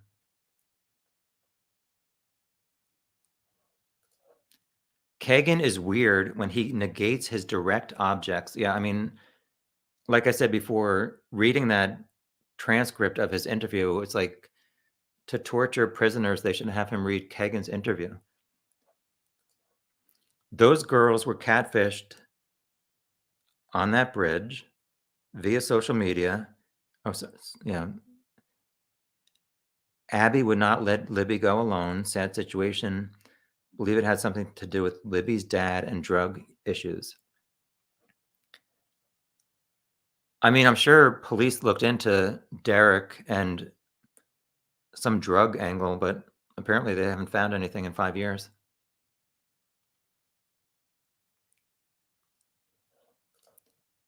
Do you think they'll ever release more of Bridge Guy video audio if no arrests are made? No, because it's like it's been 5 years. Why haven't you done it since? And like I was saying before, the timing of releasing all these sketches and the video, it's like it just doesn't make sense to me that they waited so long. Who is Kagan's half brother? I missed all of that apparently. The Murder Sheet podcast interviewed Kagan's half sister, although she was not on audio, but they also did another one with Kagan's half brother. So let me think here. Tony Klein married a woman who had a young boy and girl. Tony and that woman then had Kagan. I think that's right. And the girl said that like Tony tortured her, although I mean he was mentally abusive to her. She said he had her like take his shoes off and then massage his back while he was watching wrestling, but she stressed that it was not sexual. He never sexually abused her.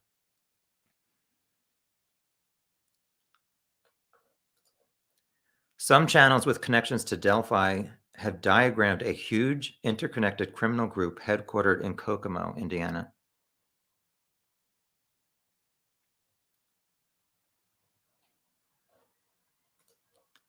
What is the possibility that Bridge Guy is not the killer? Police said it's definitely the Bridge Guy on the audio, and he's definitely the one who killed them.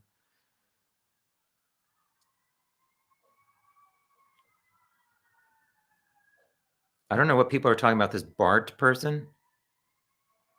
Oh, that's the half brother.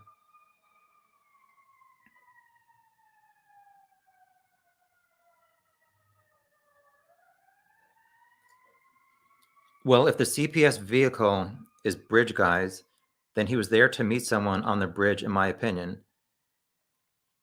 And there is a parking lot on the west side of Hoosier Heartland Highway. So it's like, why did this person park at the CPS building?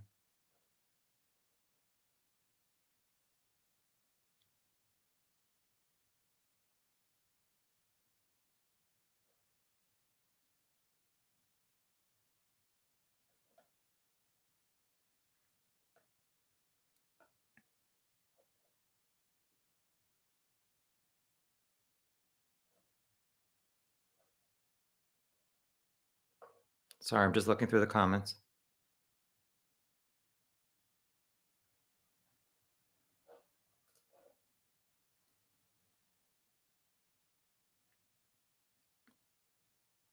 They know who did this. Look at the Flora fires 2 months before Delphi. Same group of people playing musical chairs, letting no one new in. They all keep rotating jobs. The new sheriff. Okay, so you think it's people in law enforcement? Interestingly, law enforcement has always referred to Bridge Guy as responsible, even absolutely responsible for the murders, but have not called him the killer.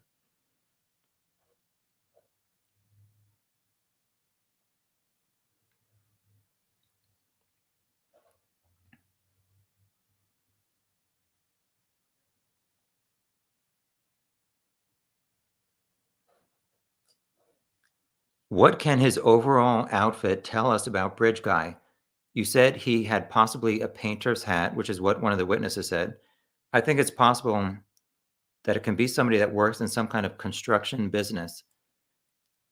Well, I mean, if you follow this case at all, there's definitely people who say every guy in Indiana wears this outfit, so he's not that unique, unfortunately.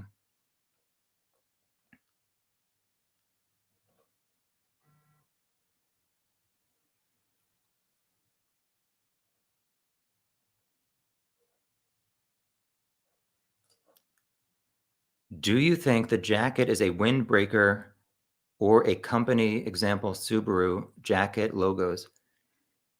I looked at so many jackets and I could not find anything that really looked like this. Like I said, I looked at a bunch of Indiana videos online with like tractor sales and all this other stuff where there would be a bunch of guys, and I did not really see any similar jacket to this.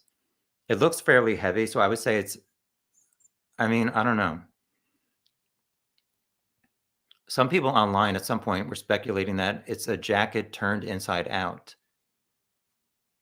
But it's like, as we can see on the screen now, there's like at the bottom of the jacket, there's an opening, but then it closes. I don't know if that's pixelation or is the zipper broken or what.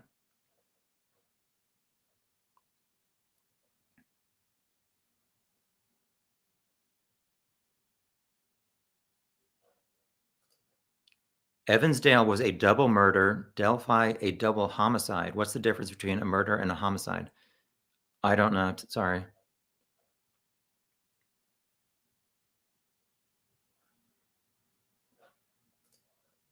Because it's such a rural area, I wouldn't be surprised if there were less than maybe 5,000 clients connected to the nearby cellular tower at the time of their murders.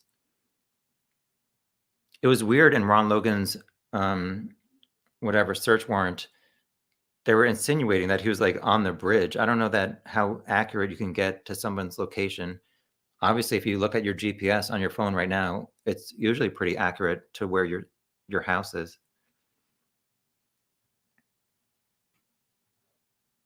But I don't know how that is different from a phone call or just somebody who's not connected to something.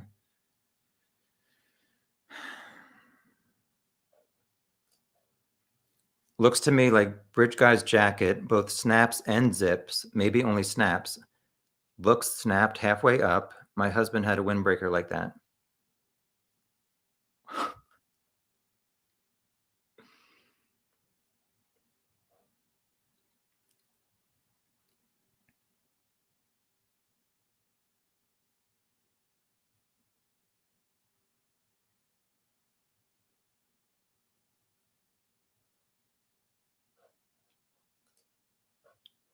Kagan's dad worked third shift with Mondays off. The press conference was Monday, and the first announcement was a weeknight around 10 p.m. Yeah, that's a good point. I was saying before that I think 2 of the press conferences were on a Monday and may have been around like Easter or something. So people were wondering if that's some kind of religious connection there, which Tony Klein doesn't seem too religious to me.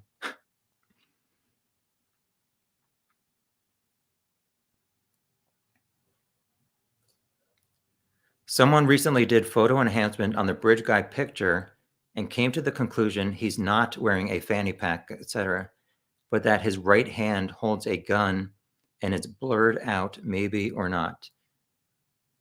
Well, it's definitely obvious that his hand positions are different in the different pockets.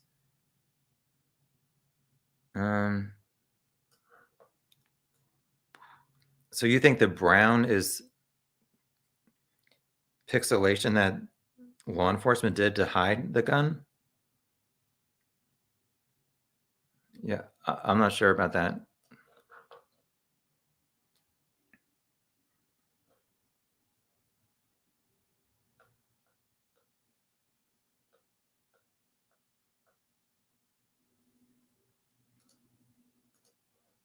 The Anthony shots is still up.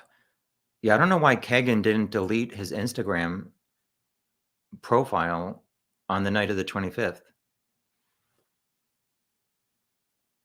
Or did somebody else who had access to it change the password? I don't know. Younger guy sketch could have been Kegan. He was under suspicion. Anthony Shot's profile. Maybe a younger picture of himself. He did kind of resemble it, but I mean, I don't know. It didn't. To me, it did not resemble Kegan, that second sketch. If the police knew exactly what Kegan looked like, why would they not? I don't know. They said that sketch was from the first few days of the investigation. But still, if you think it was Kegan, why would you not alter it to look more like Kegan? Does anyone know why Kegan supposedly got mad at Libby and blocked her, allegedly? He said she was annoying, which it seems like a lie to me because he kept talking to her until the 13th at least. So I think that was a lie that he blocked her and thought she was annoying.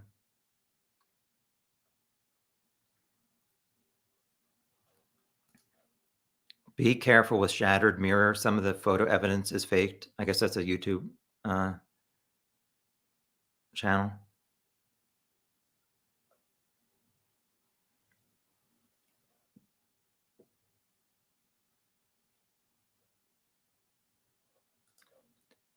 Kegan was 2 or 3 when his father attacked his stepbrother, so I find it weird they inserted that story to him. Yeah, he didn't really seem to know about that story. But his half-brother detailed it on the Murder Sheet podcast, and it was horrible. Tony is a horrible person.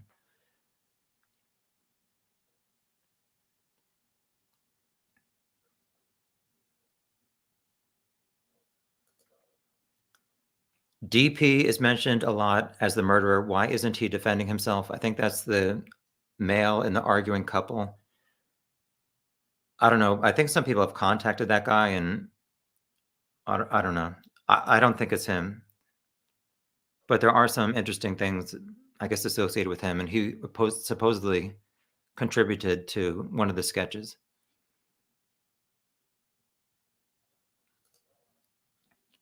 Aside from the cellular tower thing, I'm also baffled how there were no traffic cameras who could correlate Bridge Guy's entry exit to the area.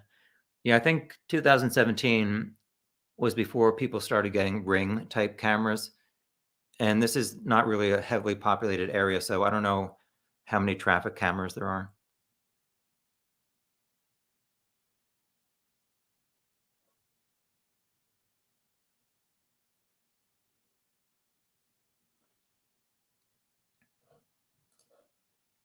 Daisy said that the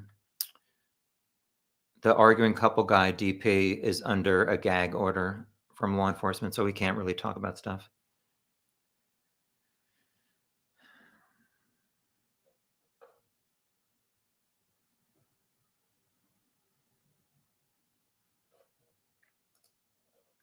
Who saw Bridge Guy that day at the trails? Well, I know some girl was with 3 of her friends, a teenage girl. She apparently texted a photo to her mom. I think it may have been 1:27 p.m. I'm not positive about that, but around that time. And she said that she passed by the guy who was wearing these clothes, and even before the video was released, she described these clothes to law enforcement, or his general outfit and stuff. She said that he was only about an inch taller than her, and she was 5'6". So that's one person. And I believe after the murders, some other people, maybe, I don't know if Flannel Shirt Guy, did he say that he saw him or not? I know that he said that he was on the trails, but I think only the arguing couple guy said he saw a guy matching this after the murders.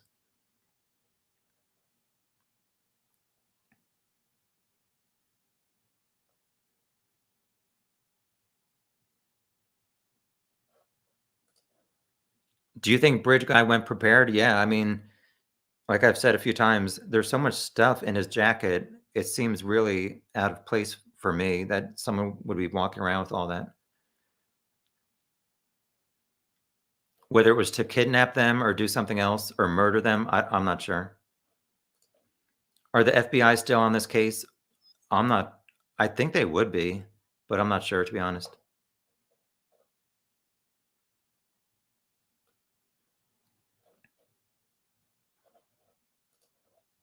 The jacket looks like a Harrington jacket.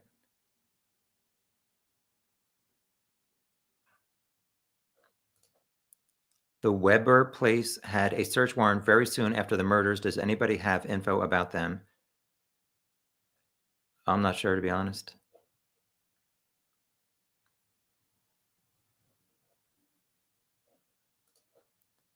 Anyone know if Kleins are right or left-handed? I don't recall seeing anything which would indicate that. Unless, well, actually, Kagan was holding a phone in one of his hands. So if somebody's holding a phone in their left hand, they're probably right-handed to type. I don't know.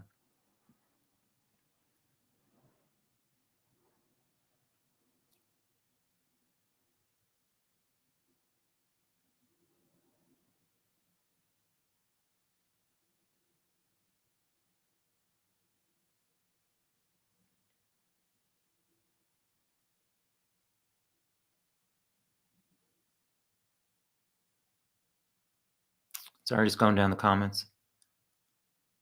I'm going to stop in about 10 minutes.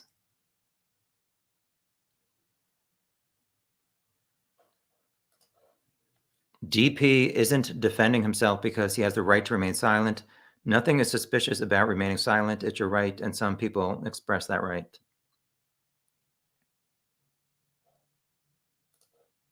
Probably leave your phone at your house when committing a double murder, though. Maybe take a no service one for pics, if anything. Yeah, but like I was saying before, if this was somebody meeting up with Libby or even Abby to hook up, you would keep your phone on in case they sent a message saying, I can't make it, or I'm over at this part of the trails or what. So I don't know. That's just something I thought of. I used to have a similar jacket working as an electrician to that bridge.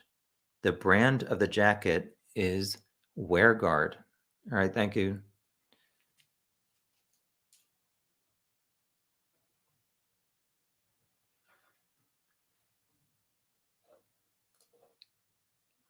Yeah, I'm gonna have to look up this person's name. Is there a mugshot or it's just a random guy? I've never heard that name.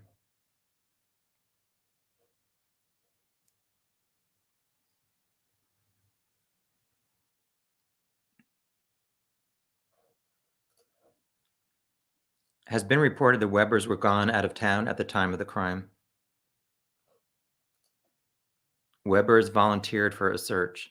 I know somebody, a house near the end of the bridge, somebody was away.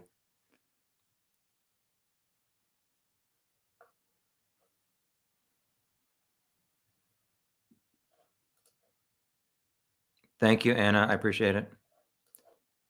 Neither Kagan or Tony resemble Bridge Guy via witnesses, nor the young guy sketch, is my understanding based off of what I've read or heard.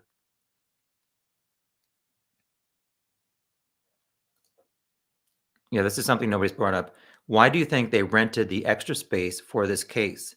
The CSAM findings or PD corruption, maybe? I don't know, but I mean, yeah, I don't know if they were expecting a lot more tips based on the December Anthony Shots press release or what. Hopefully, they're making some kind of progress.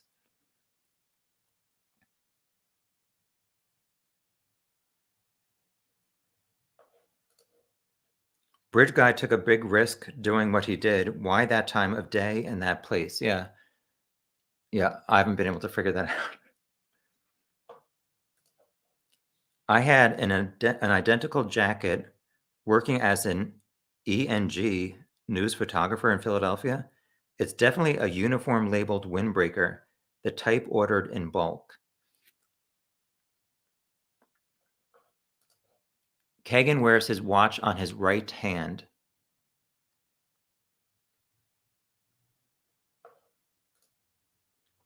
Thank you for joining, Marshall. Carter said they will have to hire hundreds of workers to sort out evidence if this mess ever goes to trial. Otherwise, I think they need many computer outlets to work predator rings. Yeah, and Carter's most recent interview earlier this year, I think it was February 2022, did he say they were going to have to hire like 60 to 80 people or investigators to go through old leads? I don't know. That was a weird thing that he said. I'm not putting this up just to say nice things, but I just want to acknowledge people saying nice things. So thank you. Yes, a mugshot asks. Siri's tired of me asking her so many questions. You know the clothes have been long destroyed. It's almost 60 years. Yes, I agree with that. Thank you, Mona. I appreciate it. We were talking about the Evansdale murders before and similarities. I'm not that familiar with it, but there's definitely some similarities with two young girls killed. It's unsolved. I guess they're both found near water. Some people were talking about numerology, and the date of one case is the same as like the backwards of the other case. I don't know. The killer is a serial killer type, double homicide, two young girls, broad daylight in a fairly public place.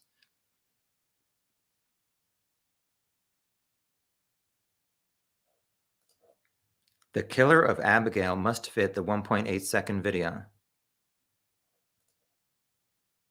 Just acknowledging you, Jane. Thank you. I appreciate it. If Logan is innocent, why not search all buildings on his property now that he's dead? I think that his family would want him cleared and would allow searches. They did all, they searched everything, I think on March 16th. The March 7th one was, or the March 6th one was just for firearms, but it was more inclusive on the 17th.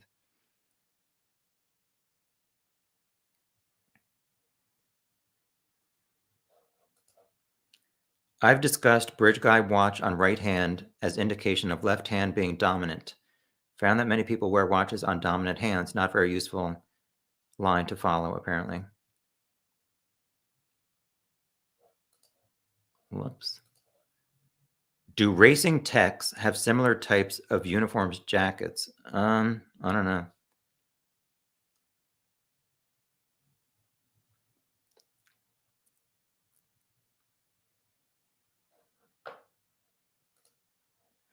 Thank you, Groovy. I'm glad somebody got something out of it. Are Elizabeth and Lyric the Evansdale girls' names? I'm not sure.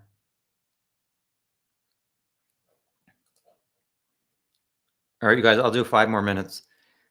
I just thought of the Evansdale murders. You could do a great job on that one. I don't know about that. One girl named Liberty Rose, one word, Lyric Raylin, reverse dates. Girls even resembled each other. Thank you, Alec. I appreciate it. Serial killers keep souvenirs. I think informing the public what the killer kept could alert a wife. Yeah, that's what I was saying. It's like if somebody recognizes an object that was left at the scene that was brought from their home, that might identify somebody.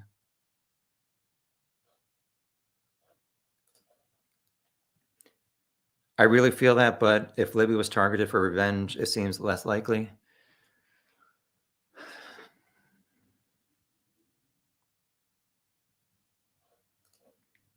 There is a mugshot, and while you're there, look up his stepdad also. Father-son duo with a mom who knows and was providing the atmosphere for predatory behavior. All right, I'll look at, I wrote that person's name down. I'll write it down. The MO of the killings in Evansdale and Delphi is almost exactly the same.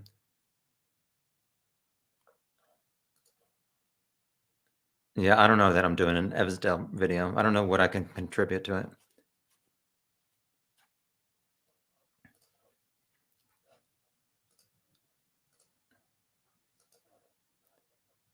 The killer has called into Gray Hughes Investigates twice recently.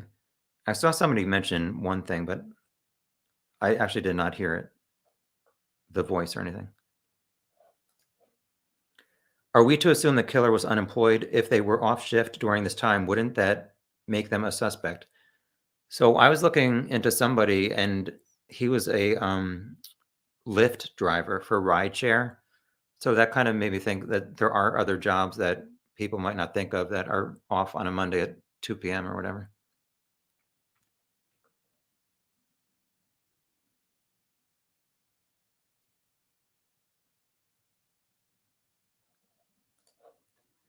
What does it say that the girls did not have a lot of defend wounds? Maybe bridge guy tied them up. Yeah. Either handcuffs or a rope, or he was telling them things where they did not think they were about to be killed. And then maybe, like somebody said, he was behind them and maybe slashed their throats. And it was just so quick that they couldn't really scream or defend themselves. But it seems like if he did that, it would have to be planned. Like, this is how I'm going to do it. I don't know.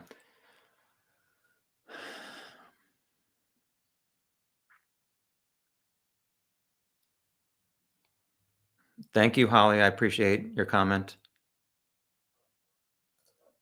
The killer is a railroader. That guy from Ohio is not bridge guy that called Grays. Please, you guys, that guy has called for years.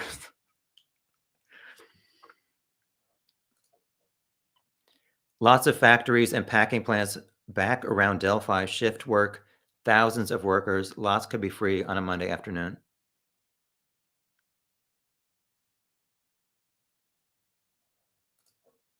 Thank you, Cece. I appreciate it. Yes, pork processing. More importantly, with Evansdale, is the shared workforces with that area and Indiana businesses like Subaru and Packers. I know some people were, I think, looking at Orange Truck Guy, who also, did he work at a car dealership, or not a dealership, but a car factory, which has a location in Evansdale or something?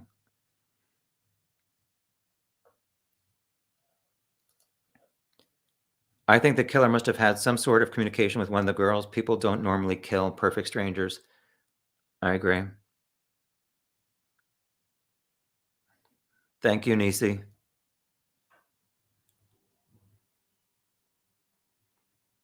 All right, you guys, it's been like 4.5 hours. So thank you for joining my first live chat. And I appreciate all your comments. Hopefully you enjoyed this. Tomorrow, if you want to talk about Delphi again, I'll be doing it at 8 p.m. Eastern.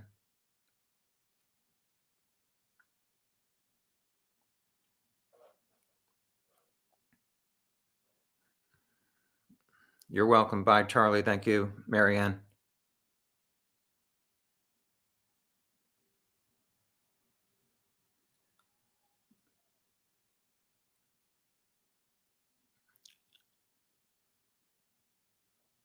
Thank you. Some people, wow, I'm surprised some people lasted the entire 4 hours.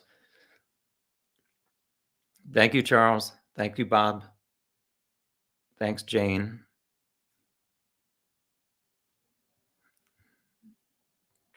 Thank you to all the international people who also joined. All right, I'm going to click in 30 seconds.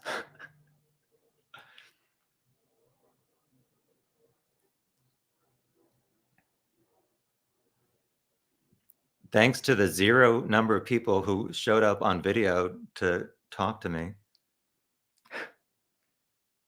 Yeah, I think this should be available on replay if anybody wants to waste, or not waste time, but if you want to look back at the lovely Jackie and her comments.